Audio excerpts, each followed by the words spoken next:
School Board District Board of Education meeting to order. Has there been a declaration of public notice? Yes, sir. Thank you, Joyce. In the order of business, we're going to start with public appearances. Mind you that our public appearances need to stay at 3 minutes. We have 8. And the first one I want to start with Alex Fortney. Fortney, did I pronounce that right? Yep, that's correct. All righty. All right. Thanks, Andrew. Thanks for having me. Are we good to start?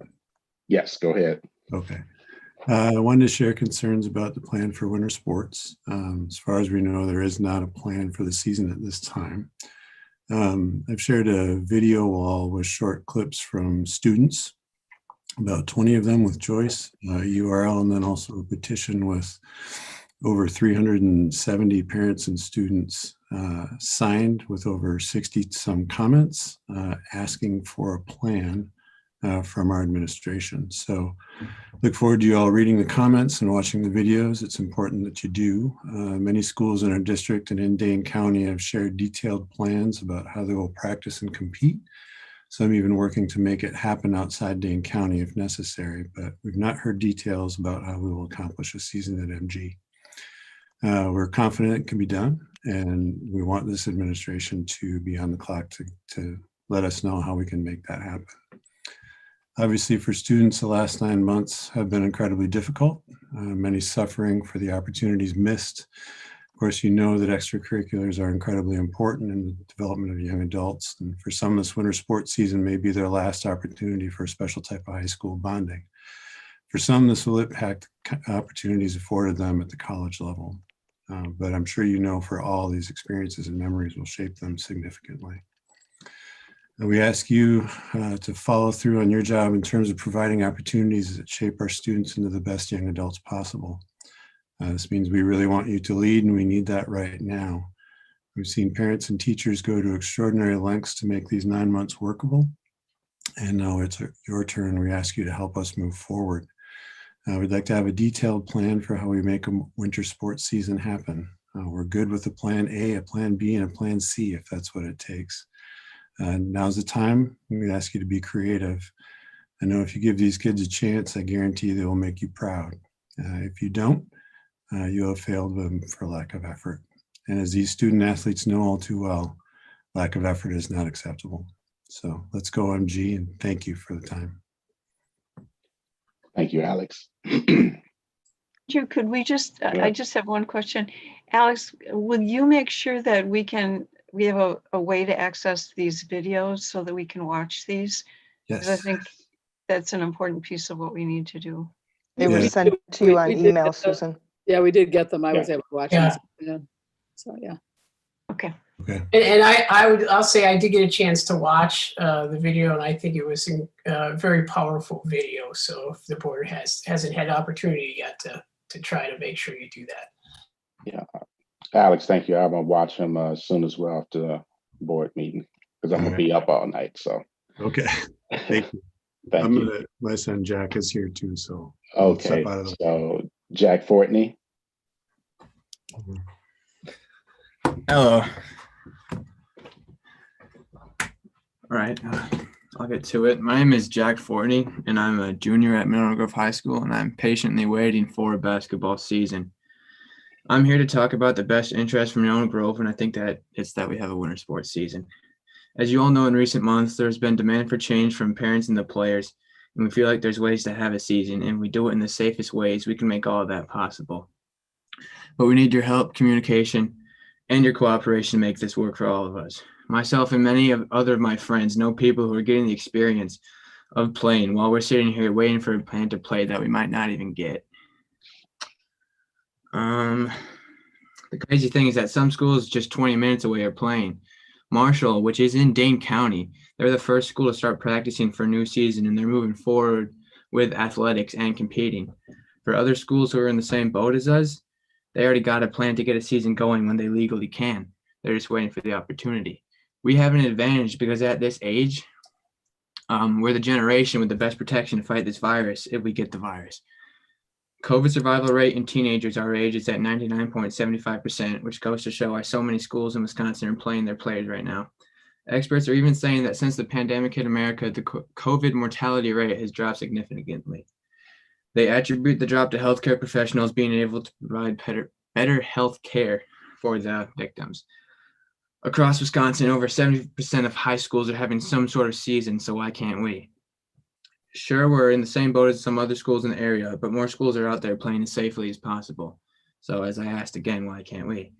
It's frustrating to see other schools and districts take safe steps to practice and play. There's plans out there proven to be safe, yet we aren't seeing any type of leadership from Monona Grove like this. If there is action, we aren't aware of it. We understand the risks that come with it. Some of us have jobs, including myself, that have risks that come to it.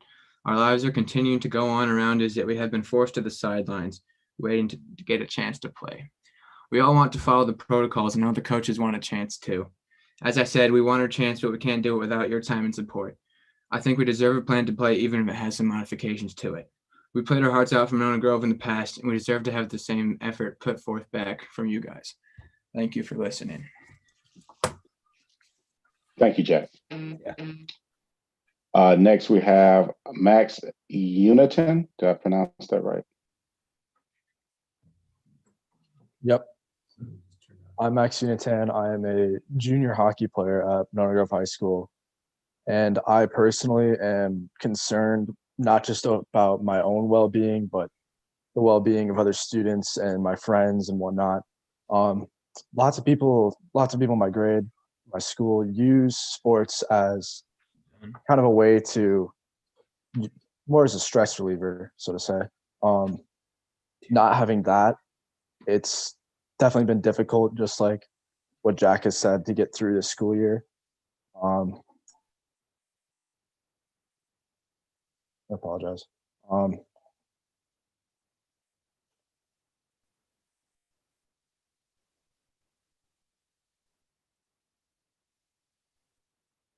apologize. I completely forgot what I was going to say there.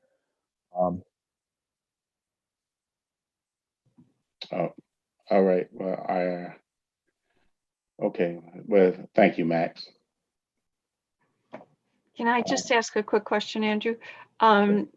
So Max, are there any rinks currently open? Is Hartmeyer open? Is MIA open? Are any of those rinks open in Dane County? I am not completely sure. I do know that McFarland Ice Arena is open. Hartmeyer, I am not 100% sure of it. And MIA, I believe there has been some practices going on there, but not under extremely safe circumstances. Okay, because I know that the younger teams, some of the Patriot kids, were scheduled to play in Ozaki, which is open. You have MG grads up there coaching. However, they had to cancel those games because there was no practice ice. So we don't have the answer to that question. I think Jeff will know more, but we need to know what rinks are open to skate on, right? Yeah. Then I can answer that question. All of the rinks in Dane County are closed right now. Hartmeyer's closed, MIA is closed because of the public health order. I know that McFarland is offering some ice time, but it's an open skate. Coaches cannot be on the ice. That's Okay. per the health order number 10 that just came out. So we have to go, but hockey, youth hockey is going on. We just have to, we are leaving Dane County to participate. So all our youth hockey players are doing it. They're doing it safely. They're doing it. They're happy.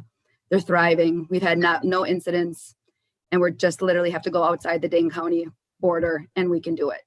Just lots of travel to do it. So, but It's Okay. been great, and the kids are doing awesome. Okay, thank you. Moving to Peyton Nelson.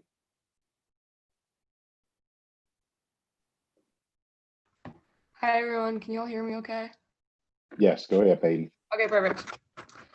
All right, so my name is Peyton Nelson. I'm currently a senior at MG. I run both track and cross country, and I play basketball in the winter. I want to thank you for letting me speak this evening, first of all, and I appreciate the time to be able to express my concerns. I know this is a difficult time for everyone involved as well, and I want to start by sharing my disappointment in the leadership at MG. As athletes, we pour our hearts out in our athletics, fighting for a Monona Grove victory. We put our every effort into competition, but when it comes to the leaders at MG putting in the effort for us to get our seasons back, there's none. How is it fair to us when we're constantly laying our best on the line for MG, but when the leadership at MG is asked to fight for us, there's nothing in return? I understand that with providing opportunities, there is some risk involved.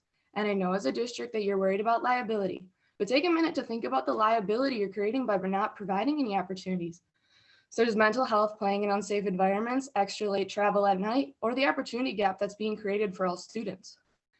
As a district, your #1 priority is to serve the community, and currently you've provided no plans, no communication, and no opportunities.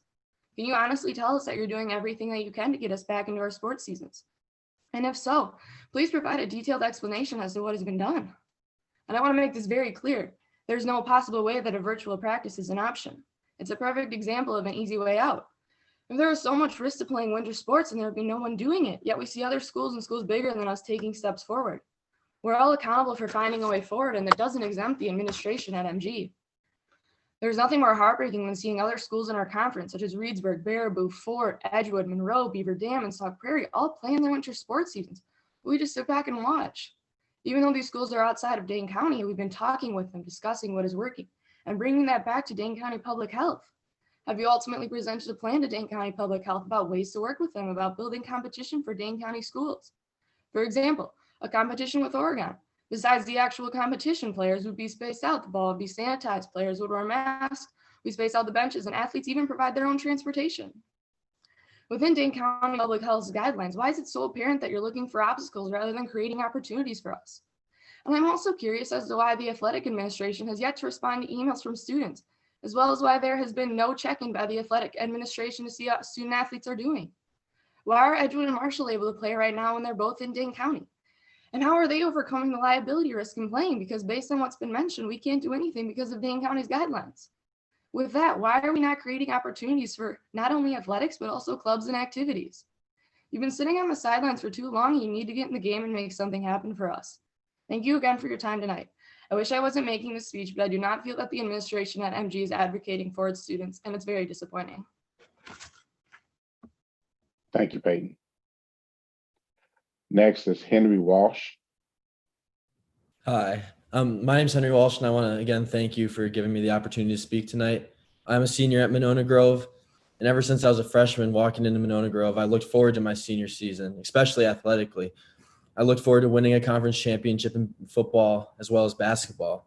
And I haven't competed in a school sport since last March, and I've been kind of at a loss so much because maybe the athletic department's not reaching out or stepping forward with a plan, so much so that I thought of transferring and had all my ducks in a row to transfer to Madison Edgewood, where they had a plan to have a football season, and they were taking all the proper precautions to do it successfully, masks, social distancing. But not only that, their administration was fighting for them. Their athletic director, their board of regents, as well as their football coach laid out multiple different ways that their season would be successful. And looking back on it, they had a very successful season. But I didn't end up following through with that plan because of eligibility rules. I wouldn't be eligible to play in the games for Edgewood. So I stayed at MG, hoping for a basketball season in the winter and maybe a football season in the spring. But it's been tough now seeing all these schools have successful football seasons, and now they're starting basketball, where it seems MG is maybe getting the ball rolling when it comes to basketball. And the small 10-person groups for 45 minutes once a week seems like a sorry nod to what's supposed to be a basketball season. Some of my closest friends on the basketball team have goals to play basketball in college. How is that supposed to be attainable if they're not able to get any film or play at all? It's going to become impossible for them. My goal personally is to play football in college, so I have to work out at a private gym out in DeForest. And the guy who trains me, he handed me the study by UW-Madison about a month ago that showed that there is no correlation between a spike in COVID-19 cases to participation in high school sports. Seeing that article and that study, got me very excited. I thought this would prompt some movement by Monona Grove, but it didn't. I've been sitting here for a month now with no updates. In the fall, I worked for Monona Parks and Rec, and we did a flag football season for kids 1st grade through 8th grade to enhance their fall season. It was more difficult. We had to wear masks. We had to socially distance. We couldn't play as much, but the kids loved it. At the end of the day, they said it was the best thing that's happened to them this year, you know, and it brought a smile to my face seeing them as excited as they were. And I feel that feeling would be mutual if some sort of plan was implemented for high school students. I know I would be forever grateful, and I know my friends would be as well. Thank you again for the opportunity. Thank you, Henry. Next is Virginia Doherty. Thank you for allowing me to address you tonight. I really appreciate it. My speaking spot will be devoted to my long-held position that by going this far into an excessive amount of caution, that the MG School District is now doing more harm than good to our students. Just as a brief starter, I have 2 sons who attend Monona Grove High School. My son, Sean, is a senior. He plays basketball with Henry. He plays both baseball and basketball for MG. And my son, Augie, is a sophomore and I would like to see him playing baseball. He hasn't had any high school season for baseball at all since this has started. And he runs cross country. Listening to the students who went before me has really broken my heart, because I know most of these kids personally, and I've seen what not going to school or having activities has done to these student athletes. So to follow up on what Alex started for me and what Peyton continued, currently parents and kids are making choices to go elsewhere for sports and activities and play or practice outside of Dane County. I think you realize this by now. I specifically know that basketball and hockey, as Jennifer said, are playing and practicing, and club baseball is also practicing outside of the school district. Some of these activities like Model UN and other things aren't even that lucky. They're simply either working from Zoom or doing nothing. So here's my point. It is out an excessive abundance of caution on the part of our school board and our administration that players are being pushed to find these places to play outside of Dane County. As Susan Manning herself pointed out, hockey is being played at places such as Ozaki. So that's 92 miles away from Dane County, 92. As a parent, that makes me more worried about my son driving at night up and down the highway to practice and play than I actually am about COVID. These players are driving after 10 p.m. at night. We're going to have one of the first snowfalls of the season here in a couple of days, and weather conditions are about to take a turn for the worse here. And then there's deer. So there are all sorts of things that are going to happen to make driving a challenge.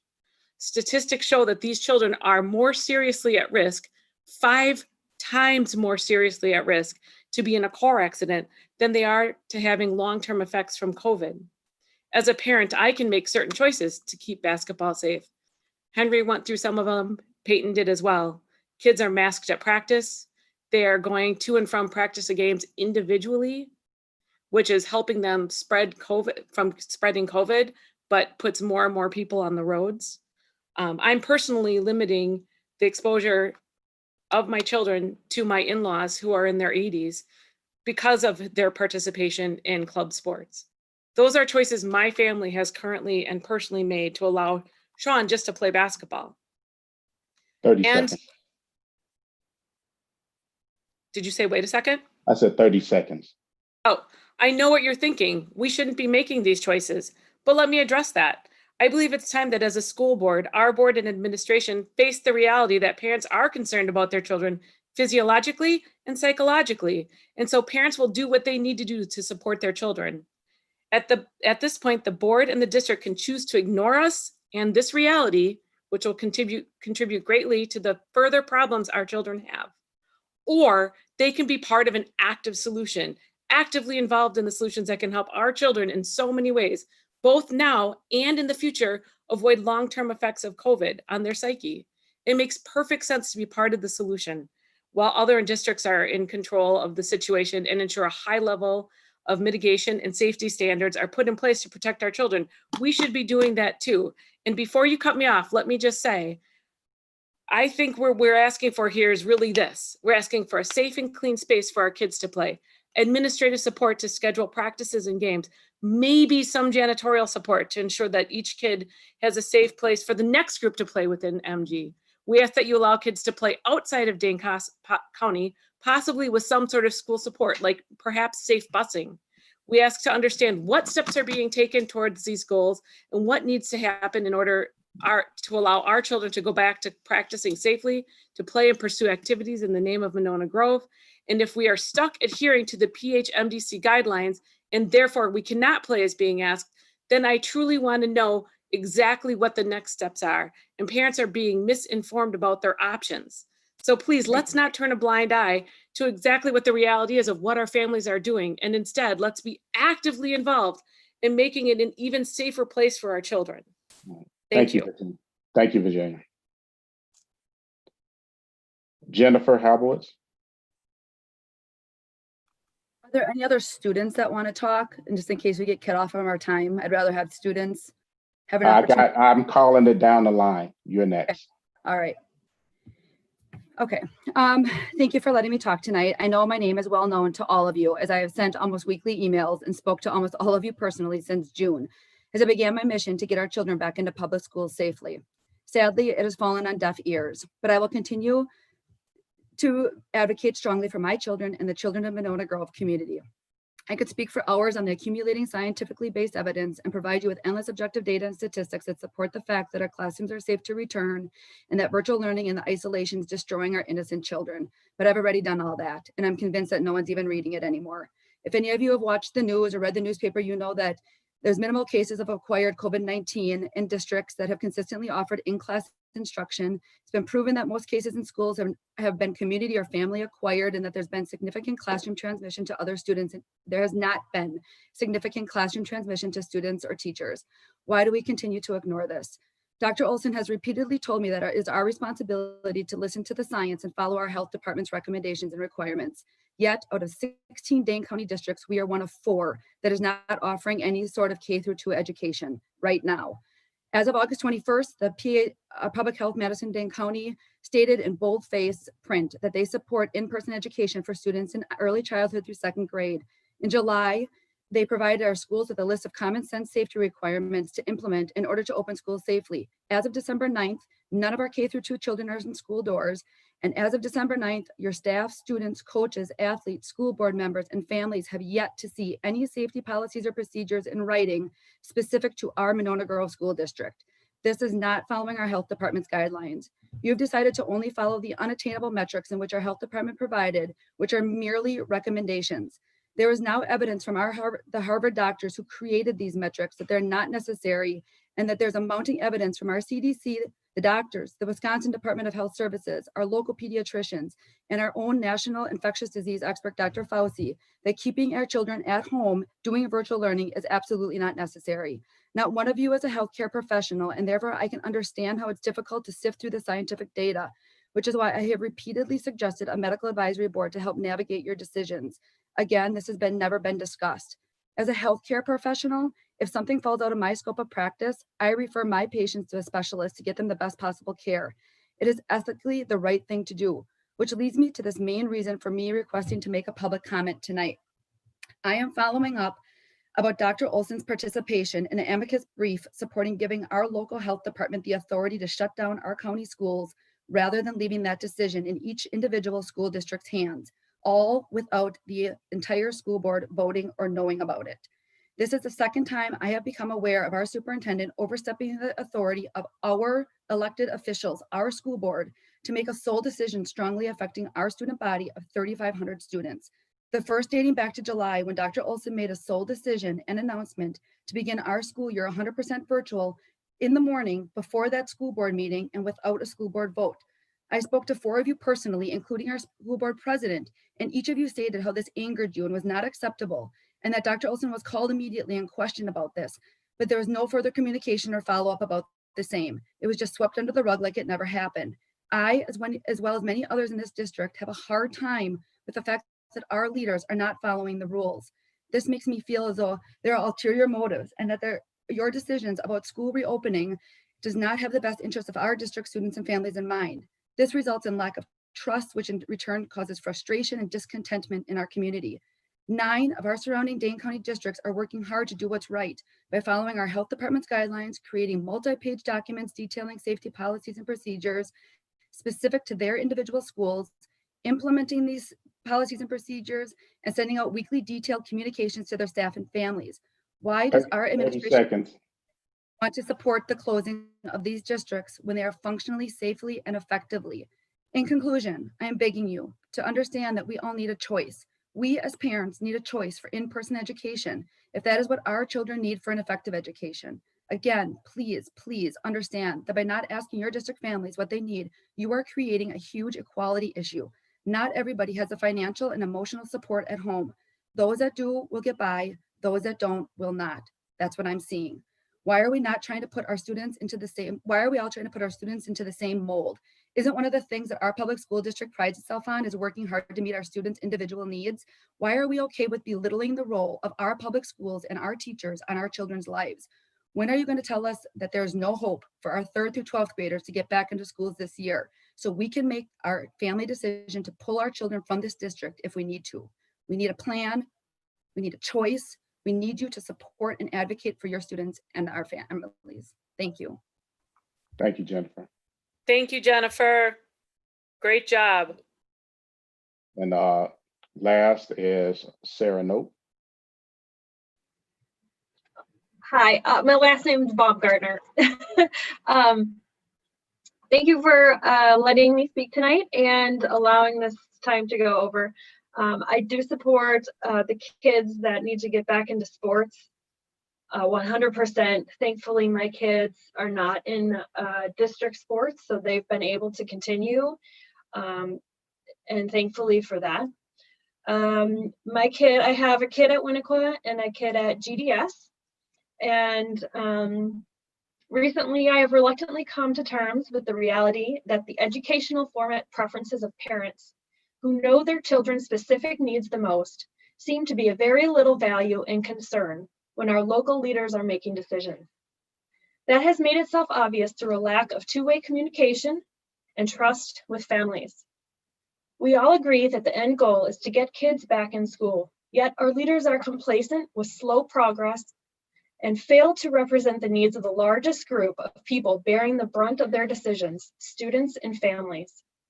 Even though federal government leaders support and science has shown more and more evidence that virtual school creates more damage to society in countless areas than when compared to the minimal impact in-person schools have on community spread. Keeping kids out of school is by far a harmless decision. And it's not your job to save everyone in our community from COVID. It is your job, however, to ensure that our kids are receiving an adequate education. Dr. Fauci has urged schools to be ready to open for second semester, even if we don't currently plan on opening. He said the spread of COVID-19, quote, among children and from children is not very big at all, not like one would have suspected. So let's try to get the kids back, unquote. He also said that in-person classes should be the default position. That being said, there are things that should be done now to make sure we will be prepared to open as quickly as possible once approved.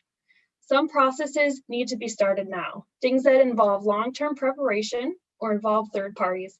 Family and staff buy-in isn't. In an email from Peter, he suggested that one hurdle to reopening would making sure families and teachers are on board. This can be assessed now via non-binding information gathering surveys, which I have seen none of. If the surveys reflect opposition, there would be ample time to allow for necessary communication, assurances, implementation of additional safety precautions, negotiations, all in name of trust building. It's absolutely critical that teachers feel safe if we're going to be asking them to risk their health and be an engaged, invested, critical piece to this puzzle. I can only hope that ongoing alliance with teachers is going better than the lack of collaboration with families. Classroom ventilation is becoming even more indisputable just how important it is. It may take some time and resources, so I suggest getting started on that now to assess whether airflow and HVAC upgrades need to be made. If we're ever going to get our kids back in school, we need to stay a step ahead. We need to be ready. Planning for these things now will save us precious time once everything else falls into place. And my last point, PHMDC has not changed their guidance and continues to allow K-2 grades to be in person. They've not found that enough concerning evidence of it being impactfully contributing to community spread. If they did, they would have tightened their recommendations for those grades. Their metrics have also not been adjusted in response to the messages of urgency and importance to open schools from public health leaders at the federal level.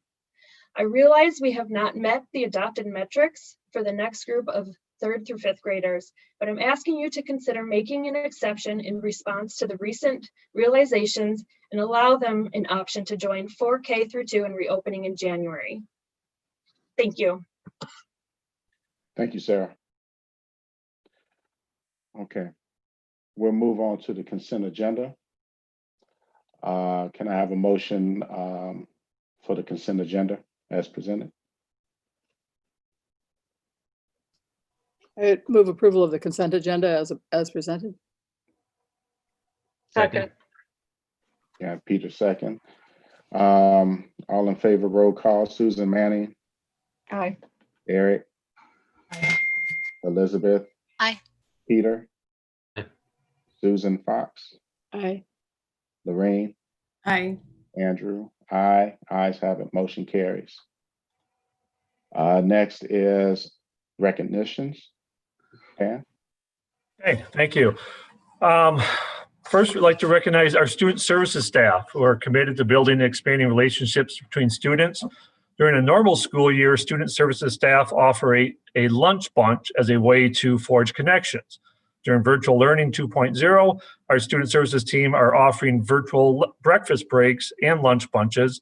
These are great opportunities for students to connect socially and informally with other students in their class or grade level. Our library staff and teachers have been working with students on making book selections and checking out books from school libraries to keep students engaged and learning while school is closed. Thanks to our teachers and staff for problem solving a way to keep our students reading new material. Monona Grove High School students got to virtually experience their first true international Model UN conference as they traveled to Montreal to participate, where Prime Minister Justin Trudeau gave the keynote address. This year, the MG delegation won 20 awards, 6 of which were awards won by freshmen, and 3 of those were Best Delegate honors. And again, there's some links for the board members with some additional materials, as well as an article in our local newspaper. And lastly, Cottage Grove School 4th grader Demi Wright has written and published a book titled, Can You Hear Me Now? The book reflects on Demi's experience with spontaneous hearing loss. She hopes her story will provide hope, comfort, and inspiration to others. And again, there's a link to a news article with more details.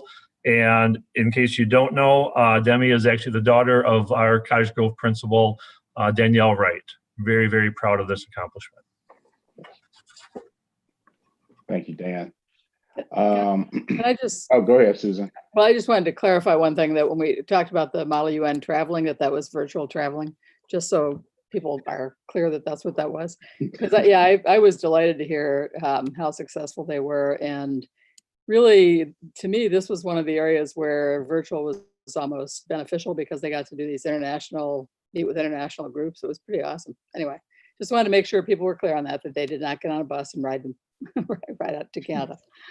Okay, that's all. Well, and Andrew, I have something to add to that too. Also, I know Jeremy Wallace has offered to do that presentation, a presentation to the board about the experience that they had. And actually, we know several of the students on the Model UN, and it was a spectacular experience, even though it was virtual. So I think it would be very, very helpful to the board to hear about that. I had mentioned that, I think, to Dan when he first came on, and we hadn't been able to arrange it. So I think we should put that on our to-do list.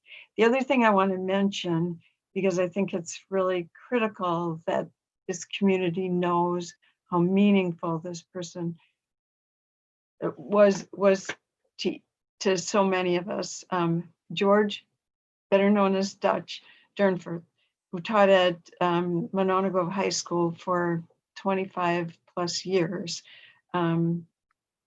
passed away November 25th, I think, and you can see the obituary on the Gunderson site. He was a highly respected and dedicated teacher, and during his 26 years, he chaired the social studies department for over 20 years, coached track, and is alleged to have started the high school hockey team. He made history real for students, for those of you who had experiences with him. Every year he would bring in a community members with incredible historical experiences. He routinely brought in a grandmother who many of us knew, who had actually jumped off a train with her children, both very, very small children, while on the way to a Nazi incarceration camp, saving their lives. And this is the kind of experience that he would bring to our students. So I wanted to make sure that we, as a district, recognized how incredibly appreciated he was as a staff member. Thank you. Thanks, Susan. There's no correspondence or announcements, so we'll go right to administrative reports. The superintendent's report, Dan. Okay, so we have several topics that we'd like to share with you, and actually we have a team with us tonight, and even though they're listed under my report, I would like to switch the order just slightly because we have a large number of individuals that are going to speak to you regarding the student services update. And so if it's okay, we'd like to start with that, and Krista Foster, I think will take the lead, and she can introduce her team that will be speaking with you this evening. Yeah, absolutely. Thanks, Dan. And we appreciate the opportunity to talk with you tonight. I know it's a full agenda, so we'll try to be respectful of that. But you asked last time at the last board meeting, there said it would be helpful to hear a student services update, an update on sort of, and you've heard it reflected in the comments, sort of the mental health needs of our students and how the team is responding and what issues we're seeing and how the year is going. So it is a great time to check in.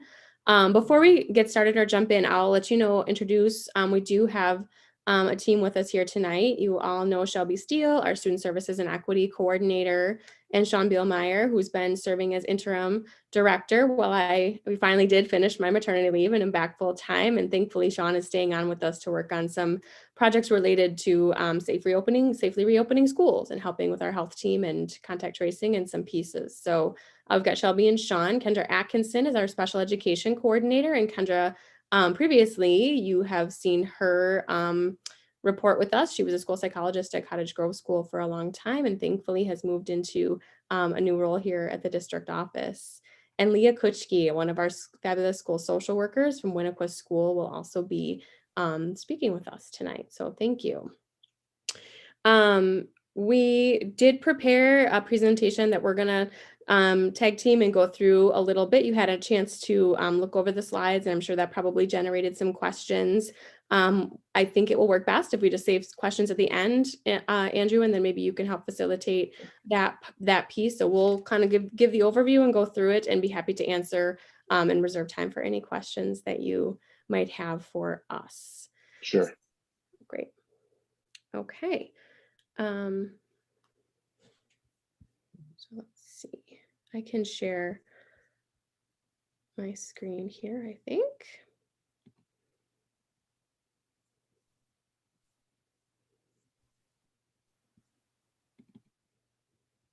Great.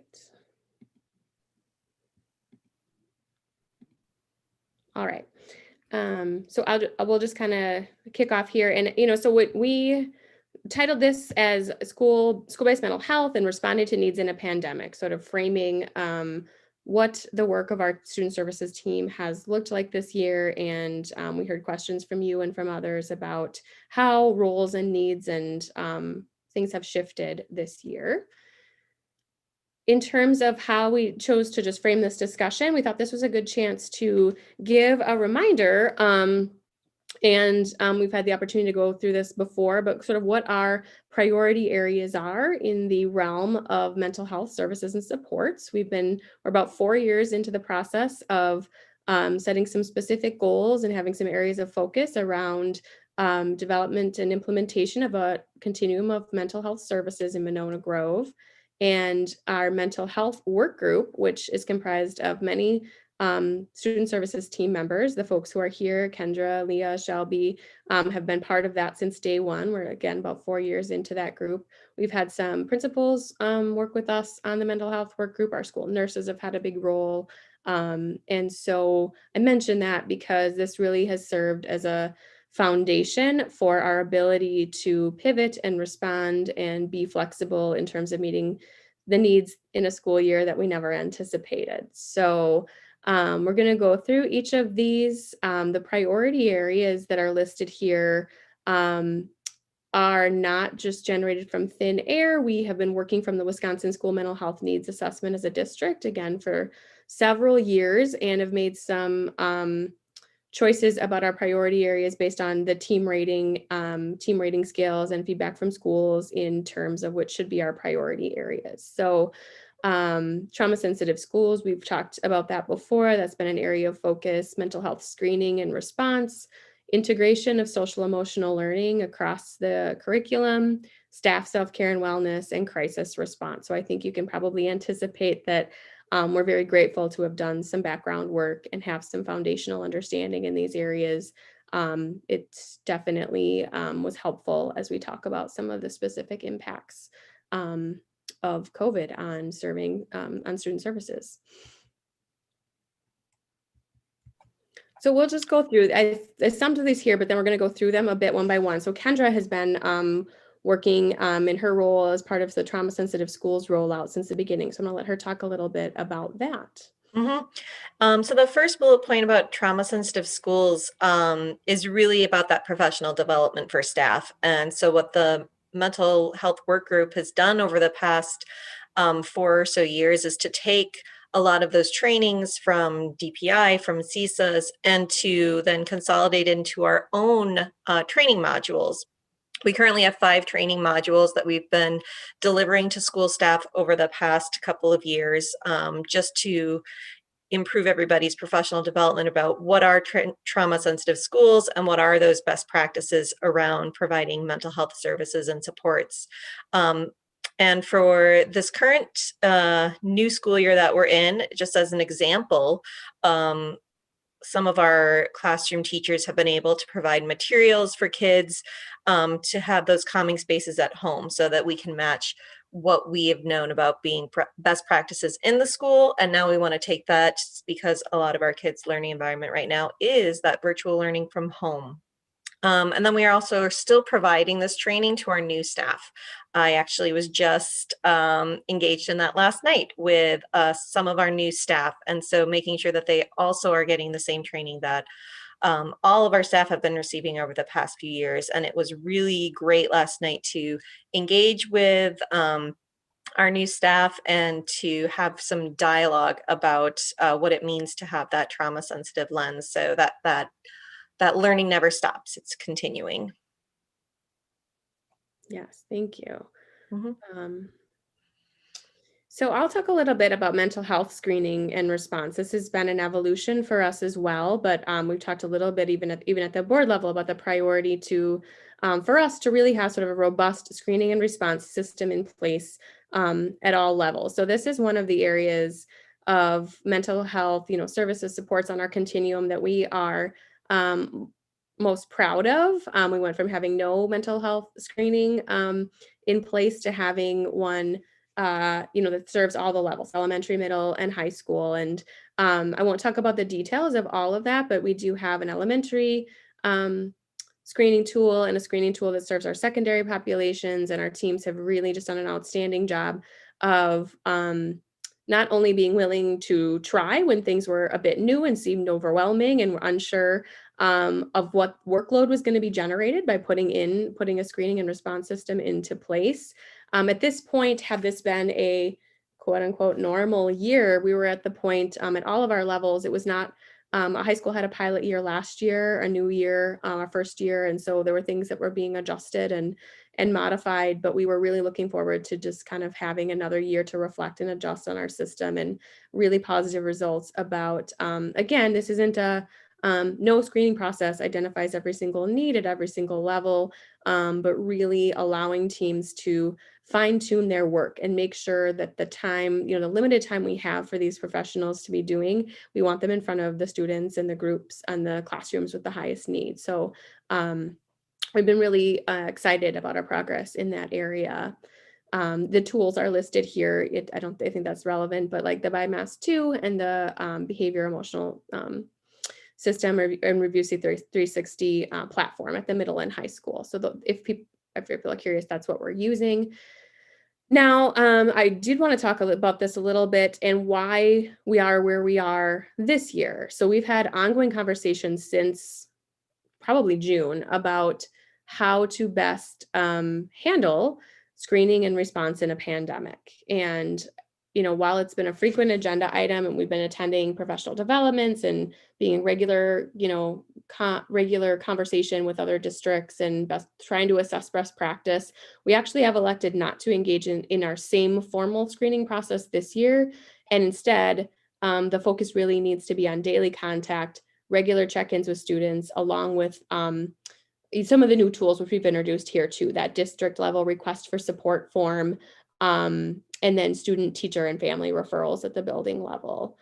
The truth is that we know COVID, like the circumstances are different. So these tools that are normed and assessments that provide results in comparison to typical populations just don't have the utility that we would hope they would have in the midst of a pandemic. We know anxiety is up across the board. We know at a universal level, there's work to be done to handle the needs of our student population in general. So the team is really focusing on doing some of those things. And we'll talk more about the venues such as morning meetings, advisories, co-planning with teachers, and how to really put that emphasis on the universal while tackling all of the different ways to make sure that we are regularly seeking out and responding to needs. And we'll talk about how that looks different this year. That has still, I would say little s screening and response has still been a huge percentage of the work that the team is doing. It just happens to look different this year. We're not going to get, nice, clean norms and data and, replicable results for future years using our same process. And the team has reflected on this. I should have said at the beginning, development of this presentation involved, it was a great time for us to check in as a team and do some consultation around how has your role changed? What are the hardest challenges that you're facing? What looks different? What looks the same, but is just done virtually? So a reflection from the team is that, despite all of our best efforts, it is really hard to know overall what the needs are. And it's a constant worry that people are not meeting all the student and family needs just because the needs are so prevalent.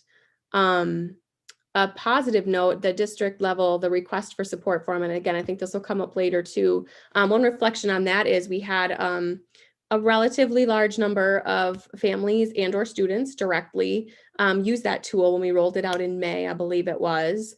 We've only had a very small number, I believe 4 potentially, that have occurred during the school year. And that does not mean that there aren't needs that are being reflected. What it does mean is that the schools, and we'll talk about what some of the specific efforts have been, but the teams at the schools have made connections and offered ways for families, students, and staff to contact them directly. They put time and effort up front into building those connections, and they are really getting a consistent stream of referrals directly from students, families, and staff. So that's a positive piece. And I do want to mention this here, I'm sure it'll come up later. But in terms of what we're seeing, like what is shifting, what is changing, like what are these sort of anecdotal or qualitative data that the team is reporting, and something recent that has come up and is that we're in a bit of a different position now than we were at the start of the year. And the pandemic related worry, stress, anxiety has always been, since the spring, has been a topic of conversation, has been a need, has been a persistent theme across our discussions and the work that staff are doing in buildings. However, things are shifting, and Andrew was mentioning something tonight. I think the number of folks that are being directly impacted by COVID at this point has changed. It's increased and it's becoming direct and personal. So we are having, and we'll talk about this with staff as well, but the needs are shifting in terms of grief support, sort of those trauma lens or crisis support pieces are becoming not only more of a prevalent need to support our students and families, but our staff themselves are having this experience where things are getting closer and just having a different impact. So so in that sense, the response or the type of needs that people are responding to has shifted a little bit now than it was different when we spoke in August. So in the realm of mental health screening and response, I did want to also talk about our continuum of service. A big piece that you supported us to take the next steps with was our Building Bridges program, and that is part of our continuum and our response that we are very thankful that we were able to add to our program last year. And what a great year to have that resource in place and build that foundation the first semester and be able to support our families with that resource as things got a little crazy in the spring. So just to share just a quick update on that, we the max caseload for in a school year for Building Bridges is 24. We were able to serve 22 families last year despite the pandemic, which is great. We would have had a full caseload had things gone the way we would anticipated them to go in the spring. And then the team did shift to virtual supports as well. So that consultation and support and resource for our families proved invaluable for some of our folks in the spring, and we continued to work with that team as we figured out what roles needed to be in the spring.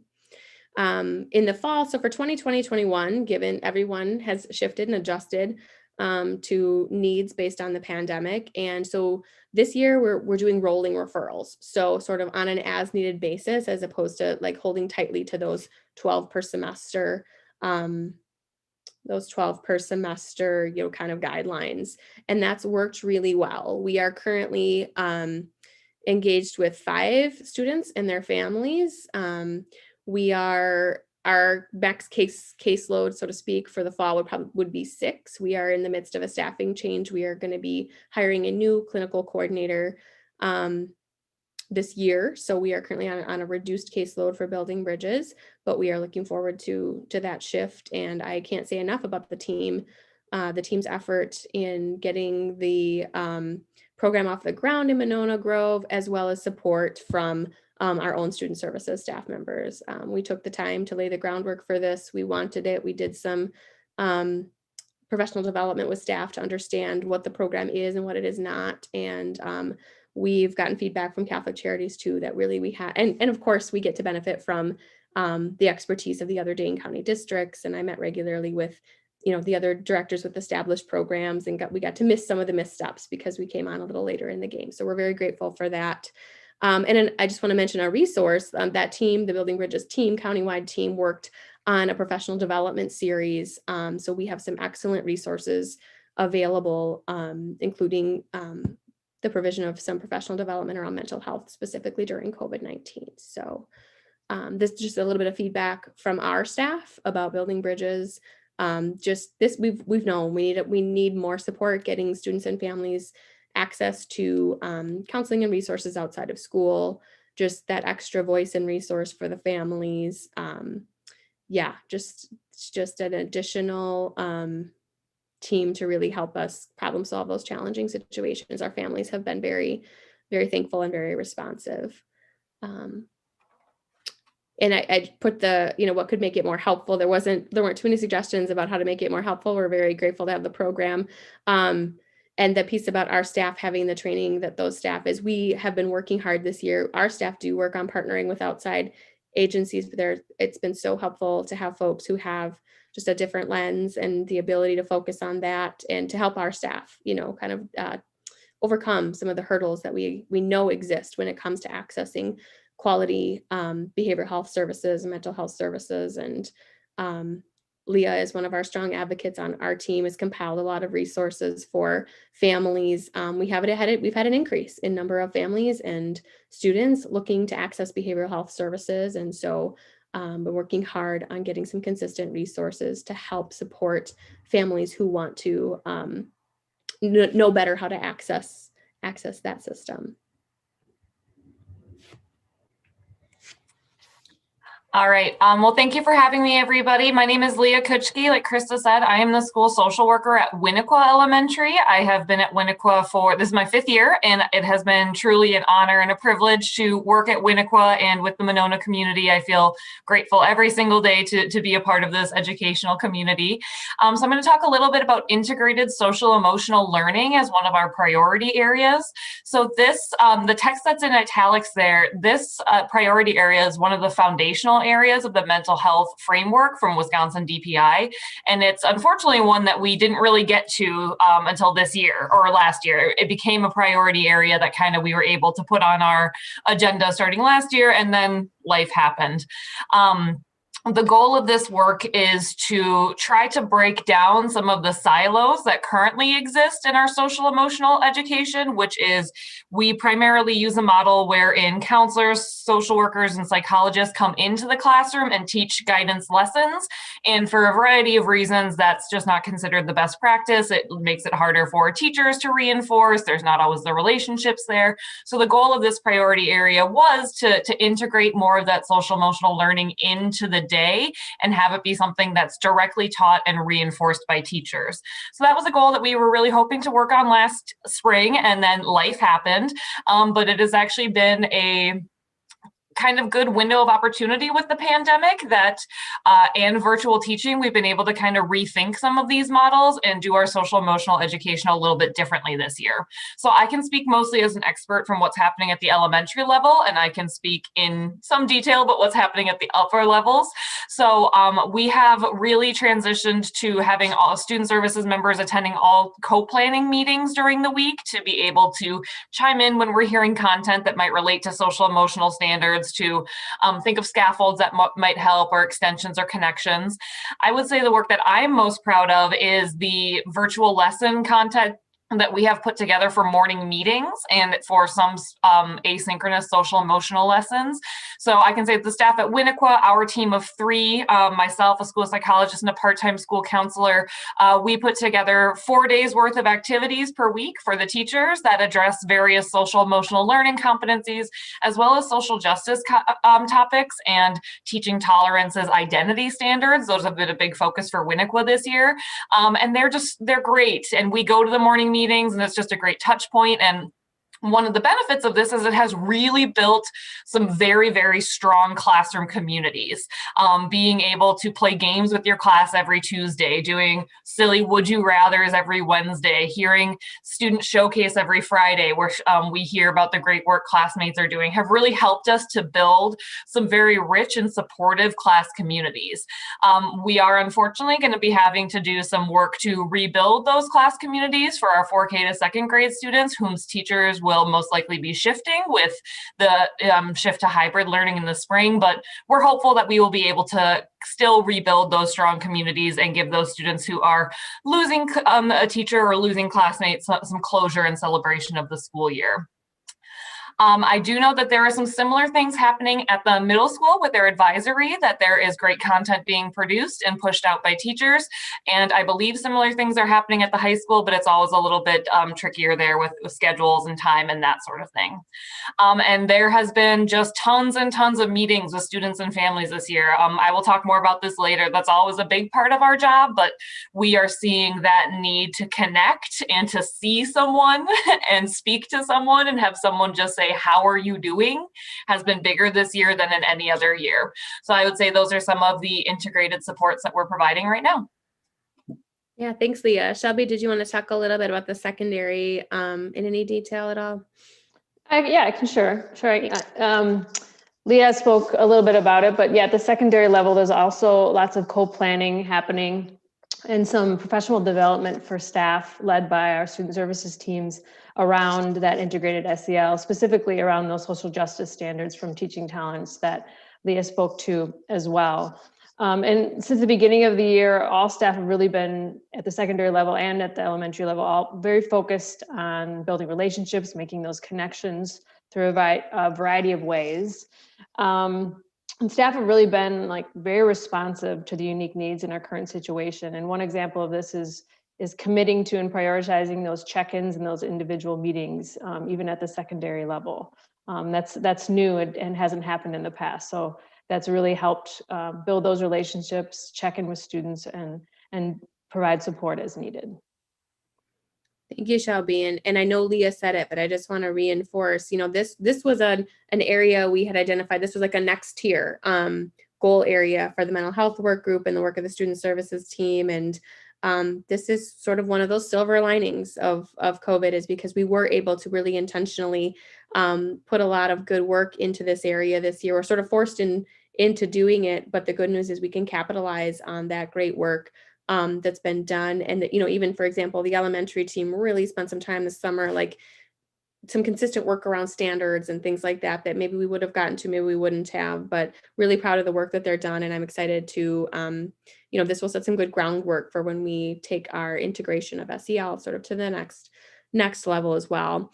Real quick, just mentioning, obviously, crisis response, is an ongoing need for the student services team. We had committed to getting some shared training as a group, and we're really thankful that we were able to provide the NASP Prepare 2 training and crisis response to our entire student services team. We offered 2 rounds of that over the past 2 school years, and we're able to have that shared foundation so that when there is a crisis or a need, or a need to respond to a small crisis or a large one, then we are all using the same language and on the same page and can support one another as needed through those instances.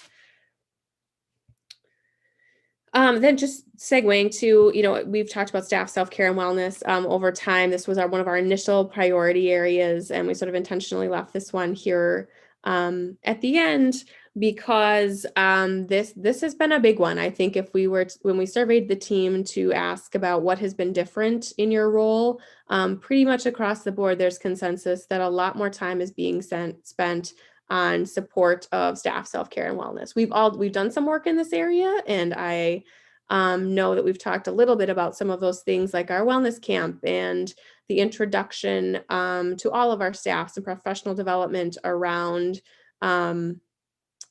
self-assessment and some personalized self-care plans. And we had followed up on that to an extent. And I won't talk about it here to a great extent, but every single building had kind of taken the ball and ran with it in terms of offerings that they're building, their Wellness Wednesdays and after school offerings, ways to connect, yoga and boot camps and things that are, that weren't different things, like opportunities to engage in arts or different things that people really enjoyed. And not only were those offered on a regular basis, and our staff took some lead on it, our professional development days included an element of some self-care and time. So we were making some progress in this area, but obviously we know this challenged everything we know about taking good care of our educators, taking good care of themselves in the midst of a pandemic. And the student services team has reported that supporting staff mental health has definitely become a consistent and regular part of their role. People are reaching out for support, which is wonderful.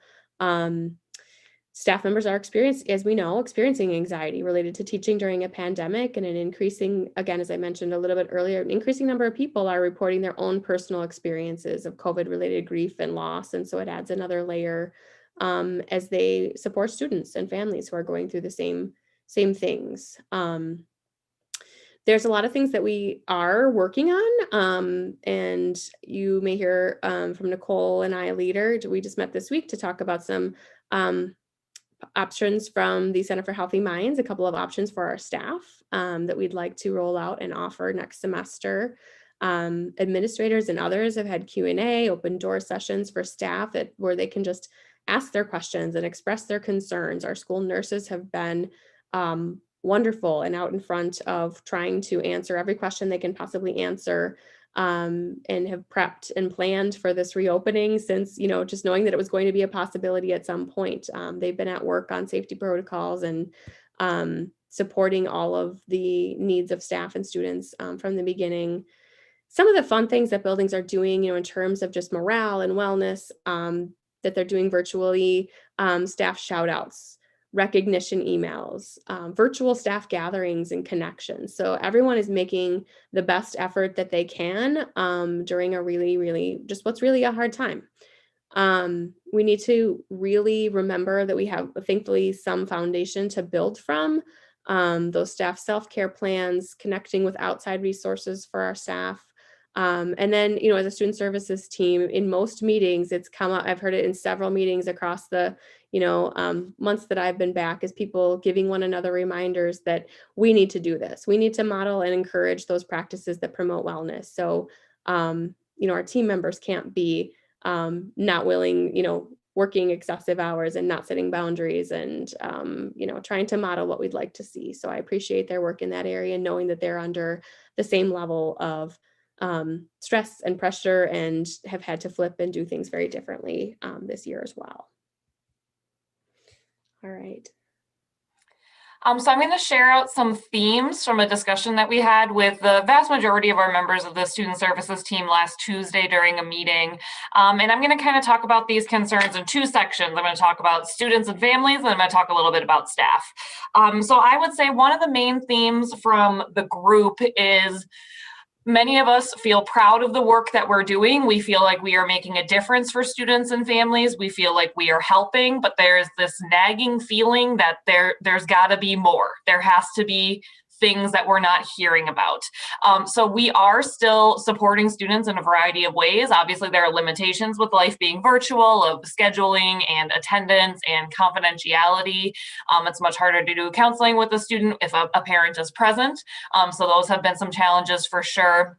I would say what has been one of the largest challenges has been what's talked about in the second bullet point here, is without that incidental contact with students, without passing a student in the hall and asking them how they're doing and they say not good, we are seeing that our day-to-day mental health response is not significantly higher. But when we do hear about a concern, it's often pretty intense at that point. And it's often something that we will then spend a good amount of time on when it happens. So we've been doing a good amount of proactive work as far as that social emotional learning and creating resources for students and access for students. But when we do hear about issues happening, it takes us more time to respond overall. And I was just talking the other day with the members of my team, there is this feeling of powerlessness because it's so hard to help a student when I can't just go talk to them, when I have to count on them showing up at a meeting. And if they don't show up, well, what do I do next? So that has been a difficult thing this year as well. I will say with not having that same incidental contact with students, I would say that the same is true with families. We are having some families who directly reach out to a known staff member and say that they need support or something's going on. But what I found in my experience is I am becoming more aware of things going on with families when I contact those families regarding an attendance issue, regarding an engagement issue, regarding, we haven't seen your kid at any live sessions, what's going on? And then we're hearing a lot more about these things that are happening at home. So our focus has kind of shifted from those kind of day-to-day check-ins we'd see with students and just, seeing a kid, hearing something's wrong, working on it right then, to kind of this, we're focusing on academics and engagement as a sort of barometer for how students are doing. And then we've worked really hard with our staff, especially to really coach on having conversations with families that lead with concern and do not lead with missing assignments, missed classes, and things like that. The phrase we've been using is lead with compassion and not work completion. I can't tell you how many parents I've asked, how are you doing? And they just say, thank you for asking. No one asks me that. And I think it's really made a huge difference to kind of be able to work with our teachers to take a step back, think of the family in context and what other needs the family might have right now. I will say some trends that we are seeing is that basic needs and need for support of those is very high. We work with the Goodman Community Center to register families for their Thanksgiving basket program, and we had double the registrants this year that we have in previous years. And the same has been true for our Winter Wishes holiday giving program. So there is definitely a higher need in the community for support for some of these basic needs resources, as well as just the reality that everything is working slow right now. So that means unemployment, that means food share, that means all of these benefit systems are slow to a crawl. So we are having families who are experiencing some pretty extreme levels of distress. And luckily we have been fortunate to received donations from the community of grocery store gift cards we've been able to provide for families. The Cottage Grove Food Pantry provides a huge service with meal baskets in both November and December for families. So we're making it work, but there is still this feeling that like we're not getting to everybody. So some thoughts that we had about that is some of our most needy families are, whether it's because they're in crisis mode or they have unstable internet or whatever the mean might be, are not necessarily receiving information that's sent out in a newsletter or via an email because it's not making it to those families. And normally we would address this in school by perhaps sending home a paper copy with a student that we know that that's an issue or something like that. And so that has been a barrier, is that some of our very needy families don't necessarily know how to navigate the virtual world and may not know how to reach out or who to reach out to. So we worked really hard to make ourselves more present and create that opportunity for families. But I think that there's still, of course, work to be done and people that we probably could be supporting that we may not be right now. The next thing I would talk about is just this fourth bullet point here about staff anxiety. So Krista talked about this a little bit previously. So I work at Winnequa, which is one of the buildings that's affected by the reopening plans. And I would say that staff anxiety has been creeping up ever since about October, November, when we started talking about reopening. And since the decision was made to reopen, it has reached some very high levels. We have reports from all of the elementary buildings that are affected of staff who are extremely worried, staff who are frightened of coming back, staff who are overwhelmed. And it has just created this very concerning climate for our student services staff, as many of us are also affected by this decision to reopen, and some of us are also being asked to return to the buildings when we might not feel comfortable. There's also been a lot of stress on our teachers for having to do double duty, having to teach their regular students during the day and then also somehow figure out how they're going to set up their classroom and do all of this planning. And so that has definitely led to some anxiety and some feelings of how are we going to get this all done. And just a lot of our teachers were already working more than their 40 hours a week because everything virtual is slow. Making seesaw assignments take a long time, approving them, commenting on them, creating these really awesome, really cool interactive activities can take hours. So our staff they're tired and they're stressed. And even the staff who aren't going back are now dealing with these weird feelings of survivor's guilt, especially if they are in a grade level where perhaps some of their team members are returning to the building and they're not. So we're seeing some sort of shifting dynamics and emotions. And we did discuss this with our student services team on Tuesday and have some thoughts on how to address it. But I do just want to put that out there that our staff, who are real humans and who are affected by these choices, are struggling, and many of them are having a hard time. And as Krista alluded to, many of us, myself included, have lost family members to COVID, and it is frightening to think about going back into situations like that. So I really want to advocate for our staff that the decisions that are being made and the planning that is happening and the questions that staff have that they don't have answers to is really exacerbating these feelings of anxiety, of stress, and of worry within the people that we trust to teach our little learners every day. I think another issue that we talked about a lot with the student services team is the sub protocol currently, which our current protocol, if a teacher during virtual learning is ill, the protocol is to have their teammates cover their content and teach their students live and kind of cover the class. So if any of you know teachers, you know that they do not like to inconvenience anybody. It is pulling teeth to get a teacher to call in sick during a regular school year when you most likely will have a sub.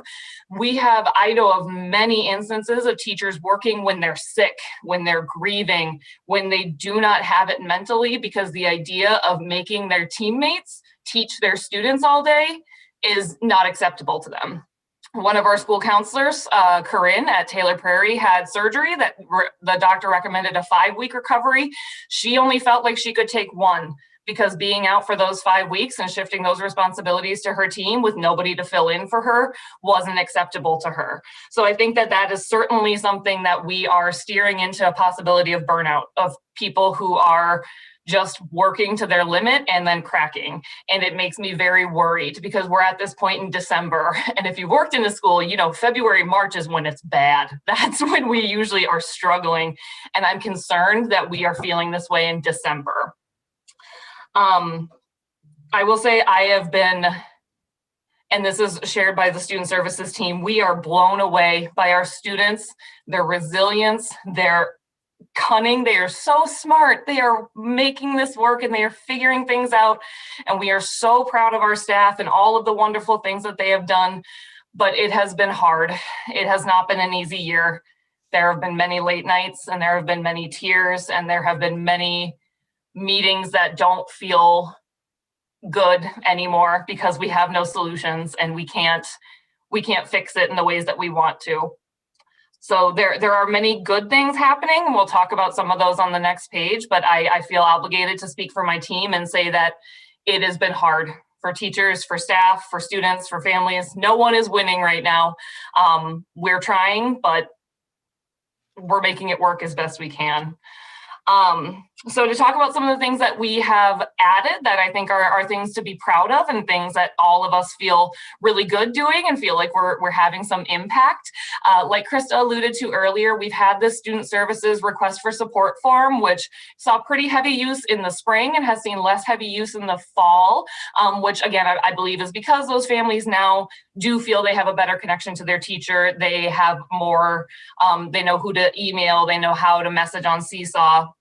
And so I think this has definitely helped us in that respect. And one thing that we've done from a student perspective is that student services help request form is available to 6th through 12th grade students, but it's not necessarily kid-friendly language. So down at the bottom, what's linked down there is a very simple student help request form that I use for my 3rd to 5th grade students, where they can answer a couple quick questions and an email gets sent to me saying they want to talk. And I've been able to meet with every student. There's been, I think, 20-ish of them within 24 hours. I've been able to meet with them that day or the next day. So we are working hard to create these opportunities for students to seek out support, but we also know, being mental health professionals, that only 40% of people with mental health needs will ever access treatment. So there are quite a few people who may be struggling who are still not accessing those supports. Krista or Shelby might be able to speak a little bit more about the Securely Auditor tool, which is the software that flags concerning language that students might be typing. And that's a little bit different at the elementary school. What our students are searching for is a little bit different than the high schoolers. So I'll let Krista or Shelby talk about that quickly. Yeah, no, we just wanted to include that because it's just an example of using all our resources, right? So like we do have, our kids are virtual, but it's one way to connect and get feedback. And if there is any concerning,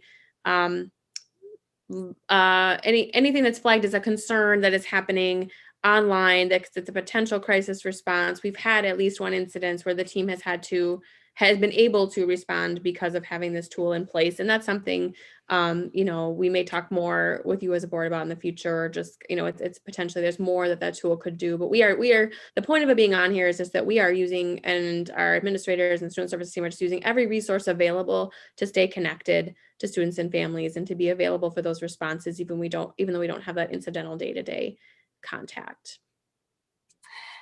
Thank you. And so, yeah, we're working really hard to get these resources out to staff. We revamped our community resources sheet this year to include a lot more information about just accessing public benefits as a resource for staff. We have everything translated.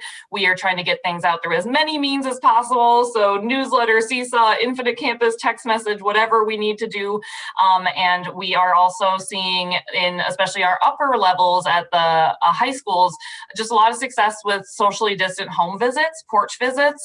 Both Jess Rain and Maggie Danielson at MG21 and the MGHS respectively have reported that those have had a huge impact on students and families. Just having someone from school really demonstrate that care and concern and, hey, I'm still going to show up and I still care about you, has really positively impacted some of those students, as well as the small group meetings we're doing with students, parents, and staff. As Dr. Olson alluded to at the beginning, one of the highlights of my week is I do lunch bunches with my students on Tuesday, Thursday, and Friday, and they are goofy, and we watch YouTube videos, and I meet pets, and I love it. And it is just these ways that we are being able to still create some fun and normalcy are really the highlights of the week for many of us. So thank you for your time. Yes, thank you, everyone, and thank you. We appreciate your time, and I'm sure there'll be a few questions, and thanks for bearing with us with this opportunity for us to share with you. All right. Was there any questions out there? Let me just look around. Elizabeth? Surprising nobody. Thank you. This was a really great presentation, super detailed, really helpful.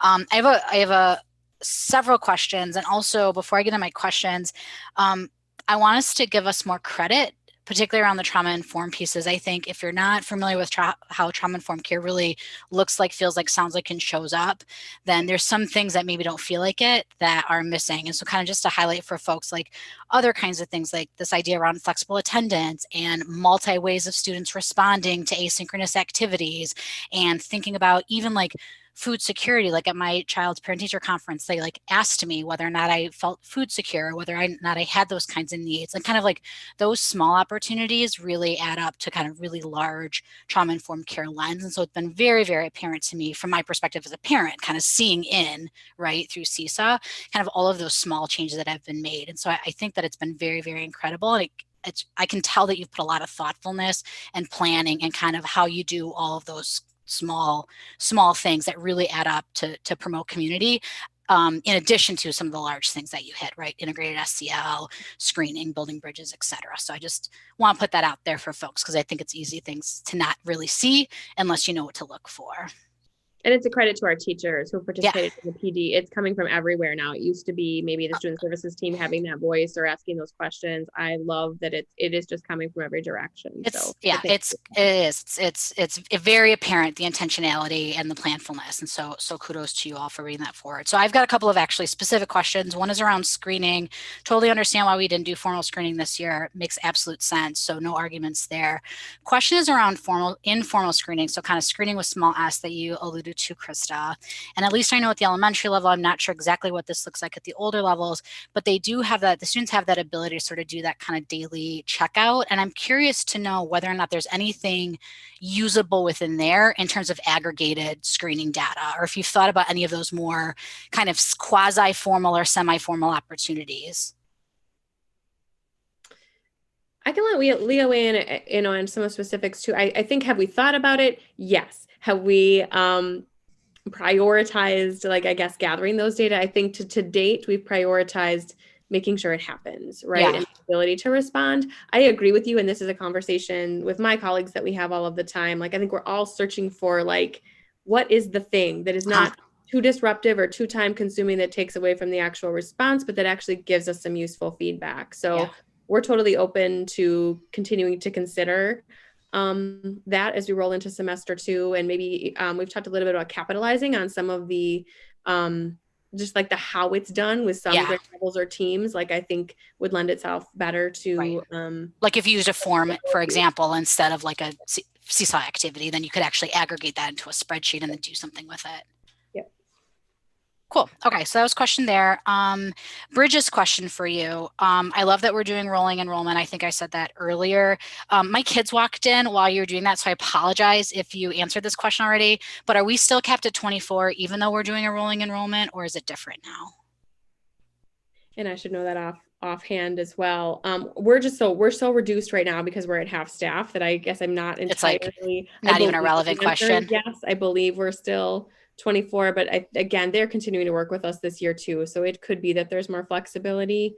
And if I anticipate that we probably are at about the halfway, just knowing how this has gone. If we got 12 families, if we're backed up to full staff, if we get 12 families in the spring, that is about the right amount for Monona too. So I mean, 1 year in. So I guess I can say that with 100% certainty, but that seemed to meet our needs and be the capacity. So I'd be surprised even if we have the ability to go over, if you would.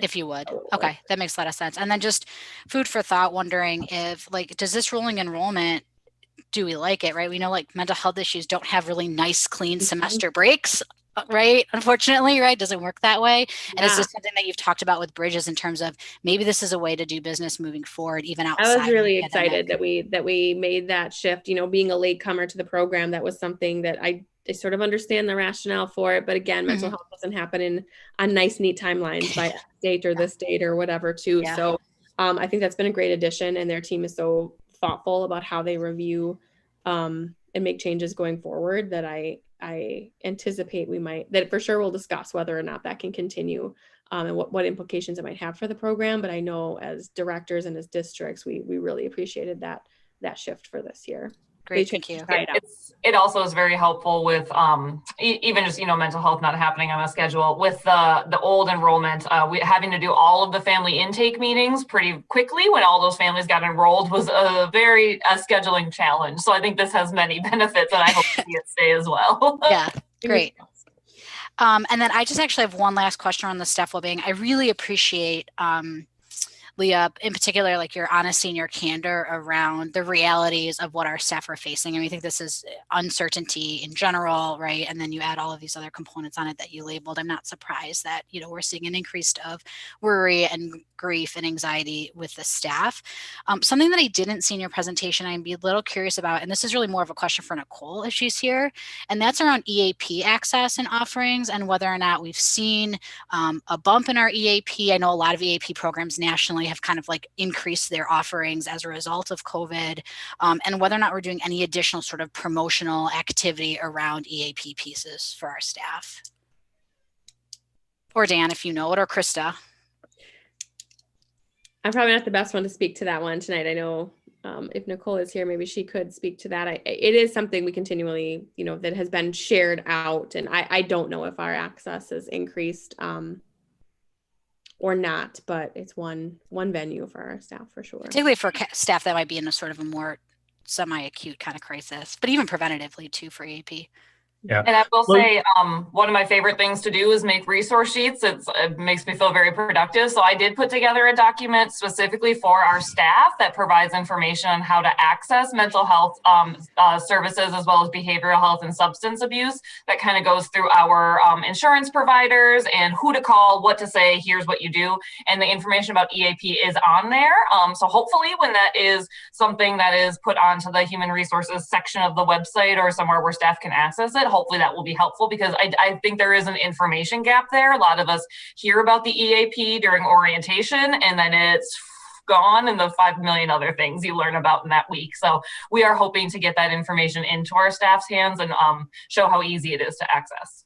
And I think Leah has done a great job of this, but a role for the team and for others, some of it is just and this is something with our families too. Like we saw such an increase of families needing to access benefits or county services or behavioral health, like that have never found themselves in a position to having to navigate that system before. And I think it's similar with our employees. These are things that, yep, the information is there, it's shared, it's regular, it does not apply to you until it applies to all of us, right? Yeah. So yeah, I think just getting the word out and reinforcing that is important. Dan, were you trying to add something? Sorry. Yeah, I was just going to say, I mean, not really anything important to add. I think I might have to look in and follow up a little bit. I think, what Leah said and Krista, yeah, I think we've done a better job of having more things available. But as far as how effective is that communication, I don't know if we've done a good assessment of that. And as far as tracking use, as you know, I mean, a lot of those times we don't, know how much are necessarily being utilized, but I'd be glad to follow up on that. Great, thank you. And then this is just the last thing, and this is actually more of a comment for you, Dan, and then I'm done. Thank you again, student services team. I always love hearing you all deliver what's happening in our school. But given the importance of mental health, not just for our students or our staff, and given the information that's presented tonight, and as we move into being back together in person, I think as part of like the administrative updates, having sort of semi-regular student services updates like this is going to be really important, so we can keep a pulse on acute needs, and we're not at this place where it's like June, right, potentially, and we've had all these kind of things that have been happening, so that we can kind of hear about it more in real time. So that would just be my request moving forward. And I support that request 100%. Lorraine, you had a question. Thank you. Leah, I also want to follow up and say I do appreciate that information regarding teachers. I just have some clarifying questions. So in regards to burnout and staff anxiety, is this something that you're seeing just at the elementary level, or is this district-wide? I think it's, so I can only speak from my experiences in my building, but I can share a little bit from hearing from the other grade levels. I think the anxiety is present for everyone, but what it's about is slightly different. I know there was quite a lot of anxiety for high school staff at the beginning of the year, figuring out how to navigate Canvas and getting used to those new platforms. I know that there's been anxiety for people who their job might still be kind of a question. People who are coaching staff, who are doing some of those additives and those kinds of things, and who are not sure if they'll get to do these things that they love and that are important parts of their identity. And I think there's just most of our teachers, whether they are affected by school reopening or not, they know someone who is.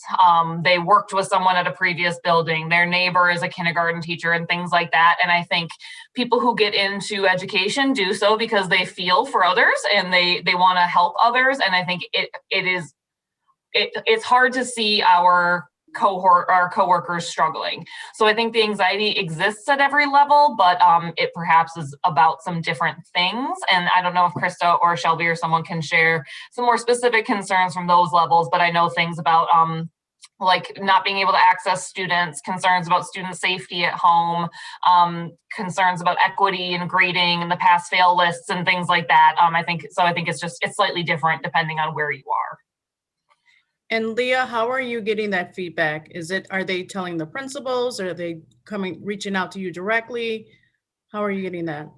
So quite a bit of it we hear through our C3 meetings, the co-planning meetings, as well as team meetings with staff.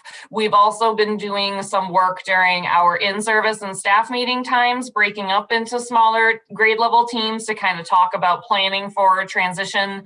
That was one of our activities on the November 30th in-service. So I met with our kindergarten team at that point. I think people are communicating concerns to administrators, but I think and Angie is wonderful, and she does everything she can to communicate, but part of the problem is the concerns that people have and the questions we have, there are not answers for. And so we might say to Angie, hey, what's happening with lunch? How am I going to eat lunch safely? And the answer is still, we're not quite sure yet. We're working on it.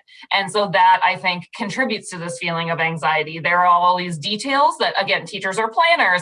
They care about people and they like a plan. And I think it's very hard to not be able to have answers to those questions. And it's unfortunately the nature of how this planning process has gone, that there are still a lot of things. I think we're 23 days out from opening now that we don't have answers for. Thank you. My next question is for Krista. You talked about families experience some financial issues. Are we having any families experiencing homelessness at all? Yes. Yeah, we do. I will not say, I don't know that our numbers are extremely higher than they are. Our McKinney-Vento or our homeless numbers tend to shift a little bit during the year. So it's always a point in time assessment. We do have families that are experiencing homelessness sort of as a result of COVID, I guess, more so. I don't, like, again, looking at our list overall, I don't know that we are seeing a drastic increased, but we do have a shift in needs and the intensity of needs and the doubling up. And, we have families that are moving hotels day to day based on the best rate they can get for the day. So when it comes to, on the one hand, like virtual, if it's a family who can, like, you can have your Chromebook and you've got Wi-Fi, like there's ability to access it that's there, that we don't have to worry about getting them to school. But of course, in most cases, the life circumstances and the chaos that comes with that scenario is making it really, really hard for us to connect with some families for whom when you're in that experience, obviously school is your one stable piece and your place to be every day that's consistent. So yes, even though our numbers have not drastically increased for this particular time of the year, that they're on par, or they're above some years, below some. Jess Frains, our homeless coordinator, McKinney-Vento coordinator, and yeah, we've just working through, and situations are coming up at all levels. Some were expected, some were unanticipated, and there's lots of ins and outs. And I think that level of concern of just not maybe knowing about every single situation because we're not seeing the students day to day. I think there's a little level of concern that perhaps, so, and again, a credit to our team members in the buildings. Everyone's vigilant about asking the questions or kind of getting the cues that, hey, maybe something's going on here. And then, what resources can we provide and how can we support? And do you feel like we have enough resources to support families that are experiencing this, or? I mean, I think, and surely I would like to speak up too. I think as a school district, we always feel a little limited because of the types of support we can provide. A big piece with McKinney-Vento and homelessness is transportation, daily, we've got some level of, we do provide school supplies and technology and people have been more than willing to go and make sure that any supplies that have been dropping off, that people are getting that opportunity. But yeah, I think the answer to that question will always be, we wish we could do more. We try to find every avenue we can. And Leah and her team and the others are really good about, if we can't provide it as a district because of our role as the school, here's a connection, or here's who we can partner you with to see about accessing this level of support, whether it's to, secure housing, whether it's to get some subsidies, to get some transportations, all those layers that we can't always be the resource for. Okay, yeah. Thank you. And then one last question.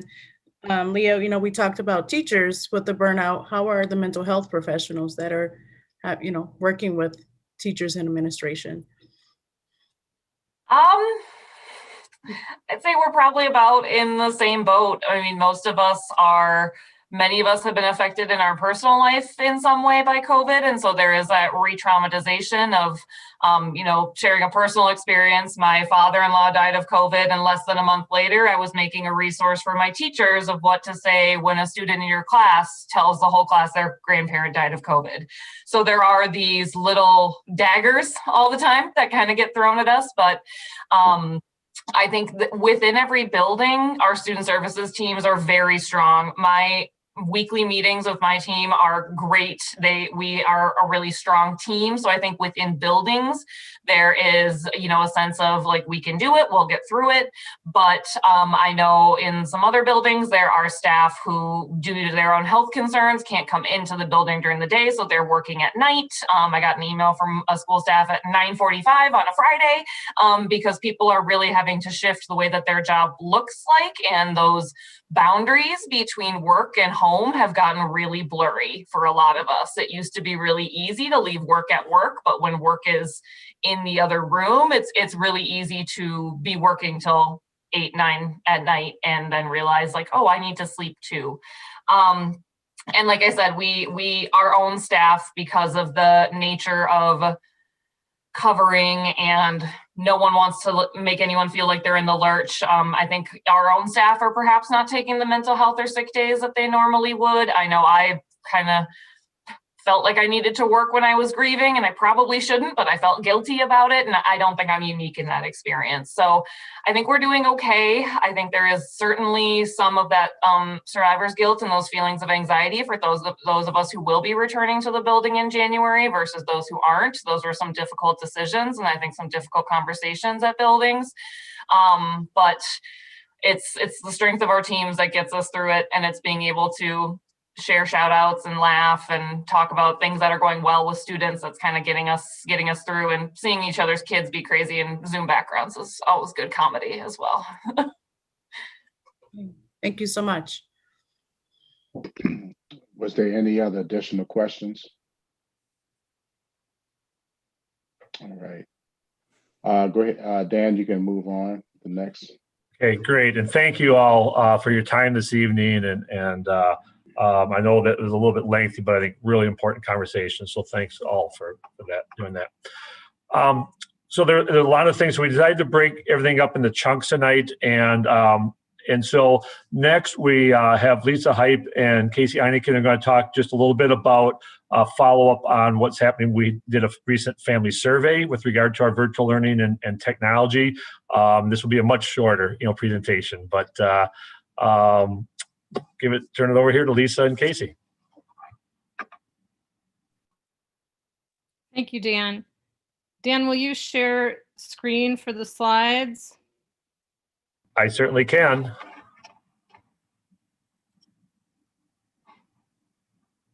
Again, thank you, everyone. As Dan had mentioned, we are happy to share out results of our third survey to families about virtual learning.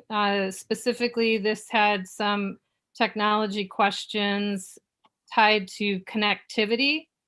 Last March, when we first went into virtual learning, we had been in virtual learning for about a month, and we sent out an initial survey to families to check in. When we concluded for the year, we sent another survey to families in June, beginning of June. And then when we started the school year this year in Virtual Learning 2.0, we checked in with families again at the end of the first quarter. So you'll see there was a 2-week window for families to complete the survey. We sent them a reminder after the first week, and this survey went to all 4 K through 12 families. Questions again were on the Virtual Learning 2.0 experience and also about the connectivity related to technology. Thanks, Dan. You're gonna go. So as just a general overview, here are 3 data points gleaned from the survey. 84% of those responding said that assignments were being clearly communicated and easily understood. 94% of respondents said that their children at home had the required resources for the activities and assignments. And 96% of respondents said there was reliable internet. That is something that we are very fortunate to have, that kind of response rate in our district. There are many districts across the state of Wisconsin that would not see that level of response for reliable internet. So we are very, very fortunate in Monona Grove to see that level of response. Thank you, Dan. We asked 2 questions specifically about virtual learning: what is going well and what is a challenge? And although there were many, many responses, we did see themes or trends in the response. And so what I'm sharing with you here is the top 5 responses to what is going well with virtual learning. The number 1 response was there was easy access to required coursework through the learning management systems of Canvas or through Seesaw for the elementary level students. Second highest response was that teachers were available to answer questions. Also, that ability to work at students' own pace and at different times, particularly with the asynchronous work, was seen as a benefit to virtual learning. And then sufficient time to complete activities or assignments. And also, one of the things that we really thought was an improvement for Virtual Learning 2.0 was borne out in the survey results, because the respondents said that the synchronous and live opportunities to see their teacher, interact with their classmates was a benefit. Thank you, Dan. We also asked, what is the challenge with virtual learning? And I think these answers will come as no surprise to many of you. They miss their classmates. They miss their teachers and staff. They miss being at school, and they miss school activities. And you heard from quite a few at the start of our meeting tonight about how much athletics means to many of our students who participate in that activity. I think across the board, students just miss the regular parts of school and being able to feel like school's being done in a normal way. A little bit more specific, some different expectations across classes can cause some difficulty for students as they try to navigate, particularly at the secondary level. We saw this when students have multiple classes with different teachers. And then the last one I'll share is just that the classwork sometimes varied in terms of workload or the rigor or complexity of the assignment, with some saying assignments seem too easy and others saying assignments sometimes seem too hard. Thank you, Dan. So this is where we transition a little bit into the questions about connectivity. And we asked how frequently families were experiencing the connectivity issues, the students when they were logging into their synchronous sessions. So 40% of respondents said they either very seldom or not at all had issues with connectivity. 32% said occasionally, but not often. 17% said a few times a week. And then we see really the 7% and 4% of people that were having daily issues. And those, of course, are very concerning to us and something that we want to address immediately. Thank you, Dan. So we also gleaned from the survey that 50% of our respondents were using the district issued Chromebook, with another 43% using the district issued iPad. So very small percentage of families do have their students learning on a personal device. And we wanted to just highlight again, I know that we reported on this earlier, but just for a reminder, some of the issues that we have been experiencing with connectivity are due to the processing components of the Chromebook. And when Chromebooks were purchased over the last 4 years, those Chromebooks did have the specs that were sufficient for students to do what they expected on a Chromebook, but no one had anticipated virtual learning and daily Google Meets with multiple tabs open. And so when that reality hit, the specs for processing all of a sudden were insufficient in some situations. So we do see that iPads sometimes can meet that need, and a few, maybe 2 months ago, maybe a month ago, I'm sorry, I just don't recollect exactly, the board did approve the purchase of some additional iPads to help meet the need where Chromebooks were not able to assist with the connectivity issues. So we are deploying those iPads to the families and students specifically that are experiencing the greatest issues. And I think Casey could speak a little bit more to that in terms of timeline, but I believe it is in the next few weeks or right before winter break when we anticipate having second devices shared with some of the families that are experiencing the greatest difficulty. Casey, do you want to add anything into that? Yeah, just that we did have verification that their iPads that the board approved for purchase are en route, and so that they should arrive either Friday or early next week. And then our team will be able to get those ready to deploy to families. So I am very hopeful that we will be able to get them out to the families who completed this survey before winter break. So again, this was a quick overview of the survey that we sent out at the beginning of November. And we're happy to try to answer any questions you may have related to that. All right, thank you, Lisa. Was there any questions, board? Susan Manning? Yes, thank you very much, Lisa. I really appreciate that. So can you tell me again, kind of when you got the information back in the survey? The survey was open the first 2 weeks in November. So I think it closed on November 15th. So it's relatively recent. So I guess I'm still a little surprised. It looks like, I mean, 28% are having frequent problems.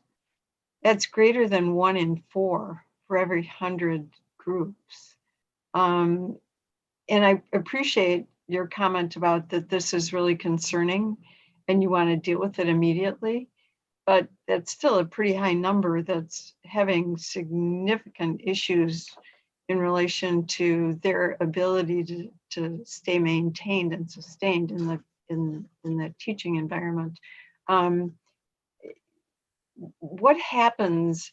I mean, it's 1 in 4. So if I have 4 children, one of them is going to have a connectivity problem every day or every couple days. What do you have a very clear sequence for what they do when that occurs? Yeah, Sure. I mean, I'll talk a little bit and then Casey, you can chime in on that. I think a really great example is you've seen it even on some of these board meetings. Someone will have to leave a meeting and join right back. And it can happen in a very seamless way. But there are some students who temporarily leave a meeting and then rejoin in a matter of minutes. That's an example of someone having a connectivity issue.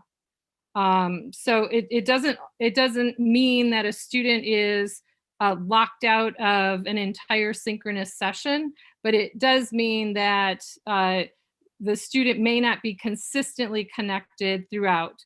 And I think, Dan, you might remember we were with a teacher who was with students and we were watching a presentation and the teacher modeled just so seamlessly how that student was able to get right back into the class and continue in with learning. We were watching presentations on animals in a 4th grade classroom.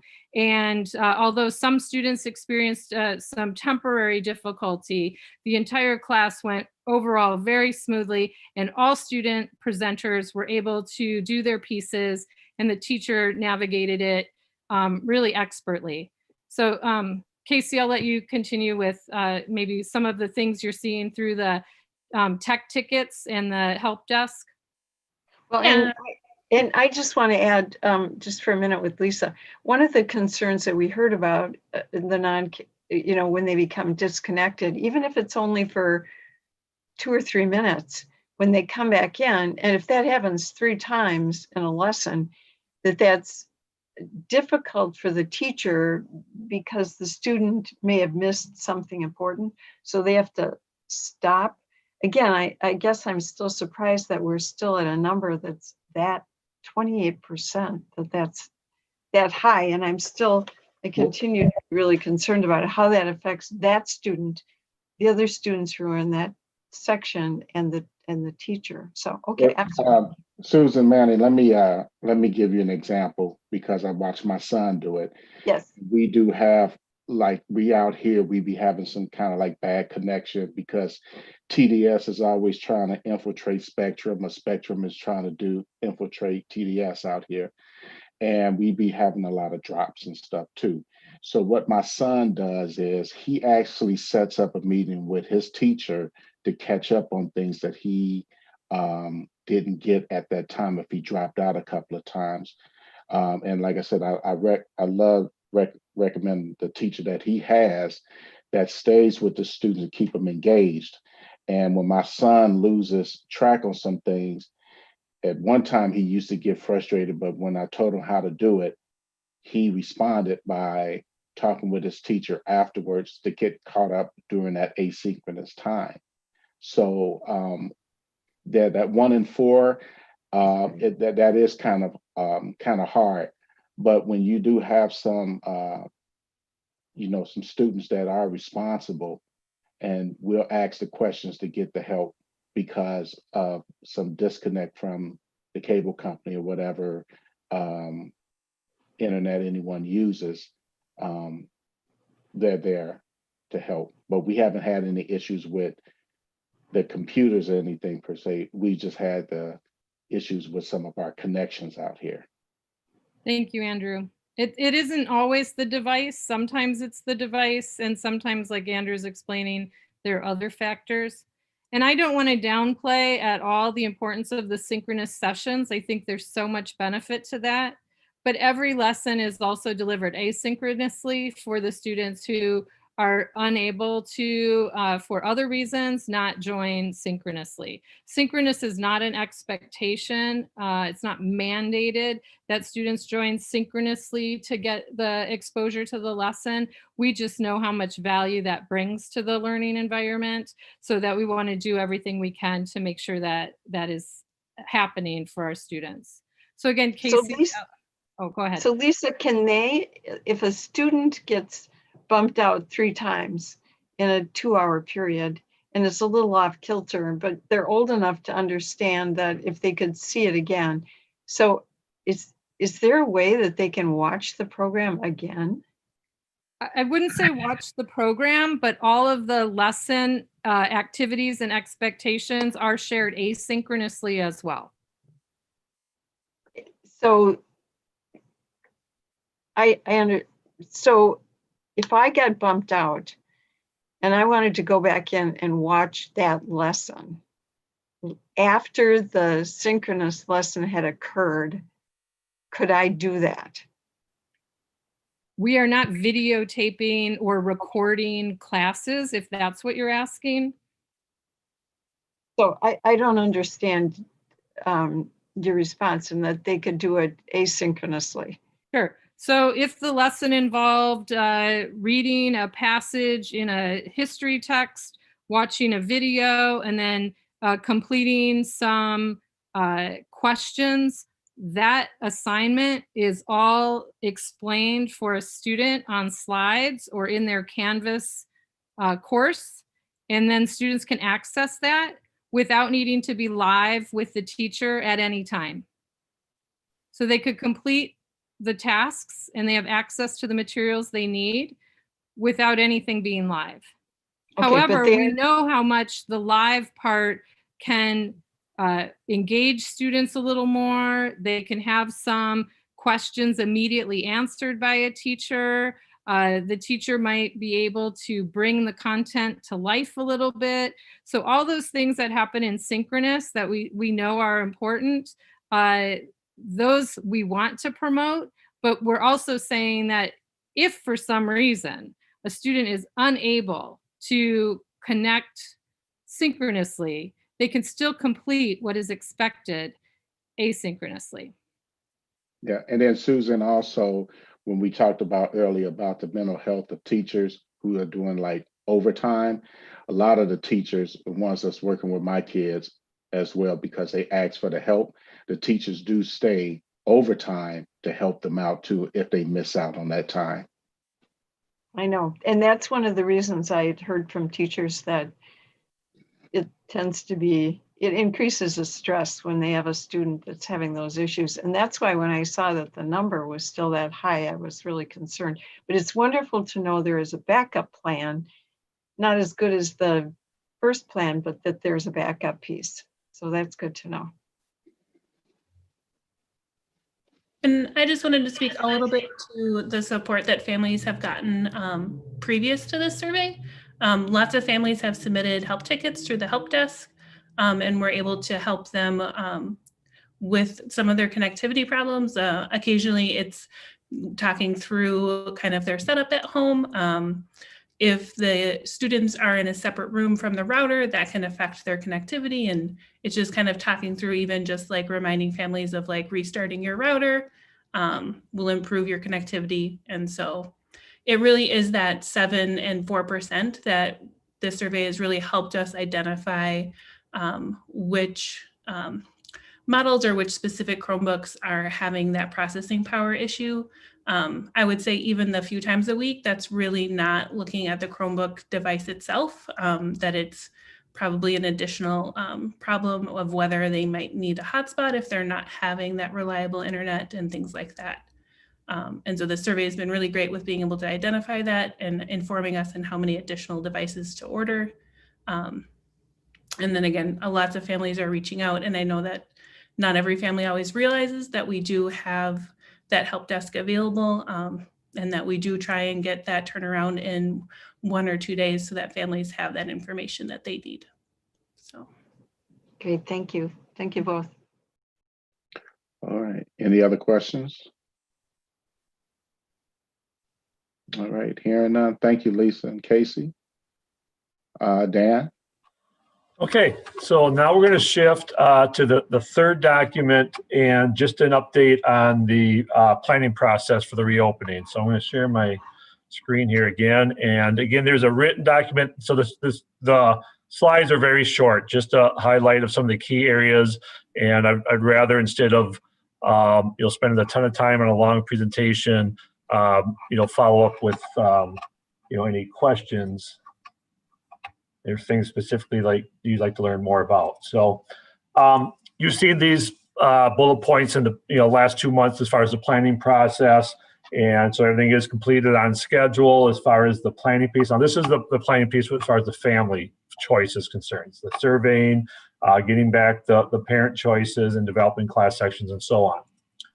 So looking ahead these next 2 weeks in December before the winter break, we do anticipate next week, either specifically on Monday the 14th or for sure the week, during the week, we will be contacting or communicating with families on their assignment as to which cohort their child has been assigned to. And then the following week before break, informing families of their bus transportation schedule. As far as our staff is concerned, again, with developing the process of the teacher assignments and who is going to teach in person and who is virtual and who might be working in both, that is all complete as well, and all teachers have been informed of their assignment. Every teacher had an opportunity to submit in writing preference forms. They all have had individual conversations and group conversations. I've worked through that, and that part is complete. So I'd like to really focus on, okay, what happens next between now and January 25th. So the first point, the finalizing of the physical spaces. So that the plan, so with that,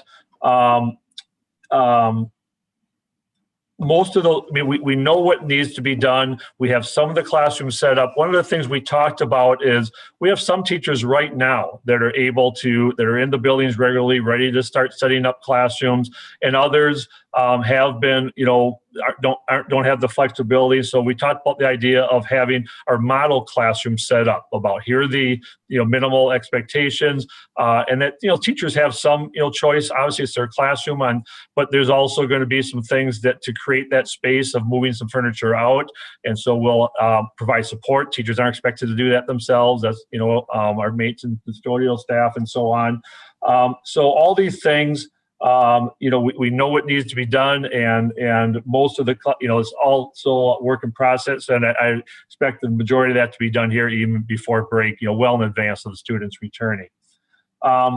The other thing is, you heard earlier from Leah a little bit about some of the stress of our teachers and not having some answers to some of the questions. And I'd like to talk just a little bit about that and that process and why that is the case. So let's talk about the lunch, for example. Okay, we know exactly the schools that have been in session outside of Dane County from day one, the ones that have transitioned into in-person in Dane County. We know what the setups are. The standard and the recommendations are that we keep kids in cohorts. And so the vast majority of schools, virtually all of them, are having students eat lunch in the classrooms, okay, as opposed to intermingling with other classes and so on. But we've also, so we could easily have just said, that's the way we're going to do lunch. But instead, we're actually, of all those protocols that are in place from other school districts, we're re-examining all those and learning about, okay, is that really the best way? Are there other options?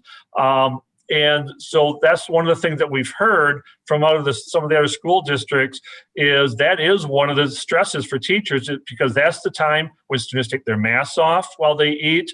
And, are there other opportunities for us instead of keeping everyone in a confined small classroom space as far as doing lunch? And so that's why we're kind of re-examining some of those. And in some of our buildings, we'll talk about numbers here in a minute, we have space. At Cottage Grove School, for example, we only have second grade at this point. So the whole building is wide open. So is that classroom, the best place? And so item 2 there is, we're talking through that. And we also want to have those conversations with staff. So, so that's all will be finalized in item 3 by winter break. And one of the things that you've heard is, well, where is our plan? We've got about a 40-page document that has all these protocols in place that we need to have. It's still in draft form, but we'll share it out with staff first before we share it out with parents to get their feedback. And then parents will have that. The board as well will see it in draft form before it is finalized. And then that will be in place that first week in January, several weeks in advance before students return. So everything that parents need to know about how the protocols will work will all be in writing. And then item 4, the training. Our nurses have done a fabulous job, and our student services staff about, really understanding about what all the safety and hygiene protocols need to be. And so we want to make sure we have an opportunity to have real detailed training with our staff, that they understand those, and those will be scheduled instead of waiting till that last week before. We'll start that, soon and throughout those first few weeks of January. So it's not all left to the end, an opportunity for feedback and questions and adjustments and so on. So that's really the key steps that need to happen between now and January 25th. So what about the students? How many are coming back hybrid? How many are staying virtual? So overall for the district-wide 4K2, 36% of our students have requested to come in person under the hybrid model, 64% staying virtual. These numbers are really unprecedented from any school around the area. The majority of the schools that have been open 4K2 have seen about a third of their students stay virtual and about 2/3 return to the building. And so these numbers are even higher than we expected. In our preliminary surveys, it was about 50%. And there might be a number of reasons for that, but the reality is that, that's where we ended up with the numbers. And so if you look at how that translates to the number of class sections in every building, at Winnequa, you'll see per grade level, these are the numbers of, these are how many sections of each. So what this means is, if you look at second grade, that means there's 2 sections in person and hybrid, 3 sections that will stay, virtual, for the homeroom sections. And then on the other document that you have access to, I have a lot more detail with the actual number of students, average class size, and so on. So you have access to that as well. Taylor Prairie, again, similar pattern as far as number of sections. Cottage Grove School is actually, the 1 grade is actually higher, only 2 hybrid, 6 virtual for the second grade. And then our off-site sections, 1 of each. Okay, so I'll talk a little bit about, before we take your questions, well, why don't we stop there and those are kind of the procedural protocol type things. But then I would like to also just talk briefly about our recent conversations with public health and metrics and where we're going from there. But as far as the 4K2 planning, we'll stop there and see what questions you have. I have one question. Go ahead, Susan. And this might be better asked in your next section, but because you talked about possibly some different lunch arrangements in buildings where there might be more space, I guess I want us to keep in mind that if we are able to have a conversation, because I would like to have a conversation about the possibility of including 3-5 sooner rather than later, possibly even close to the same time, depending on what more information we're getting, but it looks to me like that's a possibility. So I guess my question, or maybe it's more of a comment on that, would be I hope we keep that in mind so that we're not having to shift kids around yet again. That if we utilize different rooms, for example, that we keep in mind that we may be bringing more kids back at some point, or maybe we'll know that, or have a plan A and a plan B maybe for those facilities. And then, so the next part of that is a question of, I would like to see us maybe even schedule another meeting yet this month to talk about possibly 3-5, but again, maybe I need to hear what you have to say first. Yeah. So no, that was a perfect segue. Thank you for that question and comment. I should have stated that, because when I mentioned Cottage Grove School with only second grade and having all this space, I should have added what you just said. And absolutely, the principals, as they're doing their plans, absolutely are looking at whatever we have in place with the understanding that we might have grade 3-5, that we don't have to change plans, so that we don't put something in place now, as you said, and then have to undo that when 3-5 comes into the building. So obviously that's not an issue at Taylor Prairie. It only goes to grade 1, but for both Winnequa and Cottage Grove School, that is part of their planning process, is whatever is in place now will move forward. And why don't I just real briefly on the public health piece, I'll just say, and it is a longer conversation perhaps for another meeting, but with regard to their guidance, recommendations, whatever you want to call it, they've been telling us for over a month that they're going to be coming out with, updated and new metrics for their recommendations by grade level. Initially, they expected to have it to us by the first week of December. Of course, that didn't happen.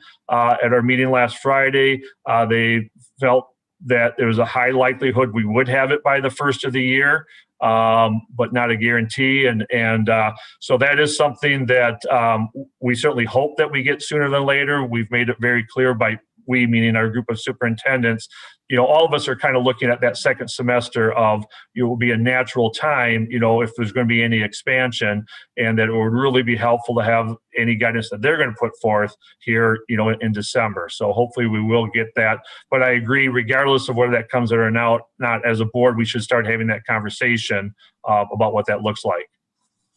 Eric? Dan, since the Dane County Madison Public Health has been a little bit slow and their metrics seem to be not matching up with other data, national data that we have. I know when we originally looked at it in October, that seemed to be the right way to go. Is there a possibility that the district can consult or hire our own medical expert to work with us? Because I don't want to wait for Dane County Public Health if they're going to take longer than necessary, I guess I'm just asking if that's something that you've thought about or that the district explored, if we could, do something like that to kind of follow the guidance of a professional, a medical professional that might give us some data and metrics that match closer with some of the other national data that I'm hearing about. Yeah, absolutely we can. And yes, we've thought about that. And one of the challenges is, as there's not widespread agreement necessarily on those metrics, from different researchers and so on. Not that we shouldn't, and we do. I think we listen to everything that we possibly can. At this point, we're all trying to learn. And so that's where I guess I agree with what you said. It's the most frustrating part from public health has been the timeliness. Even in the summer, they had shared with us early on that they're going to come up with the metrics in July, and then it ends up we don't get it until a week before school starts. And unfortunately, we had to make decisions before then. And so, but I will say when they do come out with them, they absolutely are, looking at all the research that is out there but of course they haven't tipped their hand what they're going to look like, exactly. So, it's definitely a worthy conversation about how long do we wait. Susan Fox, and then Elizabeth. You're on mute, Susan. I am. Plus, I got the internet instability message again at the same time. Just to kind of piggyback on Eric's comments, because the other new thing that's out is Department of Health Services is doing that daily update on just Monona Grove. And when you look at our district, the numbers are really quite a bit lower. So to me, regardless of what Dane County does, I think we should have that conversation, because if that's continuing, that does mean that our immediate community has lower spread than even the rest of the county.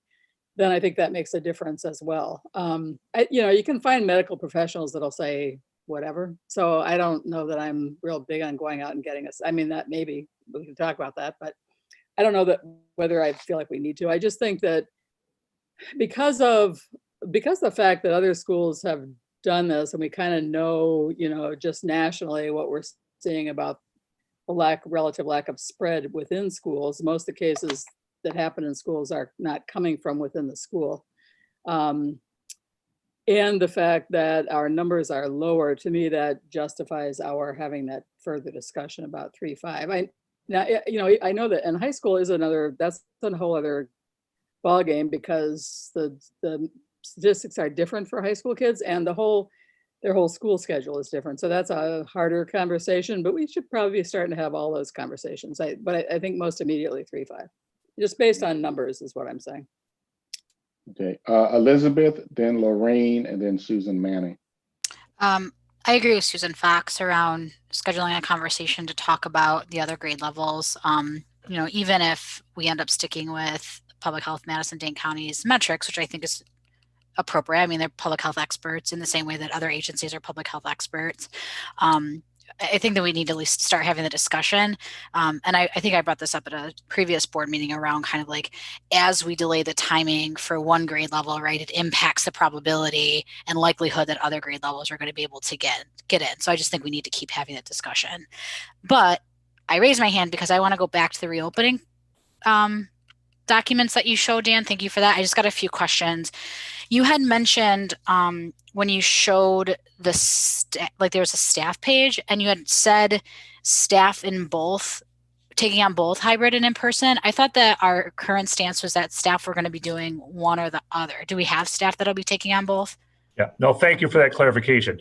Homeroom teachers, you know, are one or the other. Got it. What we're talking about is our support student services. Yep, You know, and staff. related, or is Related Art staying virtual? Yes. Yeah. Okay. So it's very few. And so one of the things that where we have some support services, the idea of even having some, you know, rotation as far as who's in the building versus, you know, supporting virtual. But yeah, as far as the homeroom instruction. Okay. Yeah. Okay. Second question. You had talked about next week potentially day assignments. Does that include teacher assignments as well, or when should parents be expecting teacher or classroom assignments? Okay, thanks for that clarification. I should have included on the slides. Those are going to come out after break at the beginning of January. Is there a reason why we're waiting so long? Part of it is, or I should ask differently, what is the reason why we're waiting so long? Sorry. And you know, I think the most important thing is that everything is all set before we release those, because as soon as we release those teacher assignments, of course, we're going to expect communication between the teachers and those students. And so I think in fairness to the teachers, we you know, we need to be thoughtful about how much time that is. They're still teaching with their current classes. So we kind of looked at what our normal method is in August. You know, the elementary schools typically in August will release those classroom assignments and teacher assignments, you know, about the second week of August, you know, about 3 weeks prior. And that's what we're looking at, kind of the same model here, about 3 weeks prior to the changeover. Okay, thanks. One more question, and then I know Lorraine I think you had your hand up. Around the kind of what comes next, based on like what student services had presented to us earlier and talking about this idea of staff connection or student connection in terms of closing out their current classroom and then spending some time at the beginning of kind of the new year, if you will, reconnecting. I didn't see that as a bullet point, just curious to make sure that that's part of the planning. It absolutely is. And so that is something that is a critical part that we've talked about. And I think that would be something I'll be glad to share in detail, perhaps at our you know, next update. But it's something our team is really spending a lot of time on about how that transition will work. Great, thank you. Okay, Lorraine, Susan Manning. So I also want to piggyback on what Susan Fox and Elizabeth Cook in regards to having that discussion about grades 3 through 5. I agree as well. So I have two quick questions. One, I think I pretty much know the answer, but since teachers haven't gotten their assignments yet, have families been notified if they're losing their teacher yet? Dan? They have not, no, so they'll learn that when they get the assignments. Awesome. Yeah. And then the other question is, can families change from virtual to in-person learning if they, So at this point, we're going to ask for that opportunity at the end of the third trimester, quarters about the same time. You know, obviously for teacher assignments and class sizes and so on, to have widespread change would be very disruptive. So we are going to give that opportunity, you know, halfway through.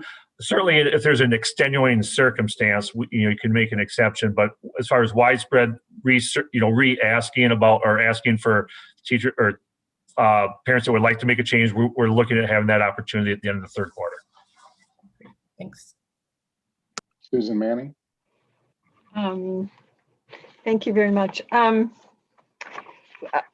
think it's, I mean, look at the clock right now and it's already after 9:15 and we still have over half the meeting to do. I think it would be great to have, if we could, to have another meeting this month and to be able to talk about other thoughts that we have about the reopening so that we can ask more in-depth questions.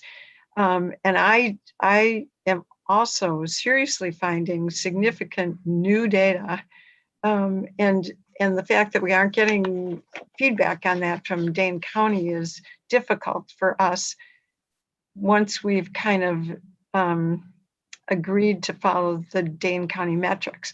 And I think what we are finding is now that we have access to our own metrics, that they are different, and we may want to reanalyze the metrics that we use for making these decisions.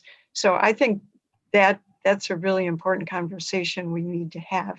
The new data is clearly saying that the choice between school and no school for younger children is in-person school, that the risk of the disease is less than the risk of the mental health issue and the difficulties in the learning process. And that information is coming from the Journal of the American Medical Association, from Dr. Fauci and Dr. Potoff, who's one of our state leaders on these issues. And they're being very clear in these positions. I'm also seeing this come out of other states where they've done reanalysis, even in cities where they have very high numbers. In certain school districts, it appears to be okay to be under that situation. So I think it's really important to do that. The other thing I want us to talk about a little bit is the serious need to communicate. That's another reason I want to have a meeting and have it be public, so that the community can see that we are having these discussions, that we are reviewing this information, that we are reviewing this data, and we are doing this work, because it looks to them, because they're not getting this kind of communicative interaction, it looks to them, even though we're working daily on these issues, and sometimes hourly, they can't see that. And I think it's important for them to be able to see the things that we see, and kind of how we're working about it. And then again, the other thing that a meeting would allow us to do is to ask some more of the questions that we have. So I really, and I don't want to take away from the presentation that Dan's doing and the focus he's doing, but I really need a very clear explanation about the current process for 4K at Immaculate Heart of Mary. And Dan has explained that to me on the phone. But then when I get the feedback from several parents, I still have questions about that. And then what's currently being done at Immaculate in the 4K, exactly how that will change with the hybrid. And whether or not you can maintain the current format or not. And again, do we want to consider expanding the in-person days? I mean, right now we have 2 days, and then we have 2 days that they have asynchronous learning, and then no Wednesday at all, another day of asynchronous. So the kids who go back in person 2 days a week are losing 2 days of teacher time. So I'd like to continue to have that. And then again, to have a routine way that we communicate this information in a very set manner. What you'll find is many school districts are communicating the information that we're talking about on a weekly basis in a written format. So minimally, they're getting that information. But without some kind of virtual meeting, they can't ask questions.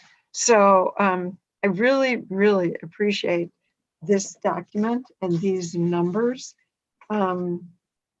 But it does, I mean, we just got this. So to assimilate it and try and come back with really good positive questions is very difficult. So again, I would support the 3-5 discussion based on the new research and what metrics we want to follow, and an additional meeting to be able to have those discussions. Peter? I do want to take a little bit of exception. First of all, there's not a lot of difference amongst public health professionals and officials about what is and what isn't the conditions under which schools are safe. And nobody is saying you can just go ahead and open schools, including Dr. Fauci. What they're saying is that under certain circumstances, it is safe to have schools open, and we have to make sure those circumstances are met. And the primary circumstance that everybody agrees on is that you have to be below a certain rate of community transmission. And currently, unfortunately, Dane County is at least twice what the CDC and Dr. Fauci and everybody else recommends is safe for opening schools. When we get down to about less than 20 per 100,000, then we're at the lower risk. And they say under those circumstances, there's hybrid models where we can maintain distancing, where we can maintain containment if there's a case and so on, then it is safe to open schools. And I'm entirely for that. But I don't want to, people get away with the impression that it's the Wild West out here in this, because it's not. There is a consistent story coming from the health professionals, and it's a story that we can follow. And it's a story that we need to look at carefully, and a story we need to follow. My disappointment with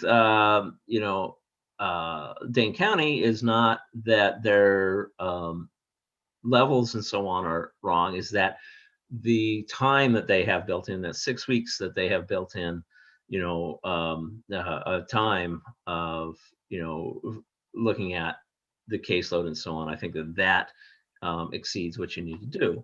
But I don't have a problem with the levels of, community transmission and so on that they say are acceptable, because the experts across the nation and across the world largely agree with those levels that are published.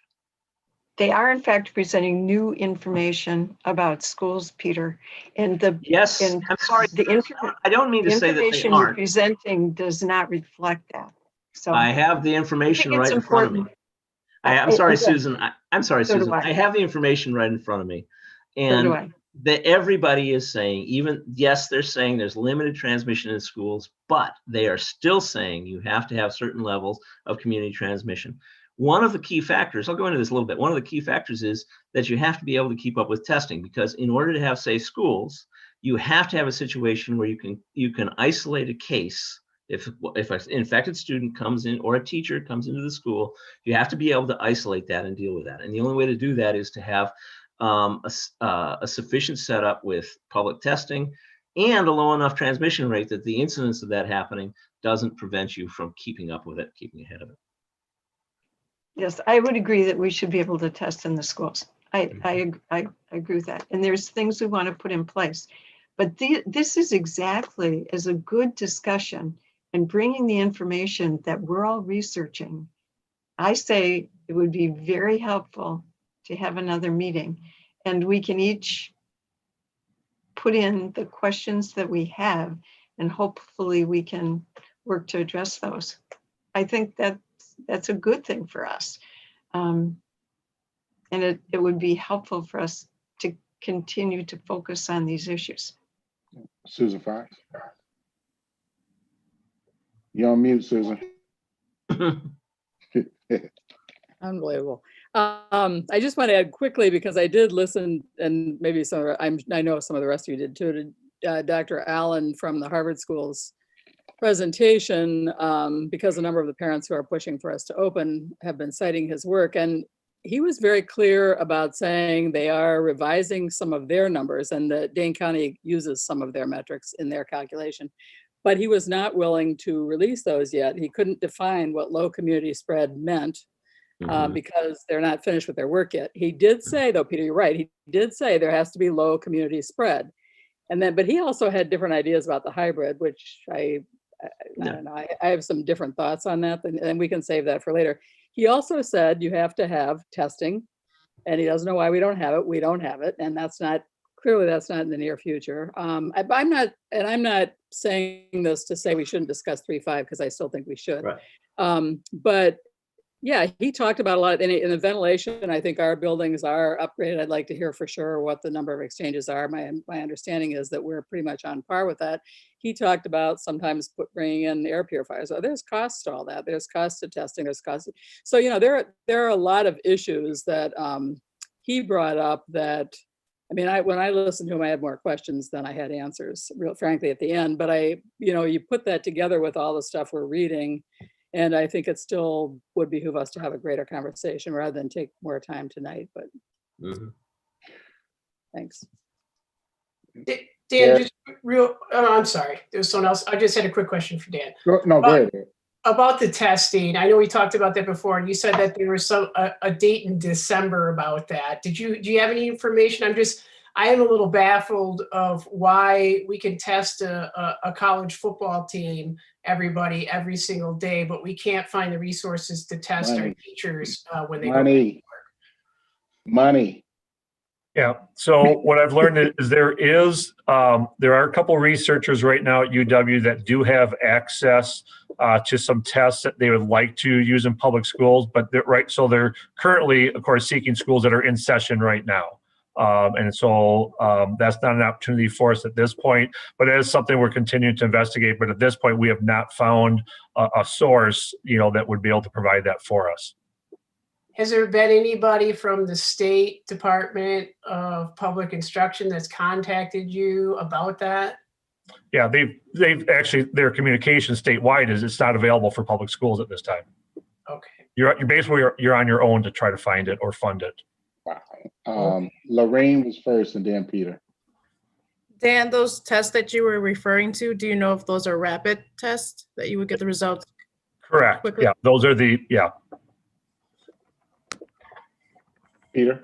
No, I think I was going to comment for Eric that the university has some of its own resources that it uses for testing, and that's how they're doing that. Doing some of that. If you're an employee of UW or the football team, you can, or other officials, there's resources that UW has that are UW resources that aren't available to the public. It's just unfortunate that it couldn't work in all 72 counties of Wisconsin. That we are like the sore thumb of Wisconsin right now. And that is unfortunate when you have other counties and their conferences playing and everything and practicing. And Dane County has been, slated out.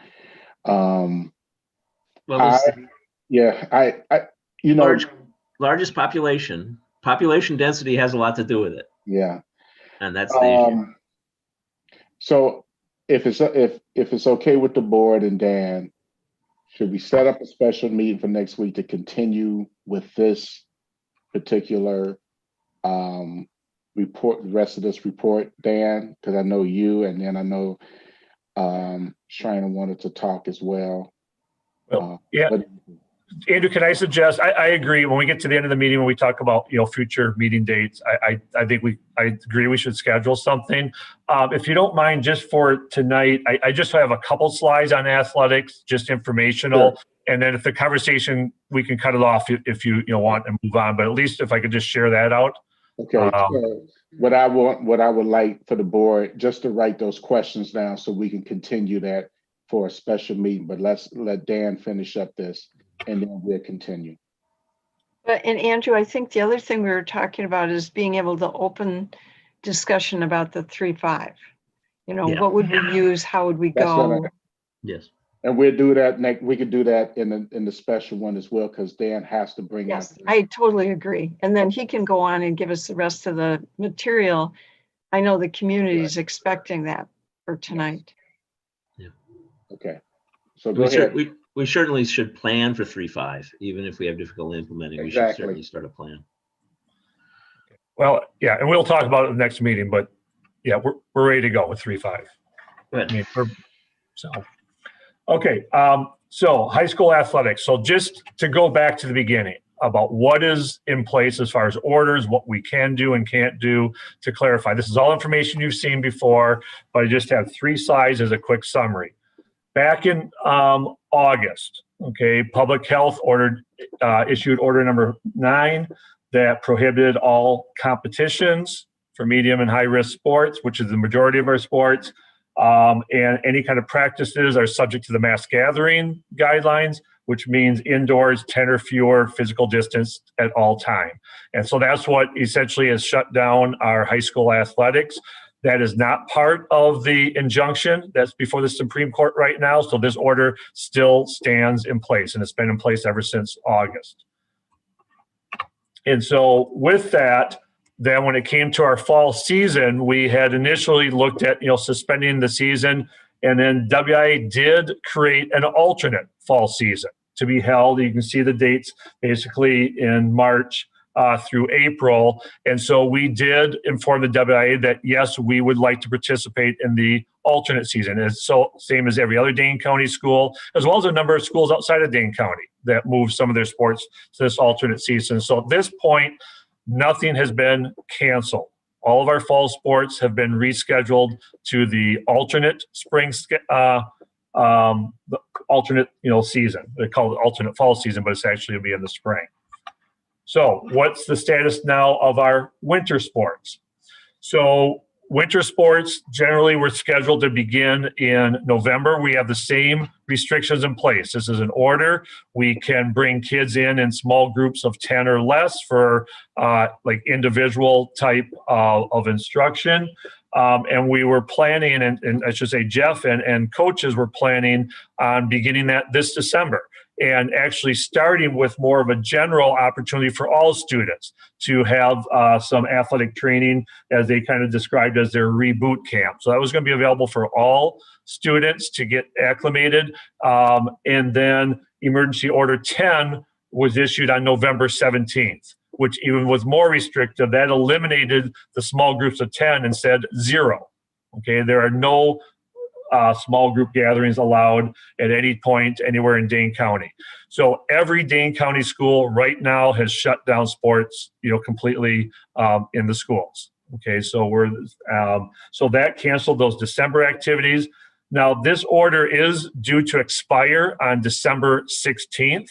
So we're moving forward as though it will expire. We have not been given any indication that it will be reissued at that point. So our plan is to move forward. Now, the 16th, of course, takes us really close to the winter break. And so then the plan moving forward is to actually begin on January 4th, right when we return from our winter break. So currently, our coaches are in the process of doing their scheduling with their teams under these conditions. And so this is a general outline of the conditions that we have in place. Again, we have to keep in groups of 10 or less. There's not an opportunity for tryouts. And so every student is going to be given an opportunity to participate. Coaches are allowed to put the groups together based upon what the prior experience might have been, varsity, JV, and so on. But these are not roster placements. It's just an opportunity for our students to work together. We'll have the gym available in the morning before class. We'll have it available in the evening after class. And possibly besides the gym, looking at weight room or other district facilities. And so we're working as well with the other buildings to look at how we might be able to have those opportunities.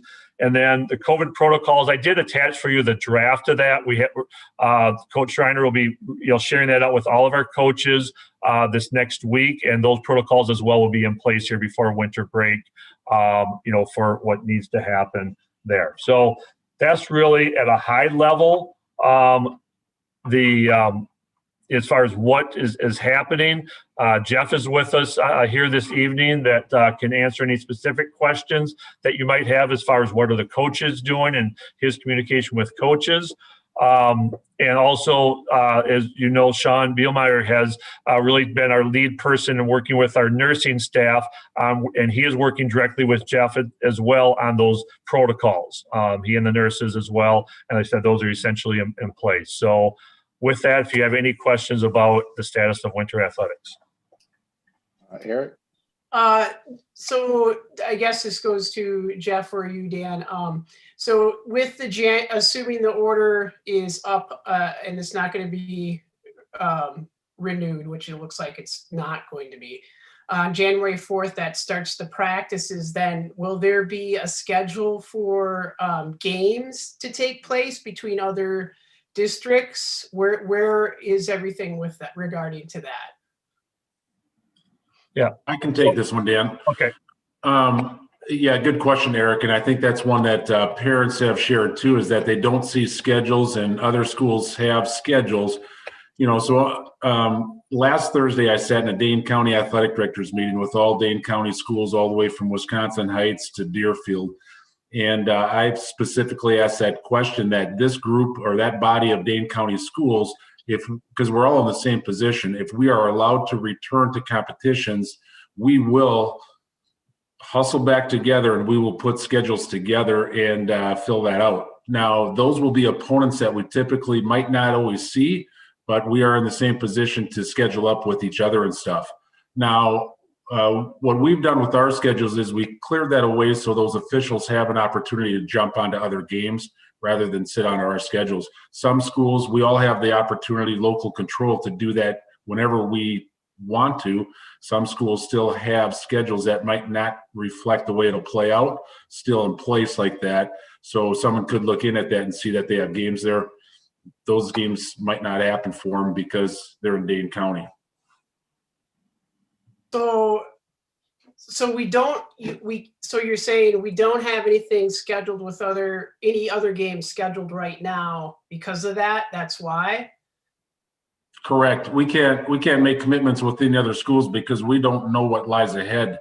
But we are all into the same kind of communication that once this turns or we get notified that we can return to play in Dane County, there will be a quick meeting to snap those schedules into place, and we'll go forward from there real quick. And do you anticipate, Jeff, with your communication with the other districts that provided after the 16th of December that will happen fairly quickly once we know for sure where we're headed? Absolutely. We're all sitting on that tinderbox and waiting for that. Gotcha. And it'll happen real quick that afternoon as soon as we find out.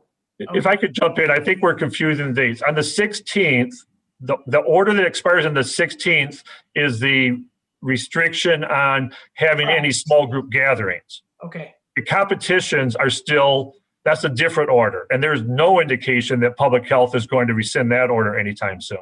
So the order with the competitions, Dan, if that stays the same, then what happens then we can't schedule games? Is that correct? Correct.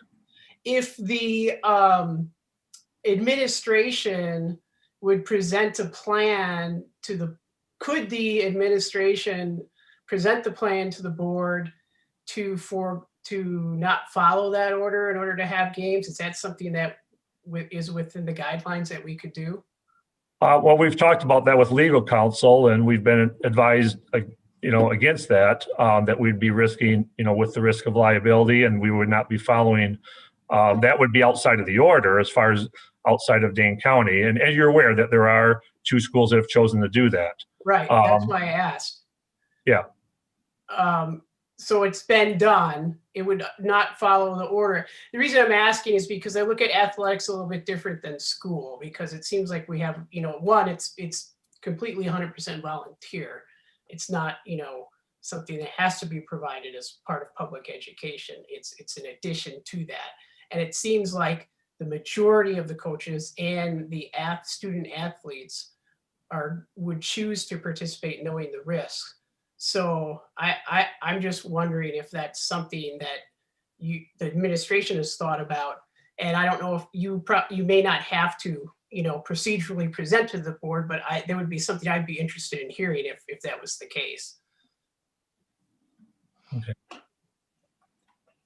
That's all. That's all. I just wanted to make that comment because I think the frustration is, we heard some speakers earlier, like, what can they do? What can the student, we heard from 4, student athletes today. And it seems like there's a lot of frustration of what can they do? They want to help. They want to be involved with, moving this forward, but nobody has any answers of what can be done because of these public health orders. And one of the things that I was thinking that could be done is some sort of proposal that goes like the other 2 districts in Dane County that are going, not following those orders.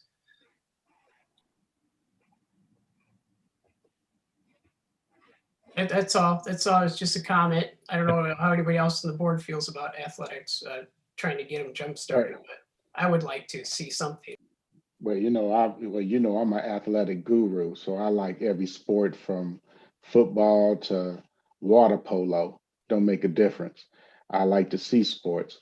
The thing is, what I think a lot of parents out there are confused with are what the protocols of what the commissioner of the conferences have placed out there, and I think that that need to be put out there again, what the commissioners have put out there in conjunction with the Dane County orders.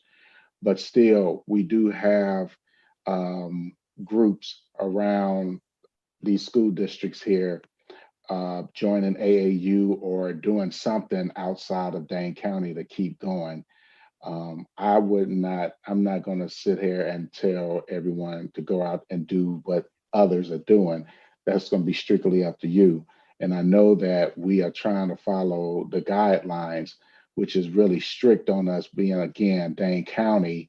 Other counties are not having these big restrictions, but as Peter said, it's because of the numbers. I would, like I said, I would like to see something, and hopefully, and we can't get it right now, but hopefully January 4th, I think get back, because we didn't say we're postponing games. I think that we can squeeze those games back in, and we'll have spring football. And I think that these COVID numbers will go down. We got the vaccine coming out. I think things are going to turn around. I just want the parents in the community just to be patient. And I just want to see, as long as we're safe, I just want to see something happen too. As far as, we're going to talk about getting kids back in school, but also getting sports out there too. And I know you guys are going to work diligently, and I got your back on whatever you decide. But I just hope that Dane County can give us something here, to knock these numbers down so we can get going on some things. If we don't get back, is winter sports being played in the spring or summer a possibility, Jeff? Nothing has been shared with that yet, and that's kind of one of the things that's on the mind right now, is if this order 10 is delayed into January, it starts to shrink that window of the winter season even more. But we still have fall season to still play out here in March, and then we have our spring season that's been pushed back into June already. So what usually takes us 11 months to get done in a school year, we're now looking at 6 months to get it all done, because we really haven't started anything yet.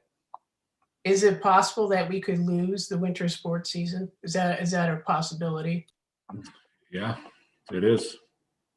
It's kind of one we're holding out hopes that something changes here for us, so we can focus in on it and communicate appropriately and without making promises we can't keep, and snap our plans into place. But we haven't been really been given too much to go off of yet. Okay, thanks. I'm looking for something that we can do about it. It seems like there's a lot of dead ends here, so it's unfortunate, but I guess I would say if there is, bring it back to the board, or if the board can even do something, I'd be interested to know what that would be too.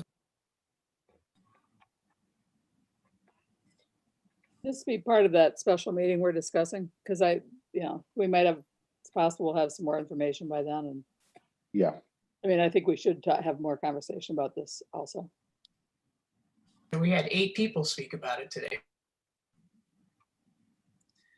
I just have a quick question, Jeff.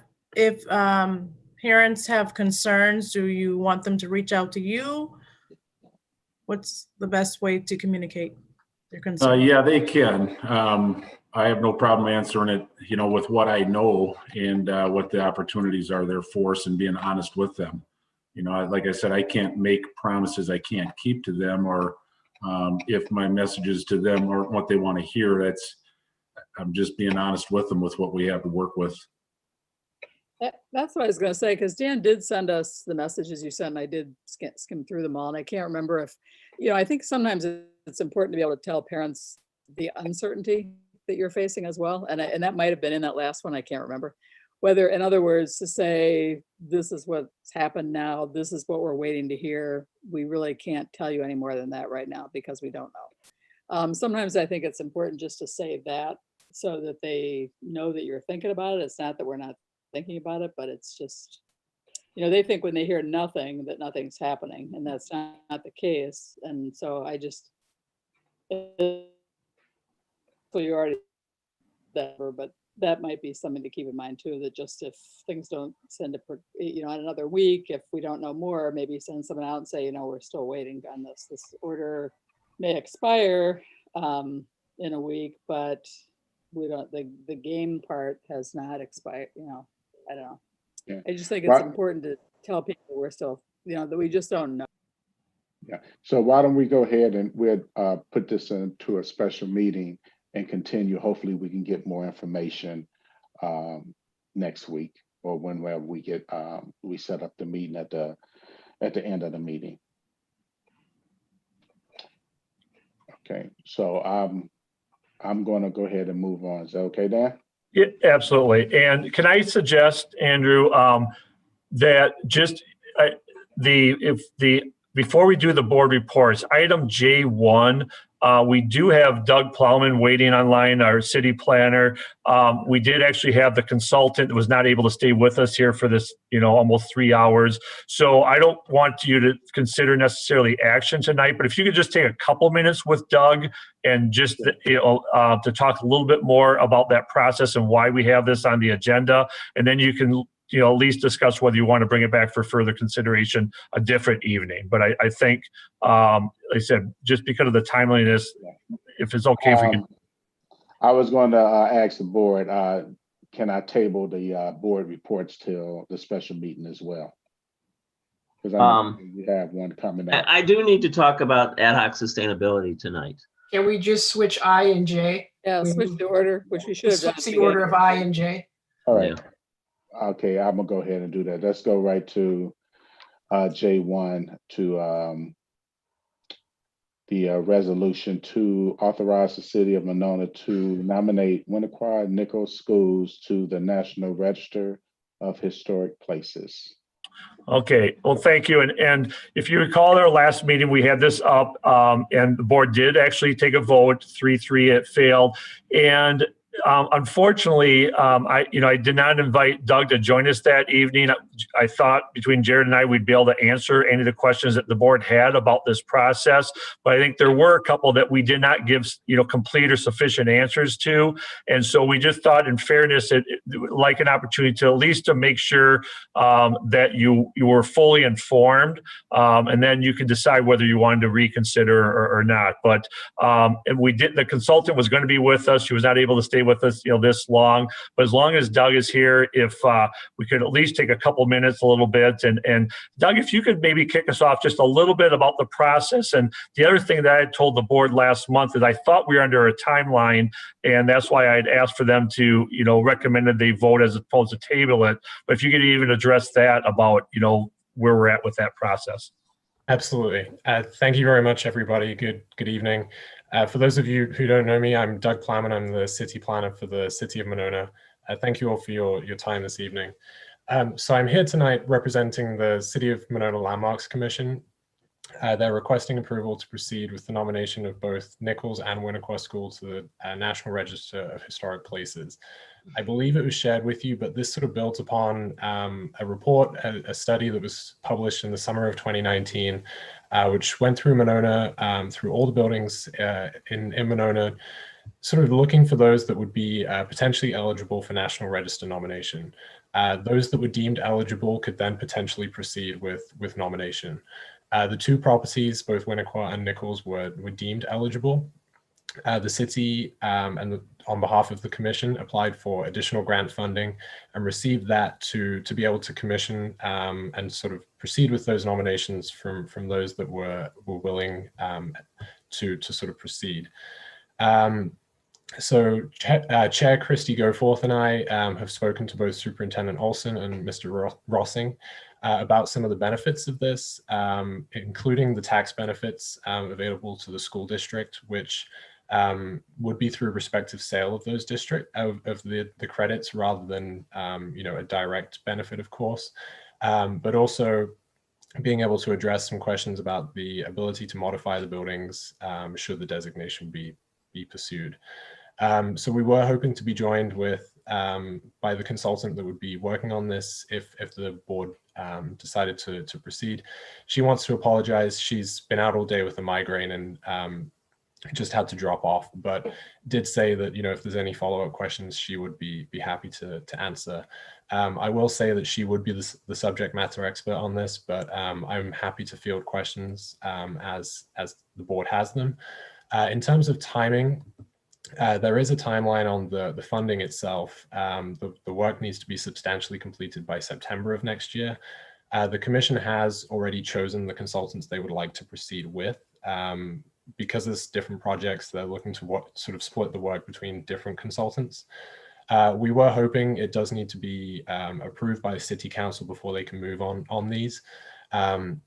But the commission, strongly feels the importance of these two properties in particular to sending out a message of historic preservation. So we, in seeing the split vote at the last meeting and having watched the video of the meeting, felt there was a chance to sort of come back with the help of Superintendent Olson, come back and speak to this and maybe answer any questions that maybe didn't go answered last time. So we were willing to sort of push this out a little bit, probably delaying the start of the work until January with City Council approval.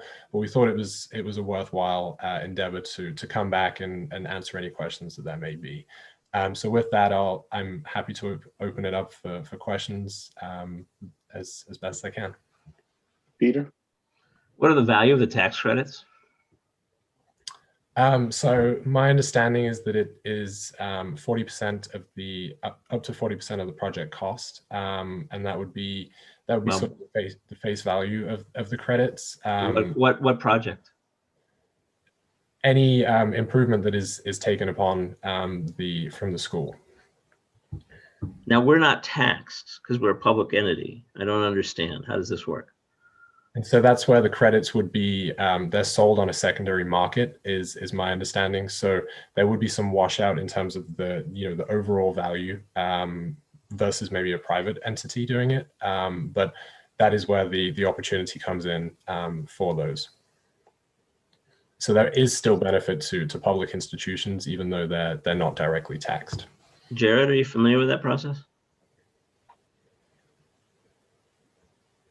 So based on what the consultant had shared with us, we would sell it. It's a one-time cost, but like Doug had said, it would be dependent on what that project looks like. And if we didn't do any specific projects to do anything specifically, there might not be, but we didn't explore it any farther other than there was the possibility as a one-time cost.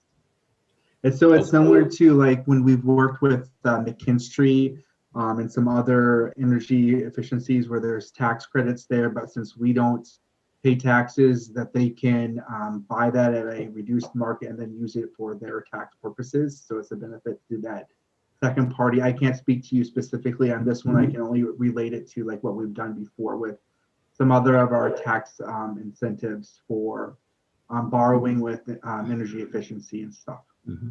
But it's only available if we do an improvement to the property. It's only available. There'd be a one-time tax benefit if we do the improvement to the property. Yes. So like, for example, if we were to improve, I don't know specifically what that project might look like, but if we wanted to do some type of facial uplift of nickels and that project was, $100,000, there's a potential of a 40% tax break to sell on a secondary market, but we would have to physically do a project is my understanding. 40% of the 100,000 or 40% of some notional property value? Yes. Of the project value. And I don't know if that's, I didn't explore any farther after we had that initial conversation at the last meeting. So there's not really a tax benefit then. But wait a minute, 40% of the project isn't taxable under any they don't do taxes that way. Right? Taxes are based on improvements. You can't sell it. I mean, okay, we're building a new school that's cost $30 million. Somebody could buy the tax credits for that of 40%. Well, in order to qualify for tax credit, there has to be tax law that allows you to have specific credits. So like, there are homestead credits, there are farmland tax credits that are specifically written into the tax law. And with properties that go into the historical value, then those are specific tax credits that can be applied. So not everybody gets those, and they're not applied the same way as us looking at, a 5.5% sales tax that if you do, so it has to be very specific and fit within those realms that are written into the IRS tax code specifically by the federal government. I see. Well, we need an evaluation of what those really are. Okay. The second question I have is, when I read the documents and I read the state statutes, it says for publicly owned properties, local governments, including school boards, must consult with the state historic preservation officer regarding any plans or proposed actions. The state preservation officer may require negotiations to reduce or avoid adverse effects to the property. Are those negotiations mandatory? I mean, are you required to reach an agreement, or if you can't reach an agreement, you don't have to do anything? So my understanding with this, and this is based on correspondence, this is kind of the most commonly asked question, but is that it is really the work is reviewed, but the wording that I have here is that the SHPO review process is not designed to stop a project from moving forward, but rather to allow it in a way that maintains the historic integrity of the building in question. So go ahead. Is there any limits to what the cost might be of requirements to maintain the historic integrity?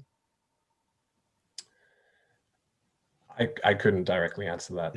There's no statutory limits. If you were going to, for example, in 40 years from now, when Winnequa reaches the end of its educational service life, and the school board wants to tear it down to build a new facility, under this law, as I read it, we would be required to meet whatever requirements that the state historic preservation officer would require to mitigate the effect of the loss of the property. And there's no understanding of that there would be a limit of the cost, and there's no understanding the state historic preservation officer has no mandate, as I understand it, to consider the educational needs of the district. Is that true? So my understanding with the demolition request and things like that is that typically that request would go into the state historical office, and they would really review the documentation of the property and ideally look to document elements that they deem of most interest or historic significance. But really, it's more of a documentation process that they undertake, is my understanding of this. Again, it's I think the intent is very similar to the modifications. It's not to get in the way of an action of the school board or a determination of the building, but it's really just to document things or to sort of analyze what is there prior to a demolition. My understanding, and again, I'm not directly with the state, But my understanding is that it's never to sort of immediately get in the way. It would certainly be another step in the process, but typically it is a quite streamlined process. Of course, they're just here in Madison. And it would be something that's fairly, fairly short in timeline as well, is my understanding of this. So it's something we have to do, and it's mandatory. There isn't any way for us out of it if, for example, we don't agree with whatever the is required. There's no way out of it. Is that correct? It is to be more of a discussion, is the way that from my conversations these have been. It is it's something that can, it is written as you say in state statutes, but the interpretation and the definition are often a little bit more it's more open to interpretation. And then my question would be, in 40 years, do you know how the state historical preservation officer would be interpreting the statutes that give them power to mandate certain mitigations?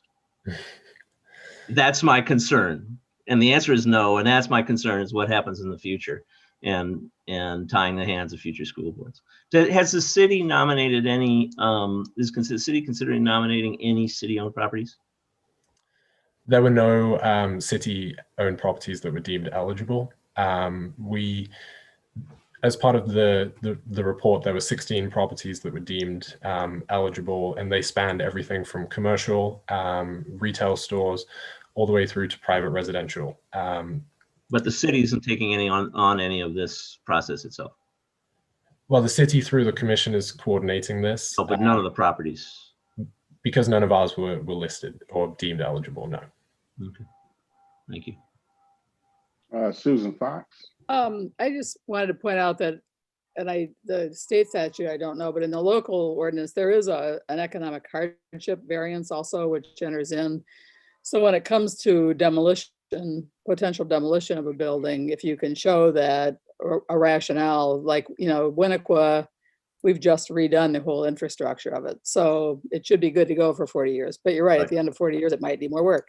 So but the ordinance applies mostly to the exterior also, not to the interior guts of the building. So you might be talking windows and that kind of thing. But there is that economic feasibility thing. So yeah, it would be a process.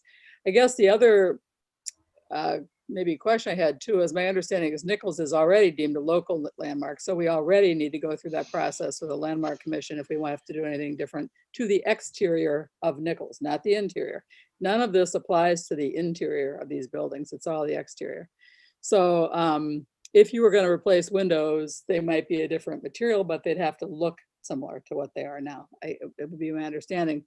And given that Nichols is already a local landmark, we already have to do that for Nichols. If it were on a national register, which it was already, that nomination, and I didn't understand that wording. It said Nichols was already deemed appropriate, but it hasn't been submitted. Is that what the story is on that? Anyway, if that happens, let me finish my question first. Then we would also have to go to the state as well. But my understanding there is that also the SHPO, the representative at the state level, generally follows the recommendation of local guidance in that kind of situation. So does today. The next question is, yeah, so Nichols is not on the historic register, but it's already been deemed appropriate. Yes. What's the status? That's my understanding. Nichols was not specifically listed in the 2019 report, but my understanding was that was deemed, I believe when Monona Drive, the reconstruction took place, it was, they went through that process at that point. So it wasn't sort of duplicated as part of that study. Okay, got it. Well, I guess my comment would be to proceed with this. I'd like to understand what the tangible benefit is, or possibly could be, because before we commit to anything that restricts what we can or can't do with our buildings, we should understand that there's a tangible benefit. So, so I wouldn't be prepared to do anything, have any action on this tonight. If there's a substantial financial benefit, would be a good story. Is that something the consultant could explain more about, possibly? Yes. Okay, so that might be worth, having her come next time, putting her closer to the top of the agenda. Susan Manning. I agree. I think At the last meeting, we raised significant questions and concerns. And I think Peter has also continued to identify the original concerns and also added other issues. And I just feel like there's just too many questions out there, the whole tax issue, and is that really a benefit for us? And so I'd really rather not do this tonight, because to really feel more comfortable with this, I need to do more research. And it would be extremely helpful to have somebody here who could answer the questions about the remodeling. I know that there's kind of a thought of, well, we've already done it at Winnequa, but we really don't know that. I mean, we know we've done some major work there, but and again, we've talked about expanding the cafeteria. We looked at that very seriously and didn't feel that was affordable. Again, if you make that addition, can you do that? And then how does that affect the outside? I just like to have more answers. I still feel I'm not on solid ground yet. Okay, so it's we need to table this to our next board meeting. And just one more thought, as the other thing, as I mentioned this at the last meeting and then we kind of dropped it, but the other possibility is we could approve Nichols and not Winnequa. I mean, just for board members to kind of be thinking about this. Since Nichols is already a local landmark, it's just something to keep in mind. I think we still need to get the information Peter's talking about, but that's a possibility.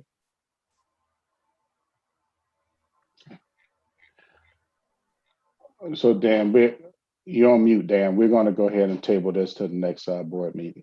Okay, and I'll work with you, Andrew, on the agenda, and Doug, and we'll try to find a time that whenever we schedule it, we'll have it at the top of the agenda. So thank you very much. Thank you, Doug, for hanging around. Thank you, Doug. Thank you. Thank you, Doug. Good night. Good night. Okay, so I will move back here to the board reports. After the board reports, I want to take a quick 5 minutes, okay? Thank you. That would be great. Yeah, that sounds great. So we'll go ahead. We'll go with TLE committee. Eric? TLE committee met on the 17th. We identified 3 subject areas of hiring diverse workforce, district communication, and gathering community feedback on race and equity in the district. We're going to discuss those at the next meeting, which is December 15th at 4:30. Okay. Thank you, Eric. Policy committee, Susan Manning. Basically, we met on November 16th and again on December 1, and we're bringing all of those policies that we reviewed to you for first read tonight. And so if you have any questions on that, you can just ask them as we present those. There's still a few policies that we're holding, and we have a meeting scheduled in February where we're going to review those. Krista was with us for the meeting so that we could go with the physical restraint and seclusion and a couple of the other policies. So we've reviewed those in pretty significant depth. And again, they'll be available for review tonight. And then Andrew, do you want me to do the Monona Grove Education Foundation? Okay. Basically, Superintendent Dan Olson reported he actually came in after a presentation had been made and then they remade it. So he basically is stating some support for a Cottage Grove Optimist plan for weekend and additional meals for students as needed. And the Cottage Grove Optimist organization, and Dan, correct me if I don't have this correct, because it was very confusing. They didn't seem to know what we were currently doing versus what they were doing. So whatever you want to add would be helpful. Anyway, they really want to, Kathy Klinke and Abby Ennington presented from the Cottage Grove Optimist. They're currently running a meal program called the Snack Pack Program. The program is providing weekend meals for students in Cottage Grove schools referred from the school advisory staff. They would like to expand this program to be able to offer this meal program to all students in the Monona Grove School District that are referred by the district advisory staff. There was great support from the foundation board and the Optimist to continue to work with Dan and the foundation to expand the program. Was that your impression, Dan? Absolutely. And what you just said summarized it really well. And I guess I'll just add one quick piece if it's okay.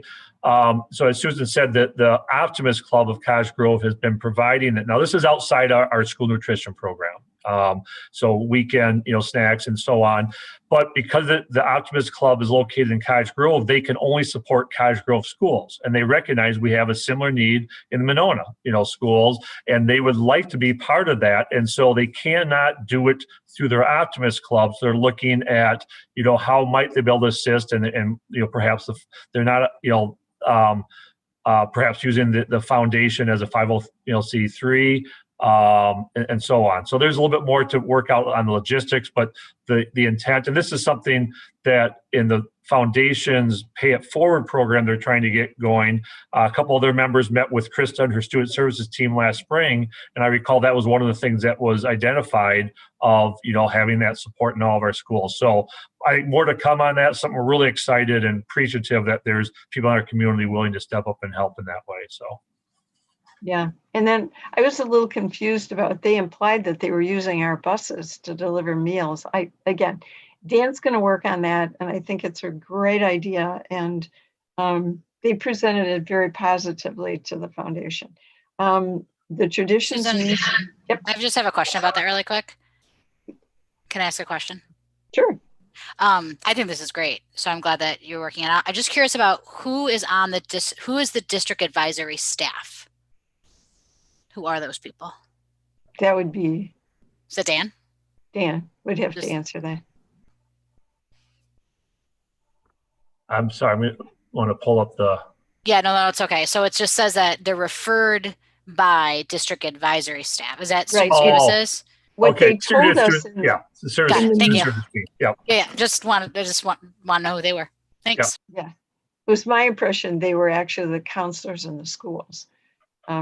And that it's a district referral rather than them just choosing the students, which I think was a little better feel. The Traditions newsletter will be coming out soon, and there's going to be additional support from the board members in putting that material together. And they're going to defer, they had 4 grants that they had awarded, and they're deferring those grants for a year, because they really can't be implemented in the 2021 school year. And they're continuing to work on a particular grant they awarded relating to training and yoga classes being offered for students and teachers.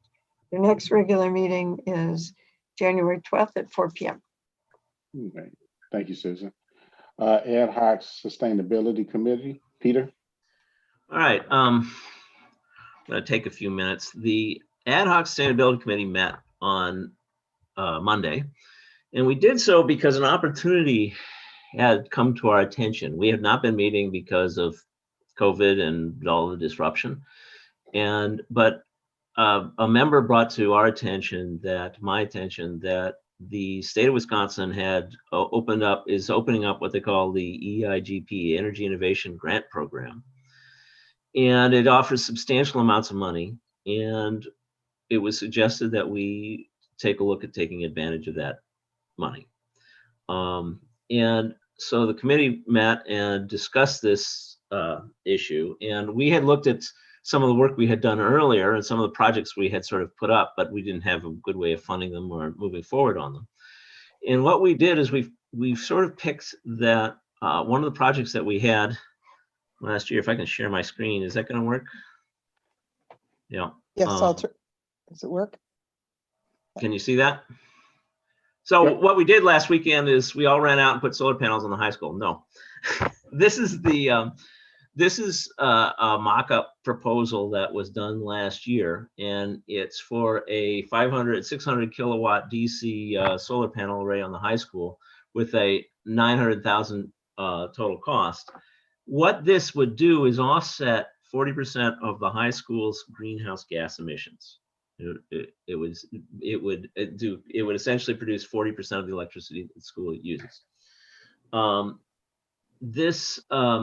actually, well, I'll show you in a minute. this chart right here, the simple payback on this would be 9.3 years. In other words, given the 22% EIGP Energy Innovation Grant and the Focus on Energy grant of $50,000, we end up with a simple payback of 9.3 years. And the interesting thing is the estimates from McKinstry are that this would return cash flow positive in year 1. So the first year we would do that, we have a benefit of $20,000 of Fund 10 to the district. And over the lifetime of 30 years, which is sort of the estimated lifetime of solar panels, has a total value of $3.2 million. If we can do this, if we could do this. So the committee sort of agreed to take a look at this project and take a look at applying for this grant and see if we can put the grant together. It would mean that if we wanted to take advantage, if we qualified and were awarded the grant, it would mean over the next year that we would have to contract and install approximately that solar array on the high school. We would not at this point of the time, at the time we submit the grant, which is January 22nd. This is why we have to talk, because it's the deadline comes up pretty quick. January 22nd, we wouldn't actually be committed to doing the work. We're just applying for the grant. If we're awarded the grant, at the time we're awarded the grant, we would have, which would be in March, when it was just according to their timeline, they would, we would have to commit or make a commitment to do this and decide whether or not we were going to go through this. However, this project, first of all, it has a very positive financial result for the district if we can put this together. Second of all, it makes a big chunk of takes a big step toward becoming more sustainable as a district and being a responsible citizen, reducing our greenhouse gas emissions. And that's something that a lot of students and a lot of families in our district are excited about. The third thing is, even if we don't get the grant, even if we don't finish the application, simply going through these steps certainly prepares us as a school district for moving forward with future projects.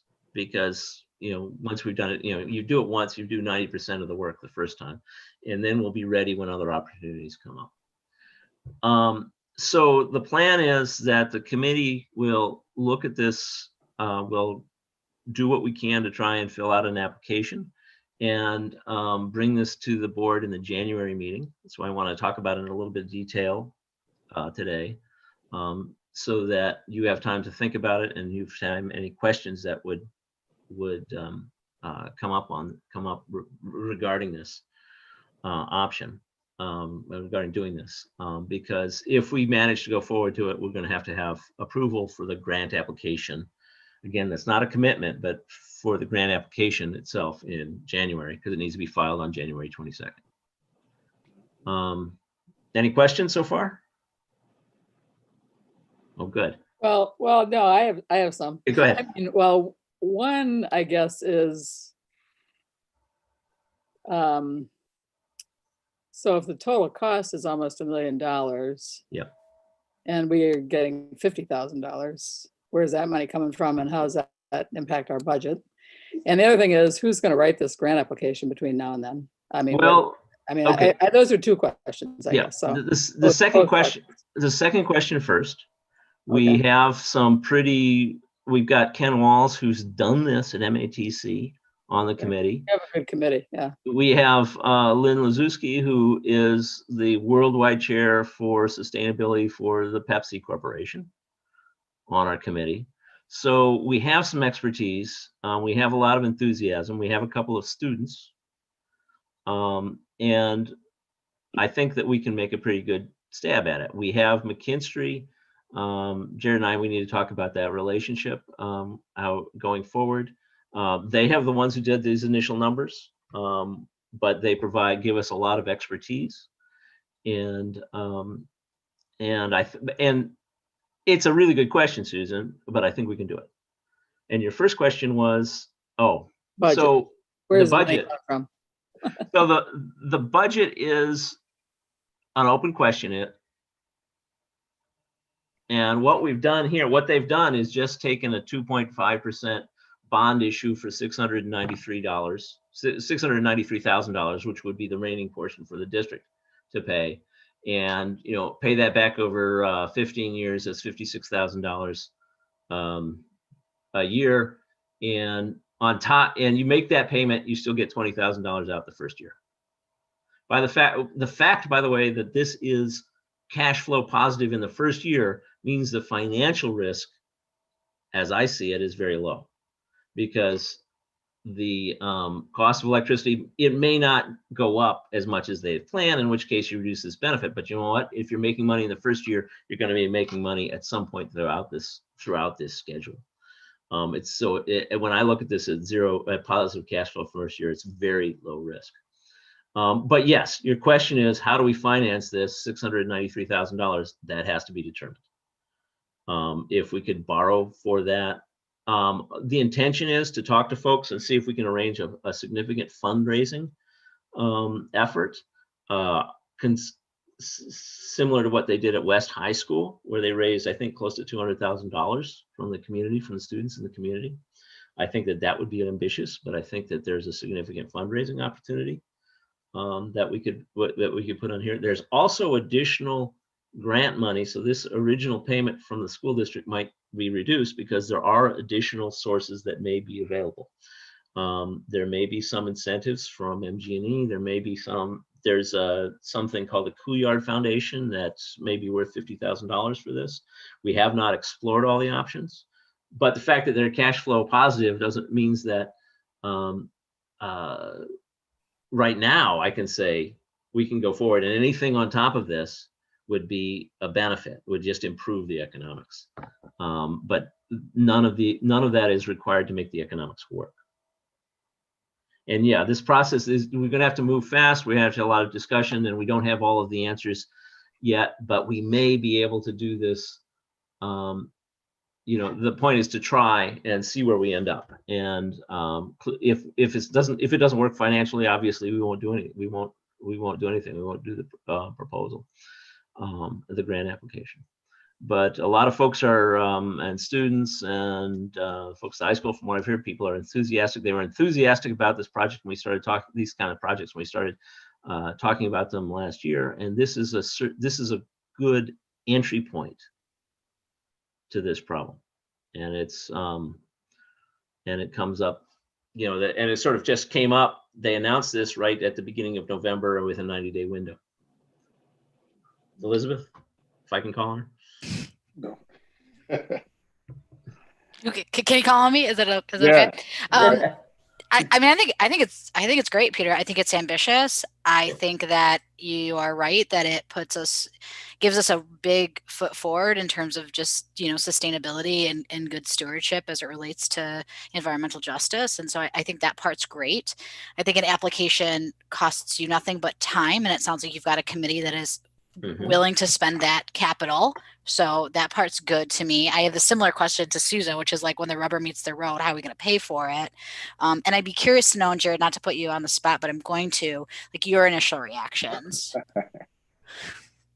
So looking at the numbers, and obviously I have some more meetings coming up to talk a little bit more in depth about the borrowing and what that might look like.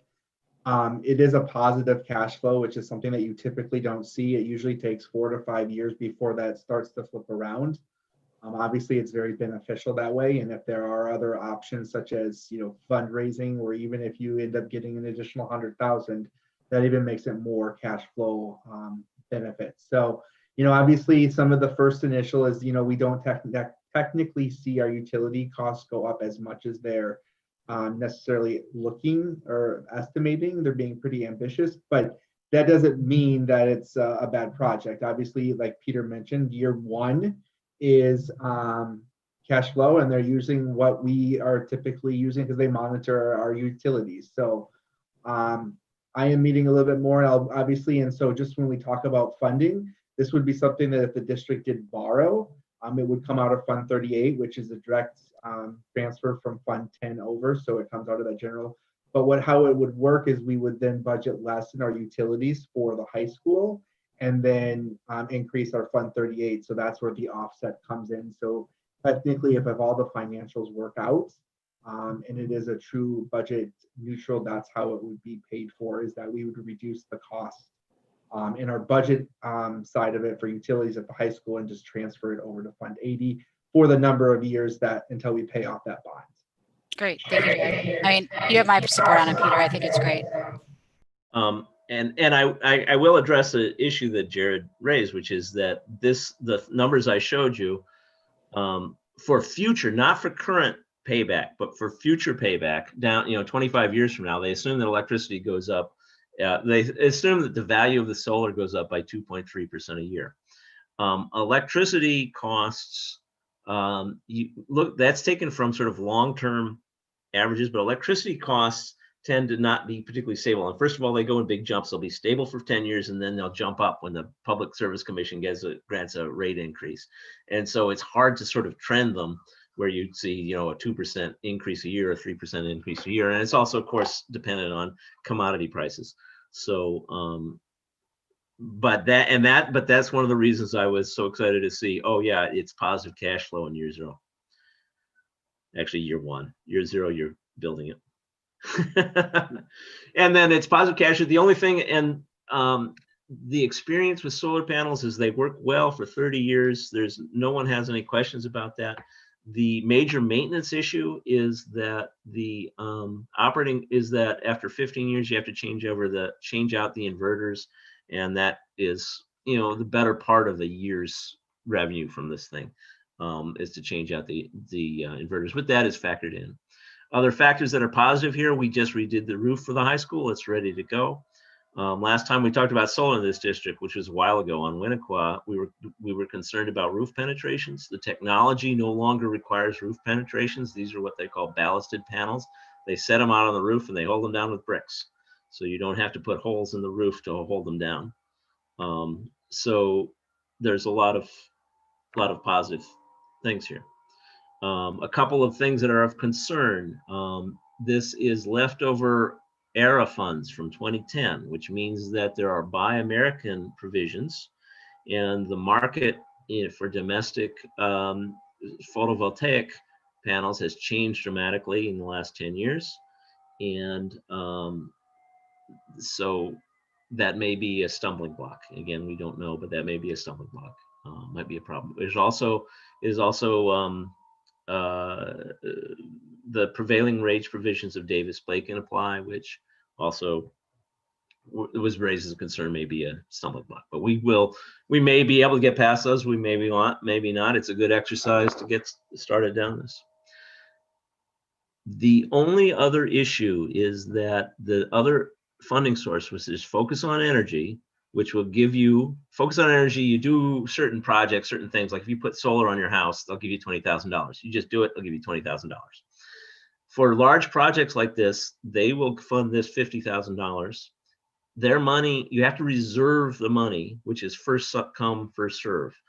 Again, the reservation doesn't commit you to anything. You're just making a reservation. You're just going to say, I'm going to do this. And when you do it, they're going to give you that money. But you have to get your name on the list of people who are going to get the money before the money goes away.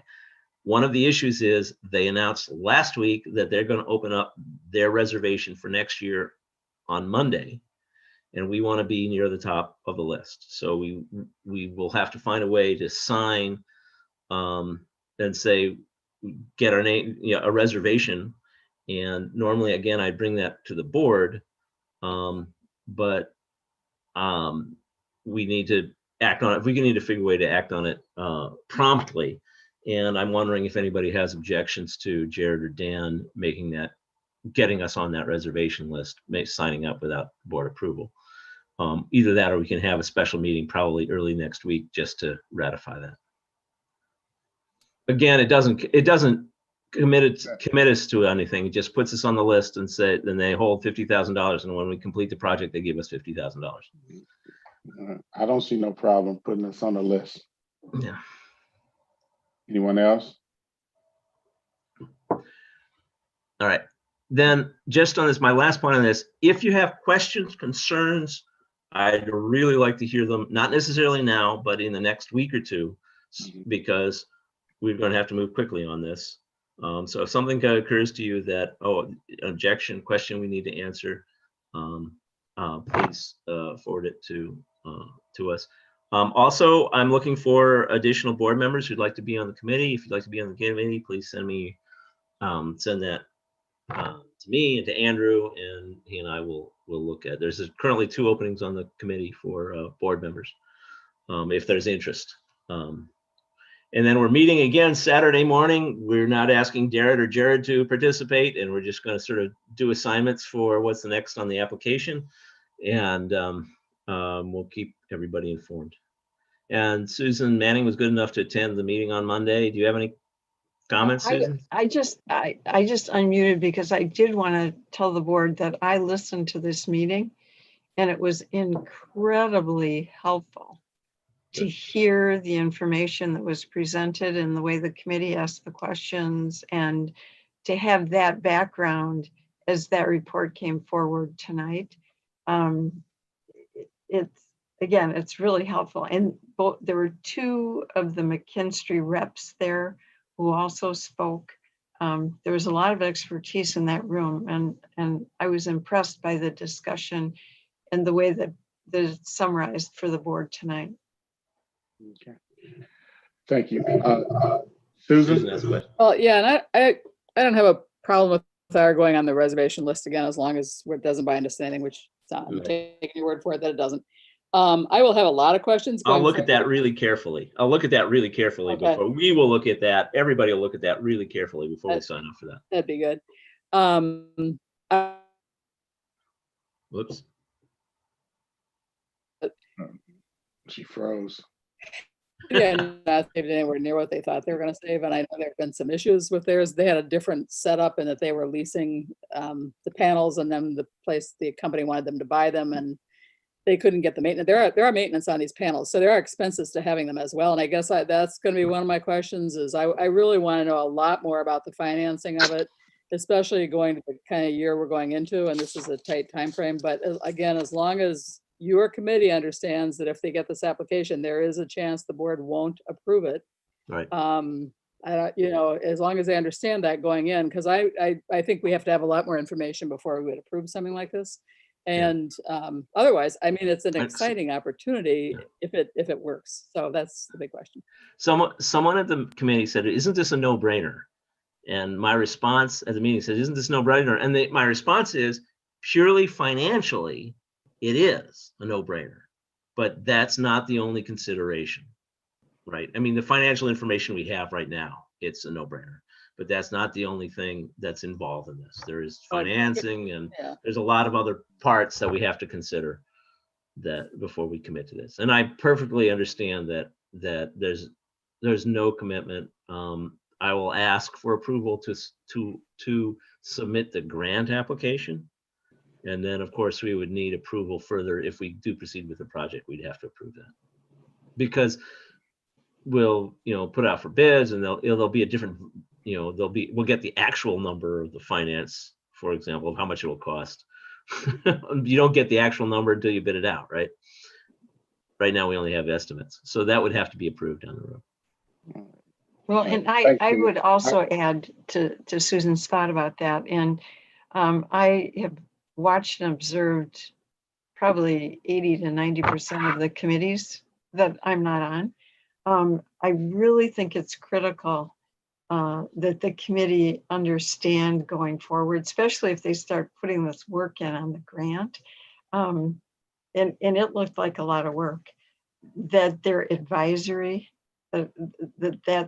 that's how it works. Yes. Because we did see a committee that came forward with some information that was a little difficult to say, I don't want to deal with that right now, as a board. So again, just reinforcing that piece with the committee, I think is really helpful as you work with the project, because they're going to be putting in a lot of time and energy. Yeah.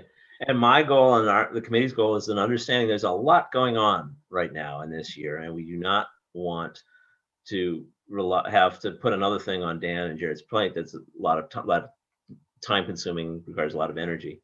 And so I think my commitment and our commitment is to do what we can to make sure that this is as self-contained possible. And I've got some really good expertise on that committee, and that's going to make that possible. If I didn't have that expertise, this wouldn't be possible, but I do. So I think we can move forward. All right, thanks. We are going to take a break here. I've been holding this for about 20 so minutes, so we will reconvene no later than 10:45.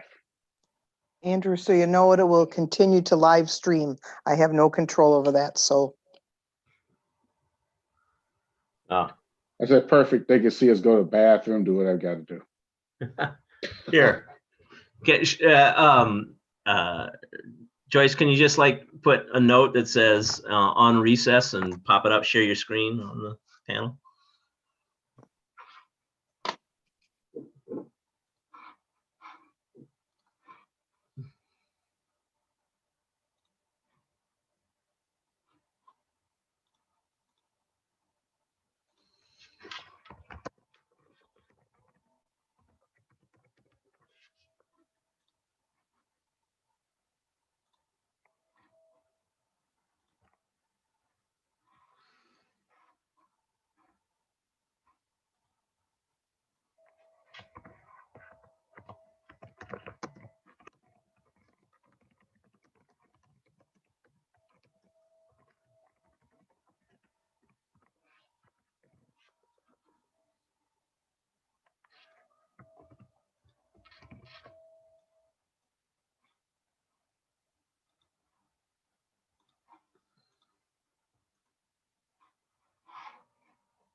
Okay, I give everybody one more minute.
All right. Do we have everybody back? 1, 2, 3, 4, 5.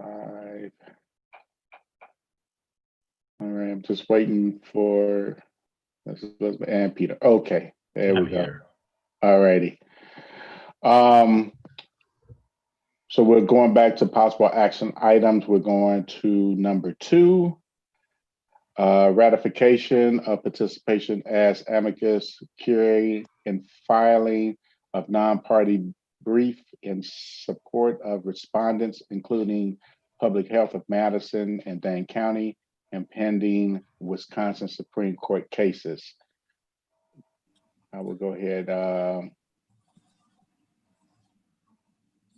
So I can provide just a brief explanation. So you've already received some information about that, but just to kind of summarize. So, I had indicated that we would be interested in participating in this brief. And then I worked with Mike Jelka after that to determine what happened, why we were not given a copy of the draft. And in communicating with the attorneys involved, we should have been. Unfortunately, the attorney who wrote the brief communicated with the city attorney from City of Madison and the in-house counsel from MSD, was under the impression that they were sharing with me, which I would, for me to be able to bring this to the board, and it never happened. And so the recommendation is that if you support the brief, that the board does ratify, just to be clear about, the board's, support of this brief. As far as the timing, the Supreme Court actually heard oral arguments yesterday on this injunction.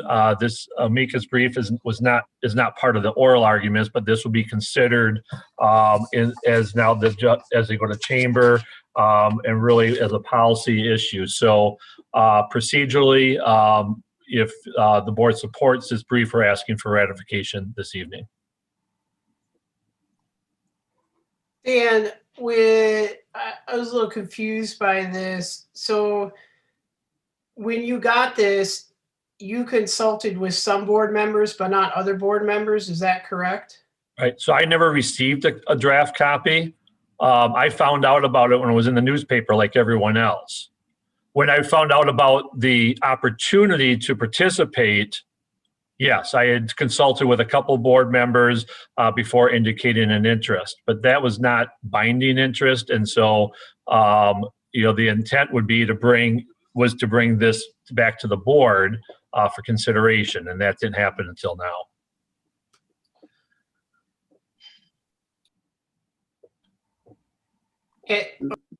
Susan Fox. Well, I was actually just gonna make a motion and then we can continue to discuss it. But I mean, that's a, I would move approval of the ratification of participation as an amicus curiae in the filing of the non-party brief in support of respondents, including the public health of Madison and Dane County and pending Wisconsin Supreme Court cases. Second. And I guess when I read the statute and I read the brief, I just think it makes sense that they should have that kind of, I mean, it seems to me the statute does give that authority.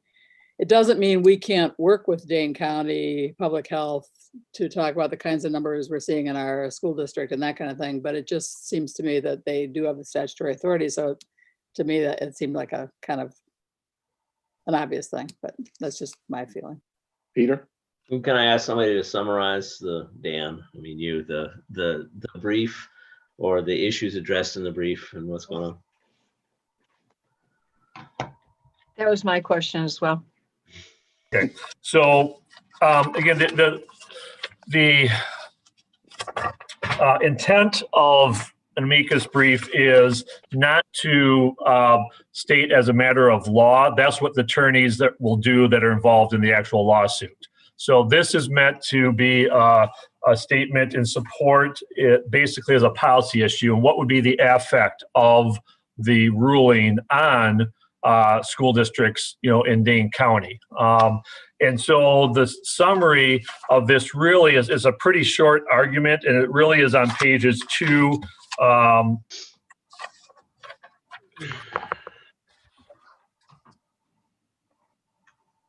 Well, I guess it's pages about 2 through 10, but the summarize is on a policy issue would be the idea that the orders to close schools to prevent as a suppression of community spread is not effective if some schools choose to close and some aren't. And really that's why on a policy issue, the idea that to be effective under that the schools in the county in a populous area really need to be able to work together. And so that's really the gist of the effect of that this would have on the ruling.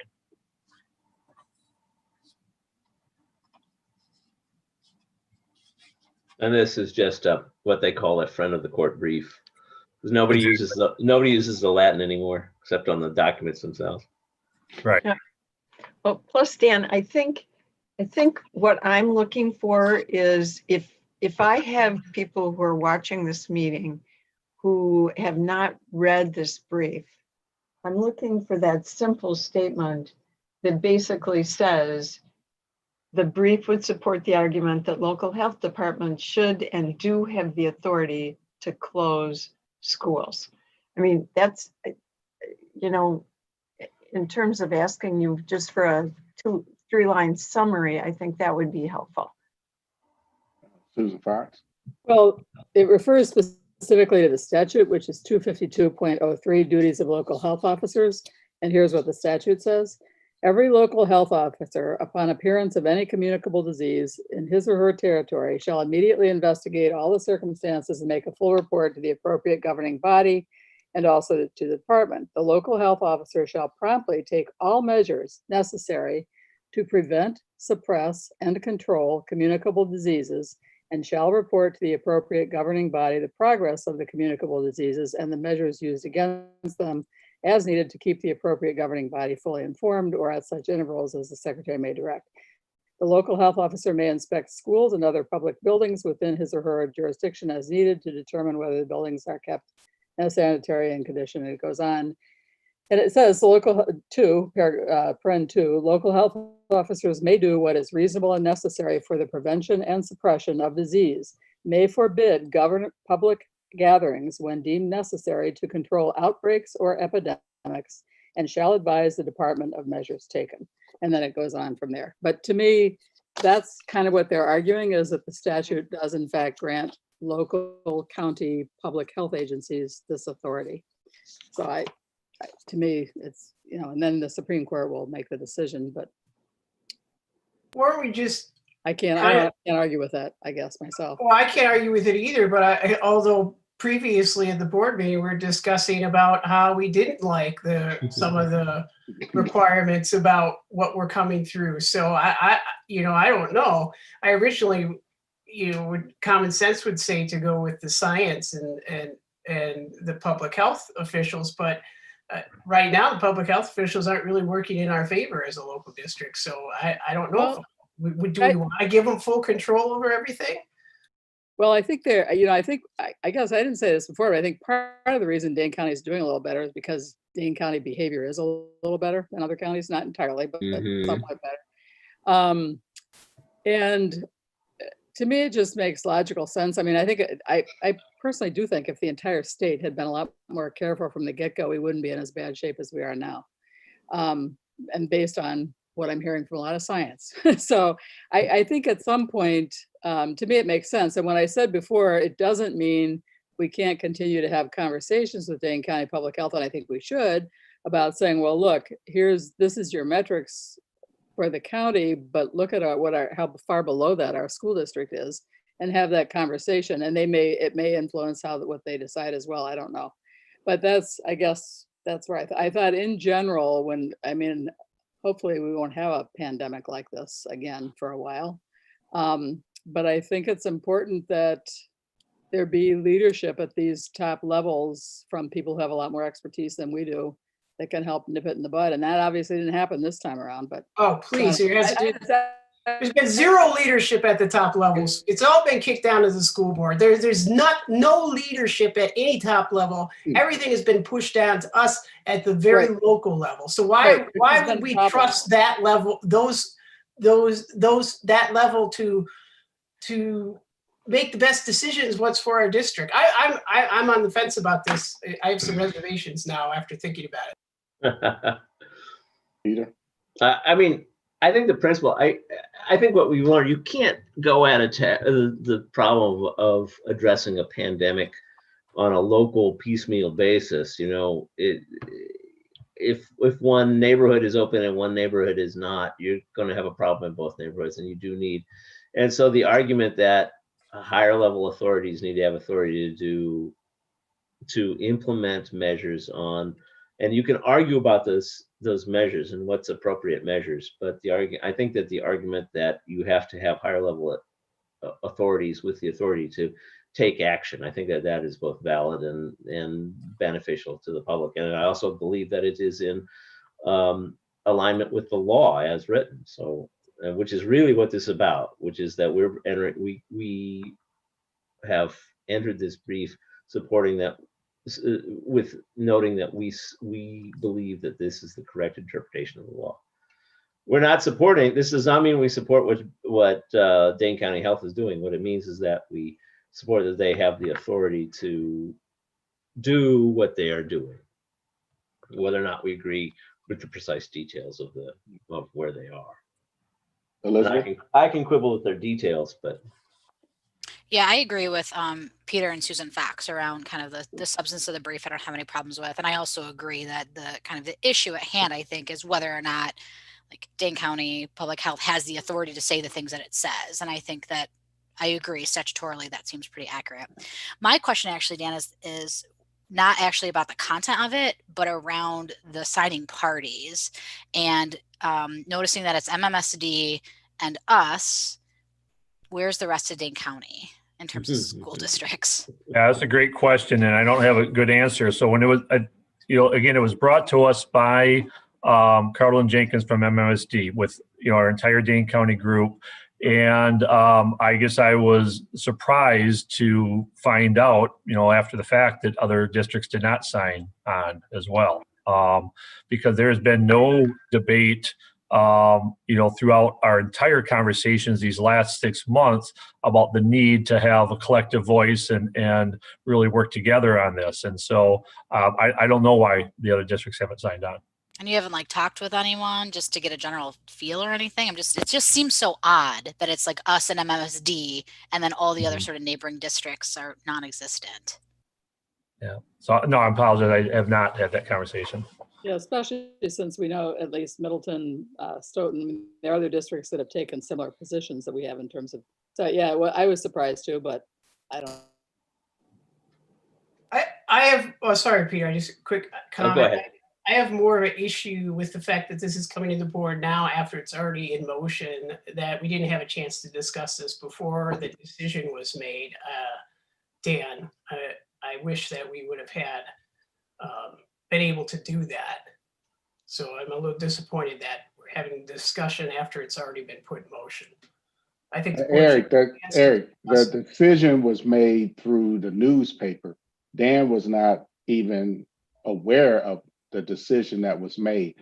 That's not necessarily true, because I have an email from the 19th of November that says a decision was made based on consultation with you and Susan Fox. No, that was for him to attend, not to make a decision. Well, there were some balls dropped here After from their. consulting with board president Andrew McKinney and legislative liaison Susan Fox, I agreed to participate. I think we can all agree that we should have had a special meeting to vote on it. That's what it would have been required for the board to vote. We can't, as we know, we can't discuss it as a board without a special meeting. So there would have had to have been one, and there was some timeliness. Yeah, I think there should have been one. Given that, the question before us is, now that our name is on it, do we want to support that, or do we want to actively have our name removed? I mean, Yes, so the I think- motion that I made was to support the amicus. I We'd totally kind of be agree. shutting the door after the horses run off, but Oh, well, again, the way this is in the agenda, it's to talk about the amicus brief, not to talk about how it happened or how it occurred. That clearly may need to be a discussion in that other environment. And that's, again, that goes to whatever your expectations are for communication. Well, I saw it. I'm sorry. I disagree with that. Well, and that's absolutely, you're doing it respectfully, and I appreciate that. As I viewed it, just on limited expertise in this arena, it looked to me like, again, instead of assuming that he should have given it to us so that we could have seen it, I'm assuming that he didn't get it. And so he didn't have it to give to us. So again, we can talk about that issue differently, but basically the statute is pretty clear about what the authority of Dane County Public Health is. And I mean, if the Supreme Court decides this differently, it's going to be a nonpartisan Supreme Court versus a good legal decision. Which is not This is my point, though. Then why aren't any of the other Dane County schools doing it then? You know, there's lots of I don't feel a need reasons. to follow people, so. Right now, there's lots of reasons not to want to get involved in particular issues. Peter? I don't have a trouble with us taking a leadership role when it's appropriate. In terms of the timing and one issue that I want to bring to everybody's attention, and just be careful, for future reference, is that this does create an attorney-client relationship with Belmore and Richter between the district and a law firm, which we haven't approved. And so these kind of things we need to be, as we do them, we need to make sure that we do them carefully and with forethought. Yes, and Peter, I think that's an excellent point, because I was seriously disappointed that the brief was not sent to our superintendent prior to it being filed. That's just not good practice. I mean, sorry, it's what I do. It's not generally not great good practice. practice. Right. But we can, I mean, it's in fact more of a formality that we approve the attorneys we work with. I mean, that's not a legally binding. Right. But yeah, I agree. They absolutely should have sent it to Dan before it went anywhere, but that didn't happen. So here we are. Okay, so I'm gonna go ahead and call the vote. So all in favor, Susan Fox, Aye. Susan Manning, Aye. Peter, Aye. Elizabeth, Aye. Lorraine, Aye. Eric, No. Nay. Andrew, aye. Ayes have it. Motion carries. Next is Wisconsin Records Retention Schedule for School Districts. Okay, so this is just a procedural thing. The summary Joyce actually wrote. She's been working on this. We have always, or the district for many years has always followed the DPI records retention schedule. And we're working with Mike Jelka actually on policy. If you recall the policy revision you did with regard to with records and school board records and email and so on, when he was looking at our policy, he wanted to confirm that we are following this DPI schedule. And when Joyce researched it, in fact, the last time the board adopted this schedule was 1991. And it was significantly rewritten by DPI in 2010. And so the recommendation is that we do have the board go on record saying that, yes, we will continue to follow this DPI schedule for records retention. So it represents no change in practice. It just will get us in compliance as far as having board support of this on the books. Peter? I move approval of the Wisconsin Records Retention Schedule for School Districts of May 2010 as revised in 2015. Second. Any further discussion? Hearing none, all in favor, Susan Manning, Aye. Susan Fox. She froze. Peter, Aye. Elizabeth, Aye. Lorraine, Aye. Eric, Aye. Andrew, aye. Ayes have it, motion carries.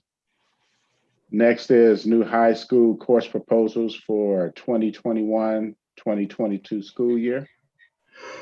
Okay, so procedurally, per board policy, significant curriculum changes such as new course proposals need to come to the board for approval.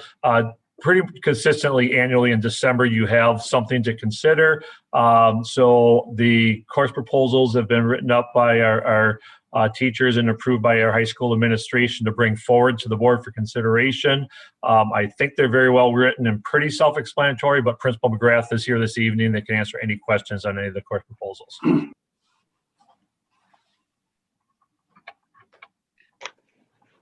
And I have a motion to move approval of the new high school course proposals for 2021-2022 school year as presented.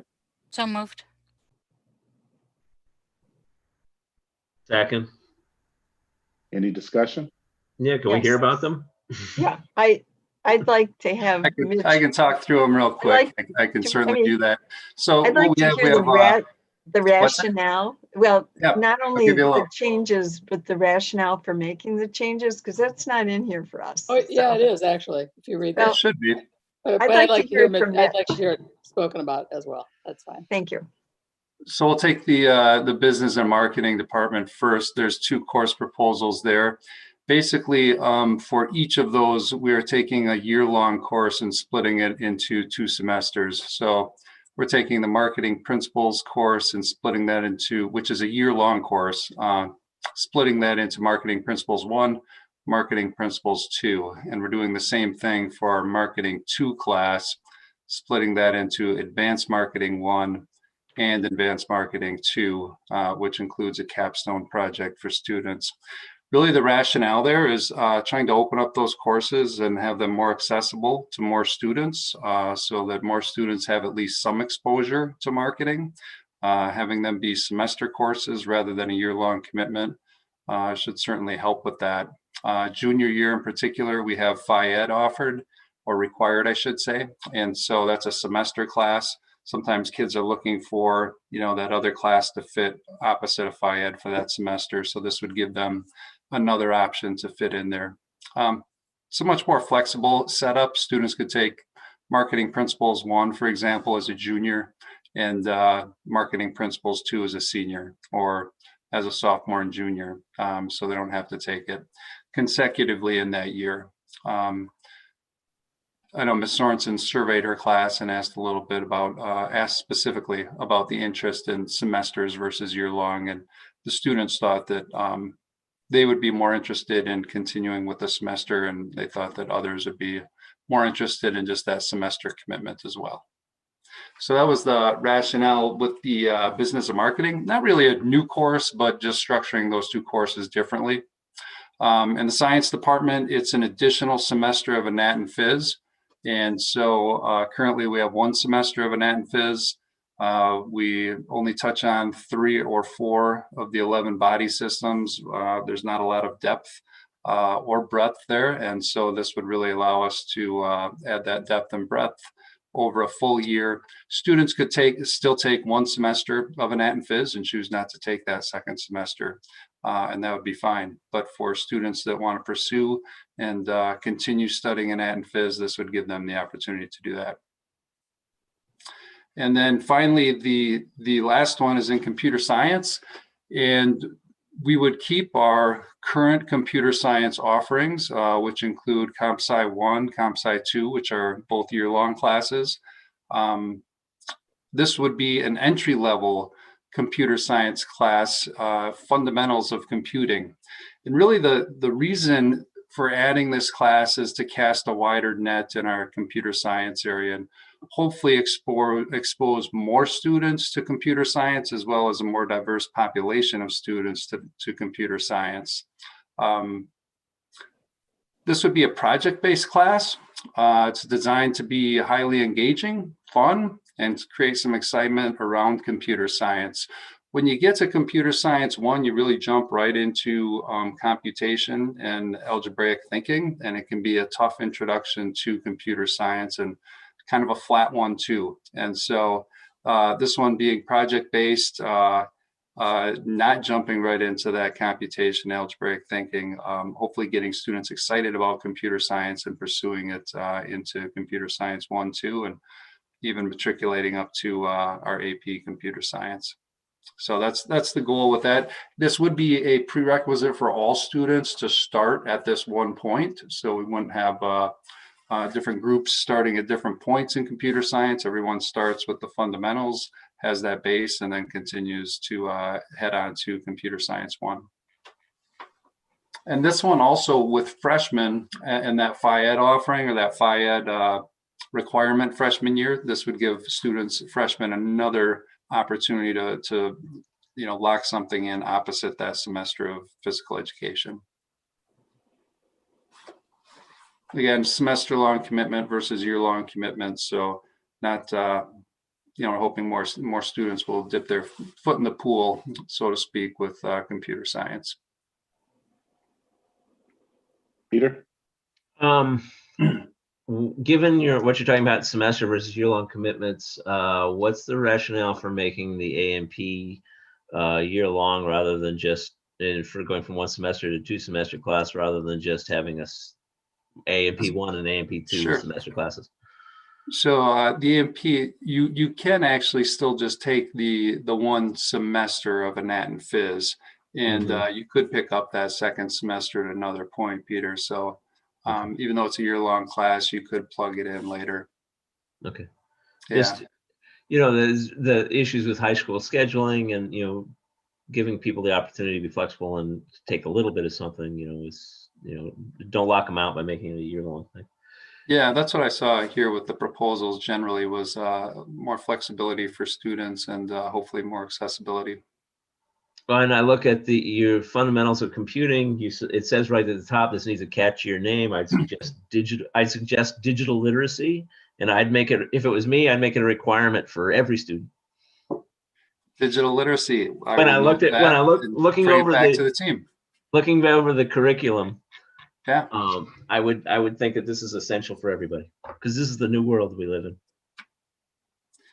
We hope students will see it that way and elect it for now. I've always want to be careful about adding more requirements.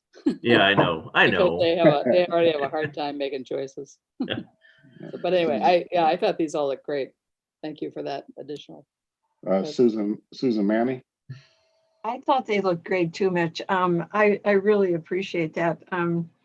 We've had a lot of experience with the marketing program, and I do think offering the semester, a lot of the kids do not understand the value in the marketing program and the business piece that it brings them that may lead them into a business career. So I think doing the 2 semesters will attract more students. It gives you more opportunities. And I think the computer science, again, your whole idea about having more kids, making it more available to more students, I think is wonderful. It'll be interesting to see how your anatomy and physiology evolve. In the past, we actually did a straight physiology class and a straight anatomy and a straight physiology class, because the physiology is a very, very difficult course. And often they really aren't ready for that until they're a junior, senior, and they have more math under their belts. But I think to offer it is great. It'd be interesting to know what our numbers for healthcare are right now. And the demand is so high in these professions. I mean, back in the 90s and early 2000s, you could count the number of people that went to medical school out of Monona Grove High School on probably 2 fingers or 1 hand. So again, to offer this to students in a way that they can take it, I think is great. I really appreciate what you've done. Well, thank you. I'll pass that along to the teaching staff for sure. Yeah. Elizabeth?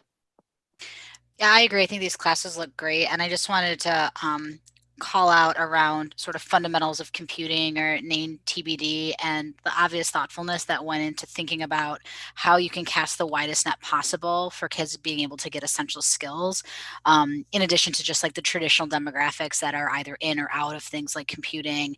And I also appreciate in the rationale the algebra component in terms of like that being an entry point and that being sort of this other barrier, and sort of deconstructing this idea that like I can have mathematical computing reasoning skills and not necessarily like have algebra 1 under my belt, right? And I can understand the logic for having that, but I think having that entryway is a really important one. So again, take back to your team, kind of kudos around really thinking through the equity pieces in a really meaningful way. Will do. Thank you. Okay. Lorraine, did you have something?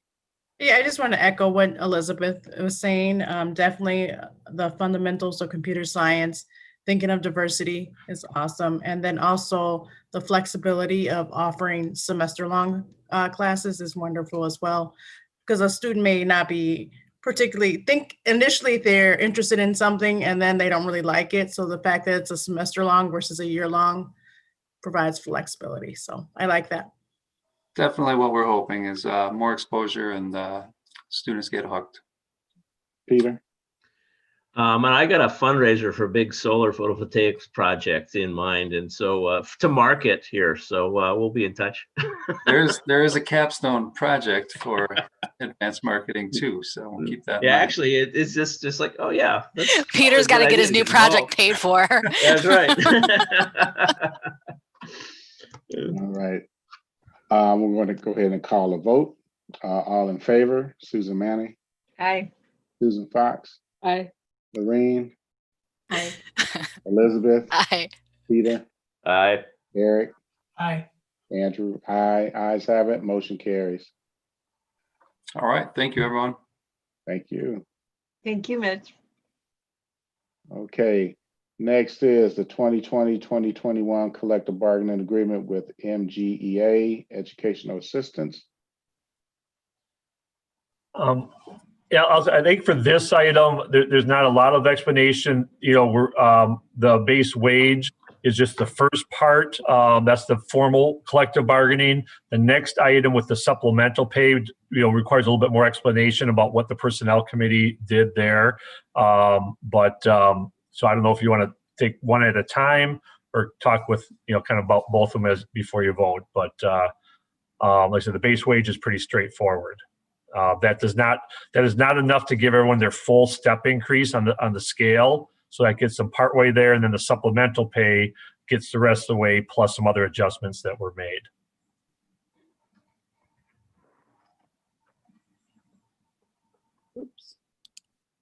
I move approval of the 2020-2021 collective bargaining agreement with the MGEA educational assistants as presented.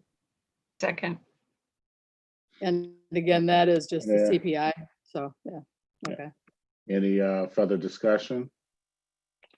All right, hearing none, all in favor? Andrew, Eric, sorry about I that. just want to thank Susan and Dan for the work on this and the time put into it. And I appreciate it. I'm glad to be a part of the personnel committee.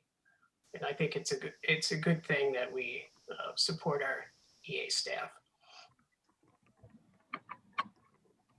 Right. All in favor, Susan Fox, Aye. Susan Manning, Aye. Elizabeth. Aye. Peter, Aye. Lorraine, Aye. Eric, Aye. Andrew, aye, ayes have it, motion carries. Next is the 2020-2021 Educational Assistance Supplemental Pay. Okay, so okay, Susan, I'll start, and then if you want to chime in. And so I think if you look at that, the third document that is actually the compensation plan that shows the different cells, really the short answer as to what happened in the supplemental pay, that provided funds to allow every EA to advance their entire cell, because cell advancement is 3%. And with the CPI kept at 1.81, that difference needs to be done in supplemental to get to be able to recognize that. Just as an FYI, that you also approved the same thing for all the other non-represented support staff groups, earlier in the year. But what's different with this group is this schedule actually eliminates a cell, and to try to increase the starting wage for the first two categories. So there were 7 cells in last year's schedule. Basically, cell 1 was eliminated, plus some additional added on. So the goal was to get the minimum at $15 an hour for our educational assistants, where last year it was at just over 14, I believe. And so that's where the additional supplemental pay would be to, to get those cells moved up and to allow for the step movement. So hopefully I explained that well. Jared also has another document on there that kind of summarizes everything. So I don't know, Susan, if you want to. It also brings our starting pay, especially for the special ed assistants, up to kind of more in the middle of the county. Nicole did say she was kind of starting to have trouble, a little trouble hiring with our low starting salary because it was below. We were way at the low end, and now it brings us, for those two categories, the educational assistant and special ed assistant, brings us in a little better position in the county, in addition to, again, bringing that first cell for the educational assistants to 15, which we did for other employees last year or earlier. So.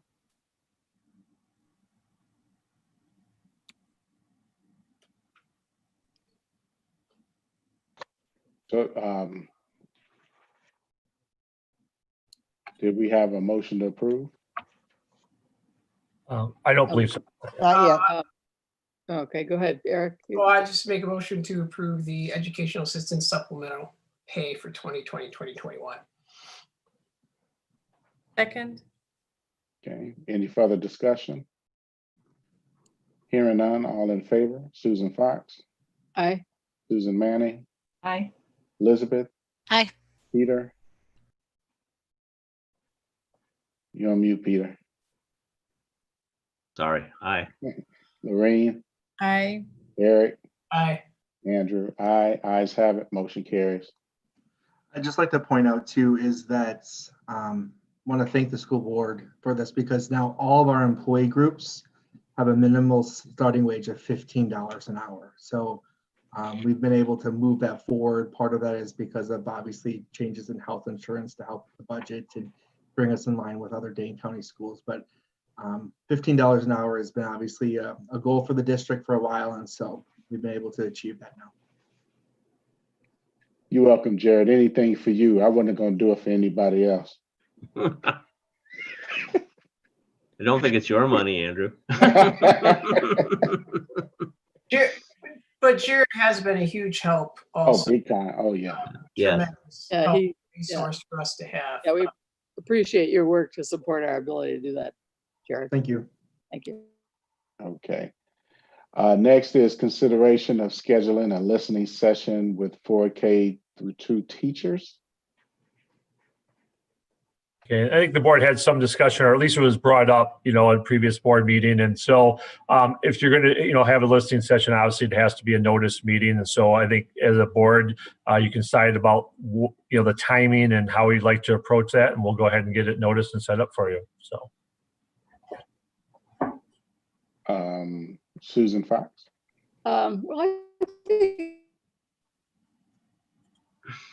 some of what we heard tonight too about continuing plans, it would be helpful to have a lot of that settled, because I think it'd be nice to be able to answer a lot of those questions. And my only other comment is, if we do something like this, which I kind of am thinking we should do, I feel like it should be later in the month so that you have time to have a lot of those answers. But also, I would like us to consider inviting the 3-5 people as well, just in case. I mean, just because they'll have some similar questions. It makes more people. So I don't know what you think about that, but just as a thought. Otherwise, I'd see us maybe having to have another one later. But it just seems to me that I know that the conversations have been going on in the schools and with the principals, but if there's still there clearly is still, or it sounded tonight like there's still a high level of anxiety, and it would be worth having a listening session.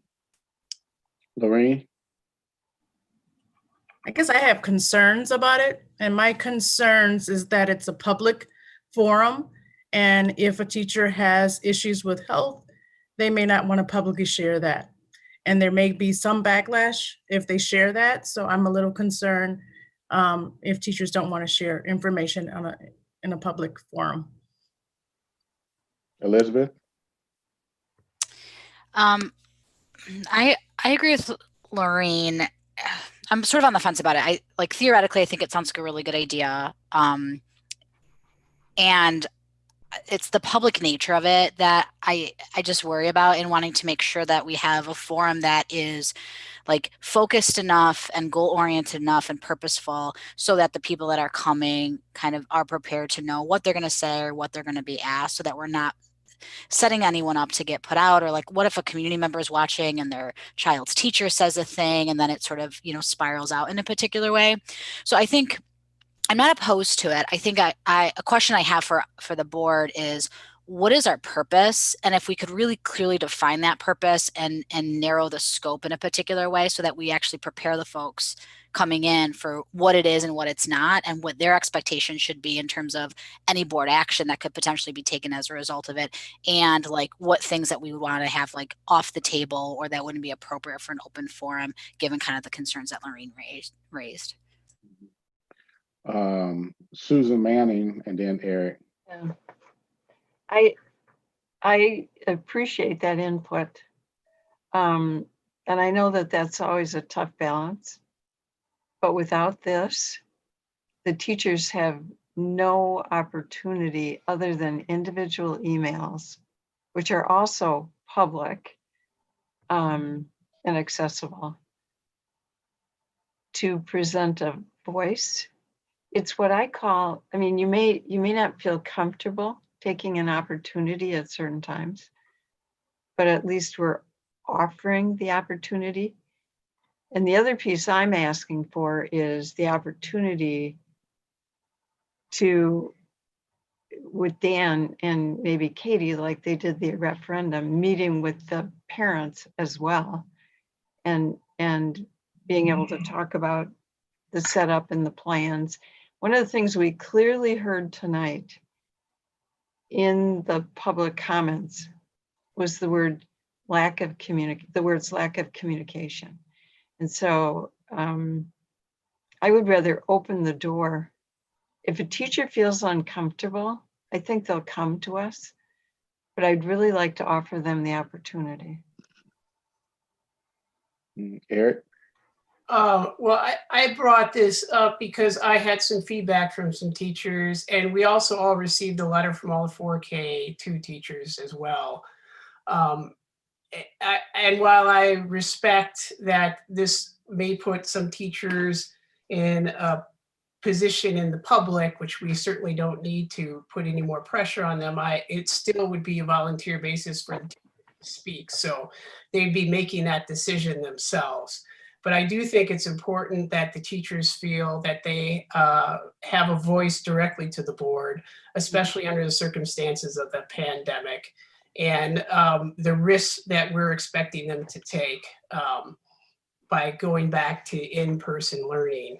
And I envision this more as a listening session to hear their concerns and to hear, like, for instance, maybe testing is a very big concern of some of the teachers. I would like to hear it directly from them, much more than a type of discussion between the board and the teachers, just so that we can hear directly from the teachers what their concerns are. And early on with the school psychologists, we heard that there was a lot of anxiety with a lot of the teachers. And if those are important issues, I want the teachers to know that we are listening as a board. So that was kind of what I was thinking, Dan, of this being a listening session so that we can hear their concerns. And then if we need to take some action after the listening session, or if there are questions that you may be able to answer, that those will be taken care of not at that same time, at another time. Lorraine? I think if possibly, if there's a discussion at the school level, so if administrators talk with teachers and this is what they want to do, then I would be in support of it. But I don't want to mandate or have this forum if they don't feel comfortable. Susan Fox? Yeah, I think the points that Lorraine and Elizabeth raised are good ones. And I have to say, I hadn't thought that much about it because I was thinking of it more like one of the listening sessions we had earlier, which was really not a board directed one. It was one that you just had, Dan, with that was with the 4K2 about reopening. And we had the insurance one. I'll just use that as an example. It was set up and board members could come and listen if they wanted to, but it wasn't like they were so much talking to us. It was just a way for them to get answers and for us to be sure they were getting the answers. That was kind of more what I thought it was. And it wasn't certainly to have anybody be feeling that they were put on the spot. Because my understanding is they've already had these meetings in their reopen. They're still in some questions. So Lorraine's last point, maybe that's a good way to go with it, is if they feel like this would be useful to have all 4K2, maybe we don't do the 3.5 this time, maybe we save that, I don't know. I was thinking of efficiency in terms of time, but maybe they don't feel it's necessary. I don't know. I just want them to feel like they're getting their questions answered, and it helps us to have the same information. So it's nice to be able to listen, but anyway. Well, as a teacher myself, I would love to have the opportunity to speak directly with the board and voice my concerns because of the lost chain of communication that I think happens with just the structure of school districts and the administrative levels of going through the principal and the superintendent. That's just a personal preference. But I think maybe it would be beneficial to find, Dan, I don't know if it'd be easy process to send out to get some feedback and see if this is what the teachers want. It seems like that's kind of, nobody would not support it if that's the case. But I don't know if that's something possible or not.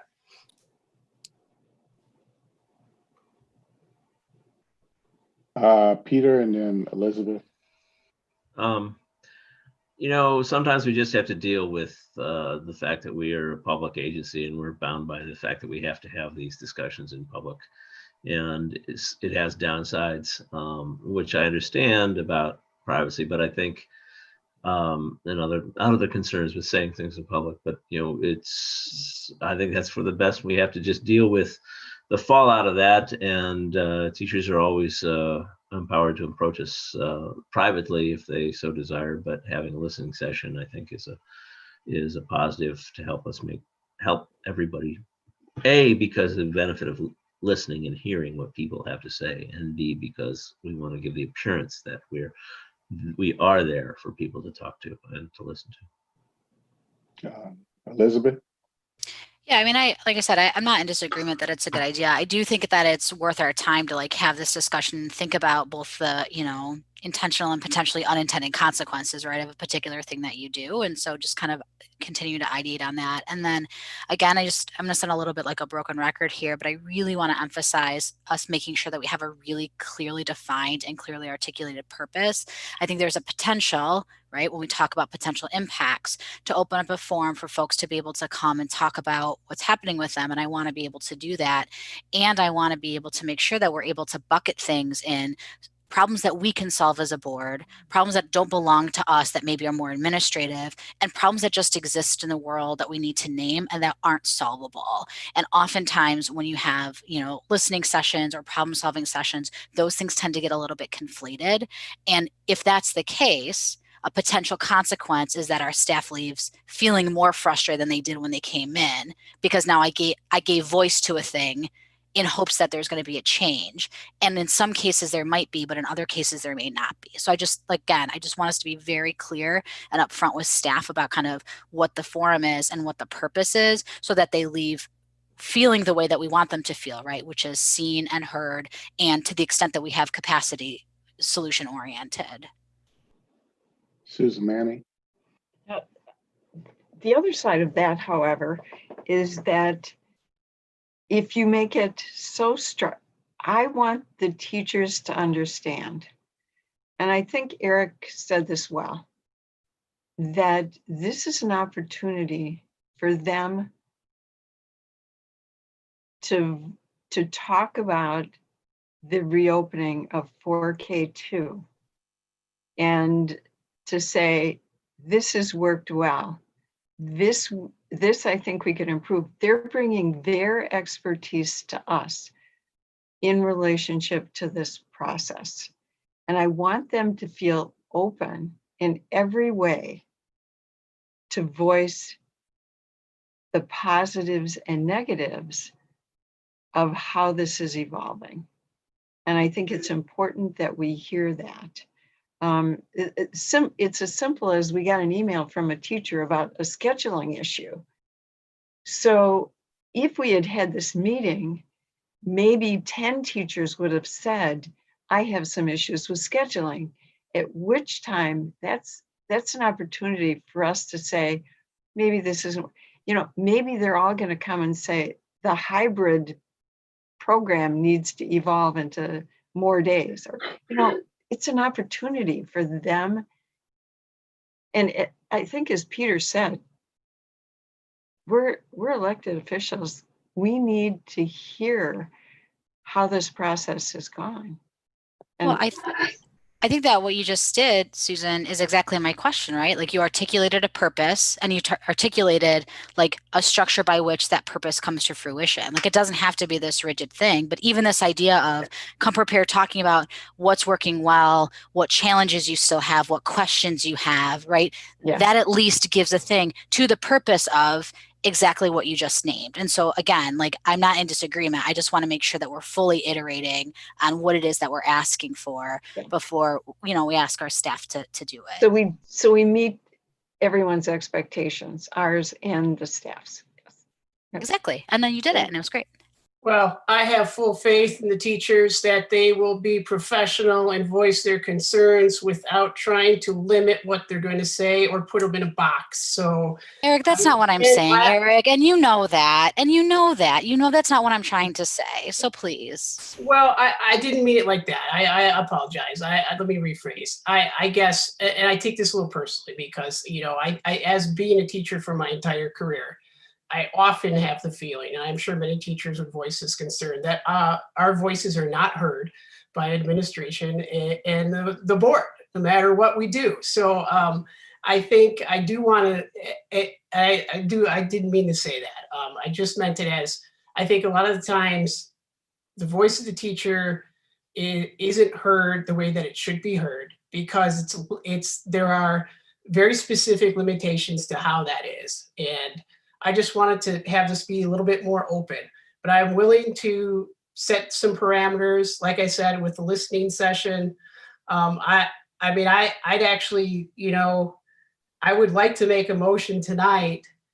And I'll just make a motion, and if you guys don't want to vote on it, you don't have to vote on it. But I want to make a motion that we that the administration holds a school board listening session for 4K 2 teachers, and that the administration determines the parameters of what that listening session will be. Oh, take that off, Eric. Take Take that it off. Okay. Take So that just- off. Again, it's right here. It's just a second. It's right. The language is right here. Where is it? It's under the category of scheduling is consider basically. Why don't you make the motion? I'll second it. Hold on, I can't find it. The board would like to provide an opportunity to discuss. Oh, I got it. To have a listening session. I got it. To meet with the teachers regarding the reopening process. Okay, I mean, it's simple. Thank you, Susan. I got it. So I'm going to make a motion that the board will have an opportunity to discuss and consider scheduling a listening session or other forum to meet with teachers. Regarding the reopening plan. 4K2. Except, wait. Can I just say right, one thing? right. Your motion isn't that we'll have an opportunity to discuss and consider scheduling. That we will have. That we will have. That we will have a listening session or other forum to meet with teachers to discuss the 4K2 reopening plan. Right. Yes. Do I hear See, a Andrew, second? it's after 11:30. Do I hear a second? Second. All right, we don't need to discuss no more. We Well, discussed it. I do, Andrew, because I want to clarify that, like, it's not that I disagree with you, Eric, and I'm an educator too, right? So I totally understand where you're coming from. And I think that this is a potentially good spot. And I want to make sure that we're really being clear with what it is and what it's not, so that folks can come and actually leave feeling the way that you want them to feel, as opposed to here's another opportunity that the board gave me that was just a checkbox so they can say they heard me, and now I'm going to walk away feeling equally frustrated. And that's my only concern here. Not that there's anything wrong with having it, not that it's not value added, but out of respect for our staff, I don't want us to give them an opportunity, right? Which would then they walk away going, well, that was just a platitude. No one's listening to me anyway, because that makes the problem worse, not better. And that's all I'm trying to emphasize here, with a little bit of like intentionality around what it is that we're asking. How do we address that concern? Well, I think that's a good question. Go ahead, Susan. I've been talking a lot. I can stop for a minute. Well, I don't have any real answers for that either. I guess I'm assuming, first of all, teachers aren't going to ask anything they're not comfortable asking in public, so that's not going to happen. But I guess I just had the impression from what we heard earlier tonight that they still want more information about exactly how the protocols. I mean, if they're talking about how they're going to have lunch, for example, all that kind of stuff. So I guess I would envision only people coming to this who still have those questions. And I mean, I don't foresee us changing our model, our hybrid model. I mean, we're still dealing with the same numbers. We're still dealing with that plan going forward. So my impression was that they just still had some comfortability questions about what would be going on in their room or how they would be handling. I don't know what the questions are, but I guess it would just be, and maybe there wouldn't even be that much attendance by then because maybe they've had all their questions answered. I don't know. I just don't think, I don't foresee people coming in. First of all, it's a minority of our teachers who are going to be coming back, since 64% of our kids are staying virtual. So I'm assuming we're able to take care of the people with underlying conditions and they're not coming back at this point. So it's people, and some of our teachers actually kind of want to come back. So it's under this hybrid is my understanding. So I think I'm not so worried about those kinds of questions because, yeah, it would be right. It would be wrong to hold out a false promise that they're going to change the plan because that isn't going to happen. It's more, what are you thinking about that maybe we haven't thought about, that maybe we have to think about? I guess that's how I see it more. Yeah, like that's lunch, testing, for instance. you know, like We what want- do you need lunch? we want more Is that going to be my one break in the day? Can an aide come in and have lunch with you? Well, how are we going to do this? I mean, I think those are the kinds of nitty gritty things that they might still wonder about that maybe haven't been written down. And sometimes it's harder to do FAQs about that because, you know, it's just, so it's more of a, to me, that's kind of what I was envisioning. I don't know, Eric, is that kind of what you were thinking or no? I was thinking I want to give the teachers a direct voice to the board. Right, right. Well, that's, and Whatever, yeah. whatever those concerns are, I want to hear them. Right, okay. Lorraine? The questions that you kind of talked about, Susan, I think that's more of a building level type questions that more the principal could answer. Right, that's true. We can't answer it. I mean, I'm just there. The only, I see my purpose here as more listening and knowing that they're getting the questions answered that they want to. So I feel ambivalent about it all, I guess. Anyway, I'll just, yeah. Okay. I'll go ahead and call a vote. All in favor? Susan Manning, Aye. Susan Fox, Aye. Lorraine, Nay. Elizabeth, Aye. Eric, Aye. Peter, Aye. Andrew, aye. Ayes have it. Motion carries. So we'll have to find a date when we go to future meeting dates. All right, finally, we're here to discussion items. First discussion item is the policy revisions, deletions, first reading. Okay, well, Susan highlighted a couple of them, you know, in her report for the policy committee. This is the first reading. If you had a chance to review and have any questions tonight, we can answer. If you haven't had a chance to review, please do so before the next meeting and bring any questions in advance to the committee so that we can be prepared to answer. And I would say close to 50% of these were statutory changes, just language that changed in the law and you wanted the policy to be the same. And then some of them were student services things about physical restraint and seclusion. And Krista was right there with us in the meeting. She had reviewed the materials, came with us. She actually made most of the changes. We just reviewed them and asked questions. None of these, I don't think, and Elizabeth, you're good at this, at the detail stuff, were major change, big things. And all of the business items, and one of them is actually new, you know, the language basically, it was all reviewed by Jared. So, you know, these are policies we probably had mulling around for 2+ months that we've sent to staff, and because of their scheduling, we haven't been able to get to. So these have all had staff input, if that's helpful to know. Susan Fox.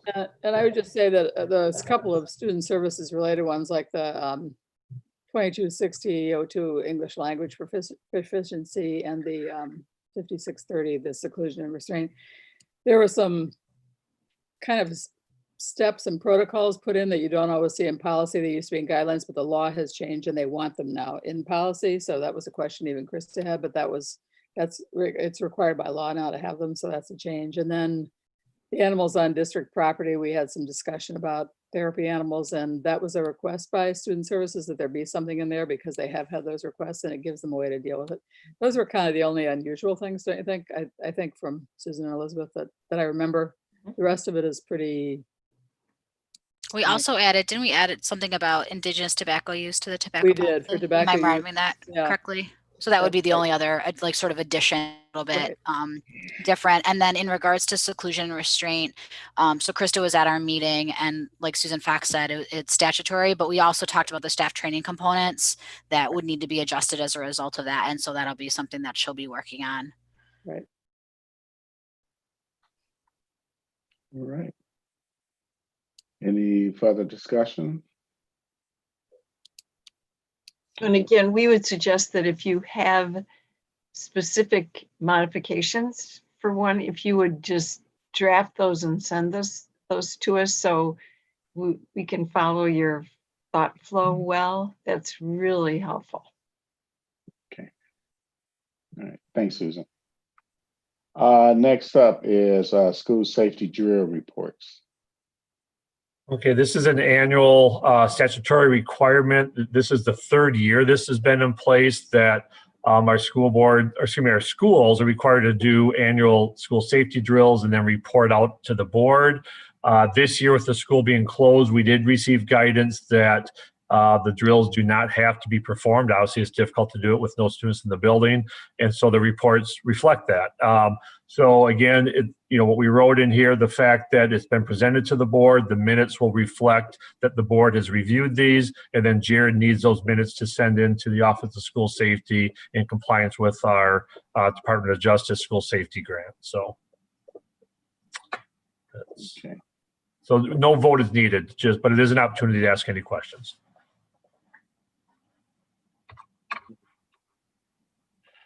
Okay, seeing no questions. Thank you, Dan. Next is equity in. Andrew, I have a quick question. Sorry, real quick. Yes. Are we required with our DOJ funding to do ALICE training, or do we opt into that as a district? Not specifically ALICE. We Okay. didn't do, right. Thank you. Yep. Okay. Equity in education policy. Okay, so we had this as a discussion item last meeting. Our policy committee has talked about this. Teaching and Learning Equity Committee has talked about this. As a reminder, the board has adopted an equity statement.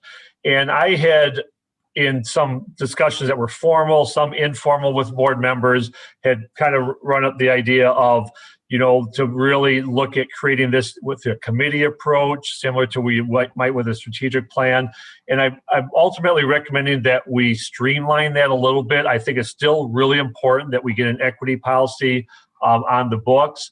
But really kind of what influenced my most recent thinking, our national organization, AASA, has been holding regular webinars throughout the whole fall on equity-related items. I had a chance to participate in one just a couple of weeks ago where one of the presenters was Daryl Camp. He's a superintendent in San Lorenzo, California, and had talked about he was new to the district.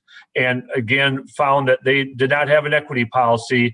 And he talked about the importance of having something on the books. And so he shared out what they came with. It was not nearly as comprehensive of the one you looked at earlier from the Highline District, but with the idea they'll go back and revisit annually. So I do think it's still important that it's not something I write or a small group of people, that we do definitely have internal and external stakeholders.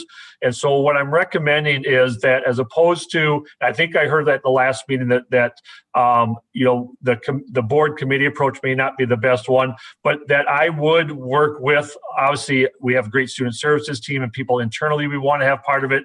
We know we have a number of external stakeholders that we would want to have input on that. And I would work with both the policy committee on the process, as well as teaching and learning equity as far as feedback, and between the two committees, ultimately then come up with a policy recommended to the entire board, by the end of the school year. So I know that's not a lot of detail. It's kind of loose, but with the idea that I would keep you informed along the way, and we would, at the policy committee, make sure we have it on our agenda where I could check in with you guys and talk about the process, who's involved, and so on. Likewise with the TLE committee. So if you're comfortable with that approach, we can flesh out more details as we have those conversations within committee, but that is the approach I think that makes sense for us for this year. Susan Fox. I'm comfortable with that, especially because Making sure I'm not on mute. Especially because we now have that statement that we adopted, because I think that provides guidance for what our expectations would be included. So I'm good with that. Elizabeth, and then Susan Manning. I'm also comfortable with that. My only request, Dan, would be in your internal stakeholder engagement, we'd think about a way to get youth voice. Yeah. Thank you. Susan Manning. I have some concerns about this. Again, having watched many of the committees and how they worked, there was a recent committee that we had that basically Dan and with Katie's help administered. And I had discomfort for many of the meetings because of the discussions, because of the lack of base information being provided. And first of all, it's truthfully, it is difficult for Dan to take time, particularly now when we're working on reopenings, to put together a package, put together a committee, and then run it. The other thing I want us to seriously consider is that whatever does come out comes to the policy committee for review of language and development. The other thing we do is we look at the statute, what's required. Are we meeting the language? We look at the policy pieces, kind of the structure, the formation. We look at the statutes, we look at other policies. I wonder, and I haven't really thought about this. I would say we should think about this a little bit and maybe talk about this at the meeting that we're going to reschedule, where we talk about the reopening, because I want us to think about, I think having input on this is great. That's why I thought the equity committee was going to kind of put this together. But having the statement is great, and it's a great start.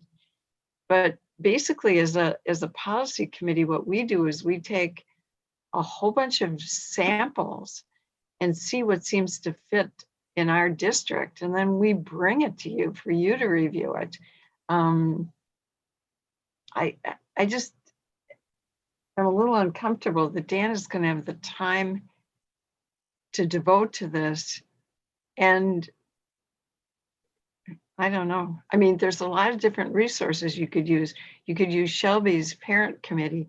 You could use the policy committee. You can use the teaching, learning, and equity committee. Put this package together, I think, is a little more challenging than. If you give me some guidelines, Susan, to bring back to the TLE committee, we could do the legwork on that, and then I would just. I guess if you could just, I don't know if you could just lay them out a little bit in an email, so I know specifically. What about if it goes to policy and we do what we usually do, and we pull sample policies together and see, we have Dan right there with us. Plus he can pull in anybody he would like to, at least within the district. And we can also ask people that aren't district employees to that committee to put maybe an outline together. We could meet of other policies. We could have the committees meet together. Yeah, we could, couldn't we? Maybe that would be the base for Dan to work off of. I don't know. Peter? In my experience, we as a board are very poor at decision making after midnight, which is now. I agree. Let's wait. And this discussion could go on for a while. If it's not pressing, I think we should take it offline and bring it back. Plus, I'll go look at sample policies and kind of see how they've evolved. Both the policy committee and the TLE have had discussions about this, and I thought we agreed that neither one of us really wanted to do it. And that's part of why we were going to do this other process. So I agree with Peter. I think we should, if rethink about this. And I agree. I don't I agree. personally want to hand it to either one of those committees because I think to Elizabeth's point, there are some more voices that need to be in on this. And I think there needs to be a lot of staff input as well as student input and other people. And those people are not on either of our committees. So it may be that there'll be some crossover, but I don't think the entire policy or entire TLE committee should necessarily be handed this job. So I think it needs to be a different. I committee. agree. So if that means we talk about it again at the next meeting. Yeah, that's I would okay. almost treat us like stakeholders, right? Like a stakeholder agree. group. That's right. But That's I would envision it. also That's what I use- thought we decided to do a while back was a broader group of stakeholders. So anyway. Yeah, but you also need the expert and No, Elizabeth, I don't agree with that. I just don't think that's that difficult. They can look at policies. They're going to be looking at other district policies as well. And the Well- language can get fine tuned later. That's not, the language itself isn't, I mean, the language matters obviously, but it's just, I don't think there's any policy expertise that's required necessarily, personally. I disagree. I know you There's do. going to be statutes that are going to base these pieces. Well, right, and they can read statutes as well as the rest of us, but it's not mostly statute. This is more what our goals are, and our student services people have been talking about these kinds of issues for a long time. And we've got that parent equity group that some of them should be perhaps involved, some students should be involved. I don't think we're the ones who should be driving this. I really don't. I'm just trying to give them a framework so that they have. Yeah, they'll have one. I just don't. Yeah. Lorene could run this. Maybe not right now. But. So anyway, I don't know where that leaves us if we're agreeing that we want to bring it up again another meeting. But yeah, let's bring it up at another meeting. Okay. All right. Let's go to the SRO program evaluation. Okay, This is another one I would hold. The same way about this one. It's kind of too late to talk about it. I would hold this one. Dan, can we move this to January as well? We can, but the clock's ticking, and I just want to say I thought I heard pretty clearly last month that the board was not interested in creating an ad hoc committee, which means that it falls on my shoulders to do the evaluation, which I agree, I'm good with. So I just wanted to inform you, here's my thought process on how to go about putting together that evaluation proposal. But we can talk more about it at the next meeting, but it needs to get done. Okay, would you be able to send us, email us your proposal? The proposal is kind of right here, right, Dan? I mean, that's It is. I mean, that's a very. I'm actually fine with going ahead with that. I think that's. Well, but Dan, am I reading something wrong? You just said you didn't really want to form a committee. And right here, your proposal is it's recommended that the superintendent create a committee. Right, that would not be a board ad hoc committee. So therefore I don't have to deal with public notices and your schedules. And I would create my own committee and then bring a recommendation to the board. Now, along with that. Sort of similar to what Lacrosse did, yeah. Okay, because that's not clear in this statement. Yeah, I think it is, but yeah. Well, I'm sorry, it wasn't to me. I apologize. So, okay, well, Dan. We can bring it back. Yeah. You should go, because I say you can go ahead and do it, Dan. I don't see. I agree. I think it sounds. I think it sounds fine. Get started. It sounded like everybody was in agreement anyway. Yeah, I know it's really late. Let me just add one more comment. One of the things that I'm really thrilled about, most of you, I think, know Jessica Schultz. She's school psych at Glacial Drummond School, and she has an intern working under her for the entire year. And so, of course, part of his work is also doing some research and submitting papers. He's already put together an outline. Elizabeth, some of the things that you shared with me, he incorporated into that. So I'm really excited about having someone who has interest and also they can do some writing for us. So, for free. What else is an intern for, Dan? This is a great intern background project. Yeah, so I'll absolutely share with the board along the way here, keep you updated. But so that'll be a big help for us in this process. Okay. All right, thanks, Dan. Next is the school renovations construction update. Yeah, not much. I added the last executive summary. I had a chance to visit the site today. The first main wing not only is drywall up, they're starting to do some painting. I talked to Peter Standen about when might be a good time to have the board visit again. And he thought probably beginning of February is when you'll really be able to see kind of the classrooms. And so we'll get something scheduled again for you to do another site visit. And moving along on time, and it's going really well. Saw a couple of windows. Yeah, good weather so far. Yeah, that's really helped a lot. Okay, we're down here to future meeting dates. So we do have ad hoc meeting coming up, TLE. The next school board is January, not January, it's January. It's been a long day. I can see that. But we need to also schedule this special meeting next week, correct? Or whenever. I don't know if we thought necessarily next week, but well, it can't be the week after because that's the short week in that was a short week. You're right. You're right. December's almost over already, I guess. Yeah.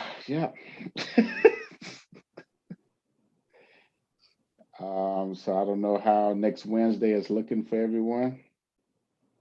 That's okay for me. Sure. And should we do it at maybe start it at 6? Evers is doing a budget thing. That's fine. There's another meeting the next day, so. Hold on a second. You're talking on, are we talking the 16th? Yeah. Yeah, I can do that. And should we do it started at 6? That would be preferred. Yeah, seems okay to me. All right. Okay. Special meeting, 6 o'clock next week, the 16th. Okay.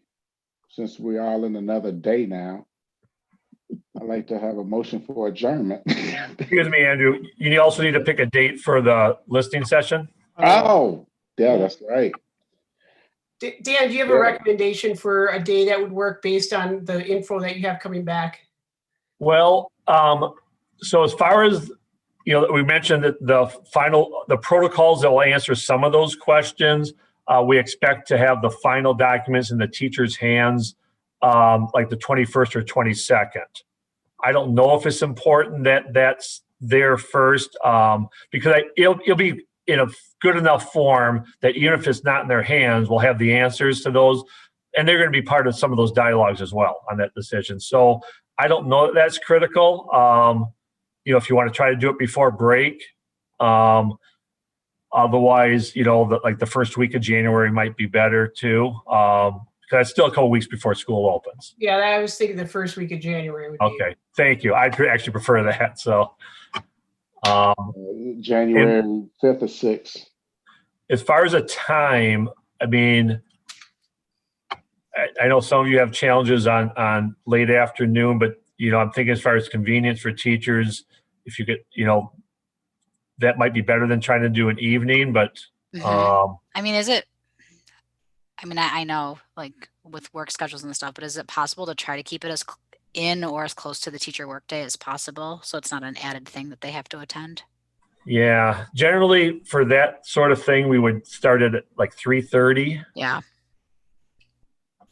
I mean, I can do that. Yeah, me too. I would prefer that. Just feels Yeah. feels not very kind to have a listening session and then make them come at 7. And then also we got to do it on Wednesday. Which day are we looking at? That should be the January 6th. 6th. Okay. Wednesday the 6th. Sounds good. I can do 3 o'clock. Is that what we're trying to say? 3:30. Oh, that's better. I can do that. What's our start date for school? 25th.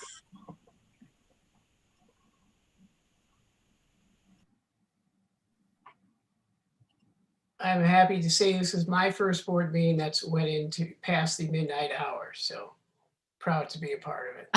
Milestone. Definitely not my first. Yeah. Right, Peter? Right. Well, wasn't we here like during the Kill a Mockingbird? Yeah. Yeah, we probably were. Yes. I think we got out before midnight, though. There we. I think Maywood so. days, it was 1:30. and We had used to, one-on-one. used to have this issue with the building alarm was set for 11 and we had to finish. Yep. Joyce has already called in to You get have it turned 15 off. minutes before it goes off. We better hurry up. Joyce is sitting down there waiting for this Yeah, meeting to end. 15 minutes, people. Yeah.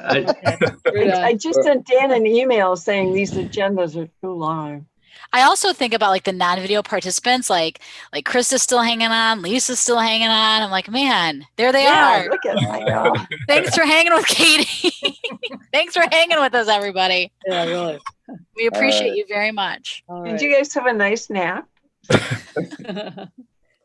I move to adjourn. Second. Wait for that one. All in favor? Aye. Aye. Right. Admin team, you can come in at 10:30.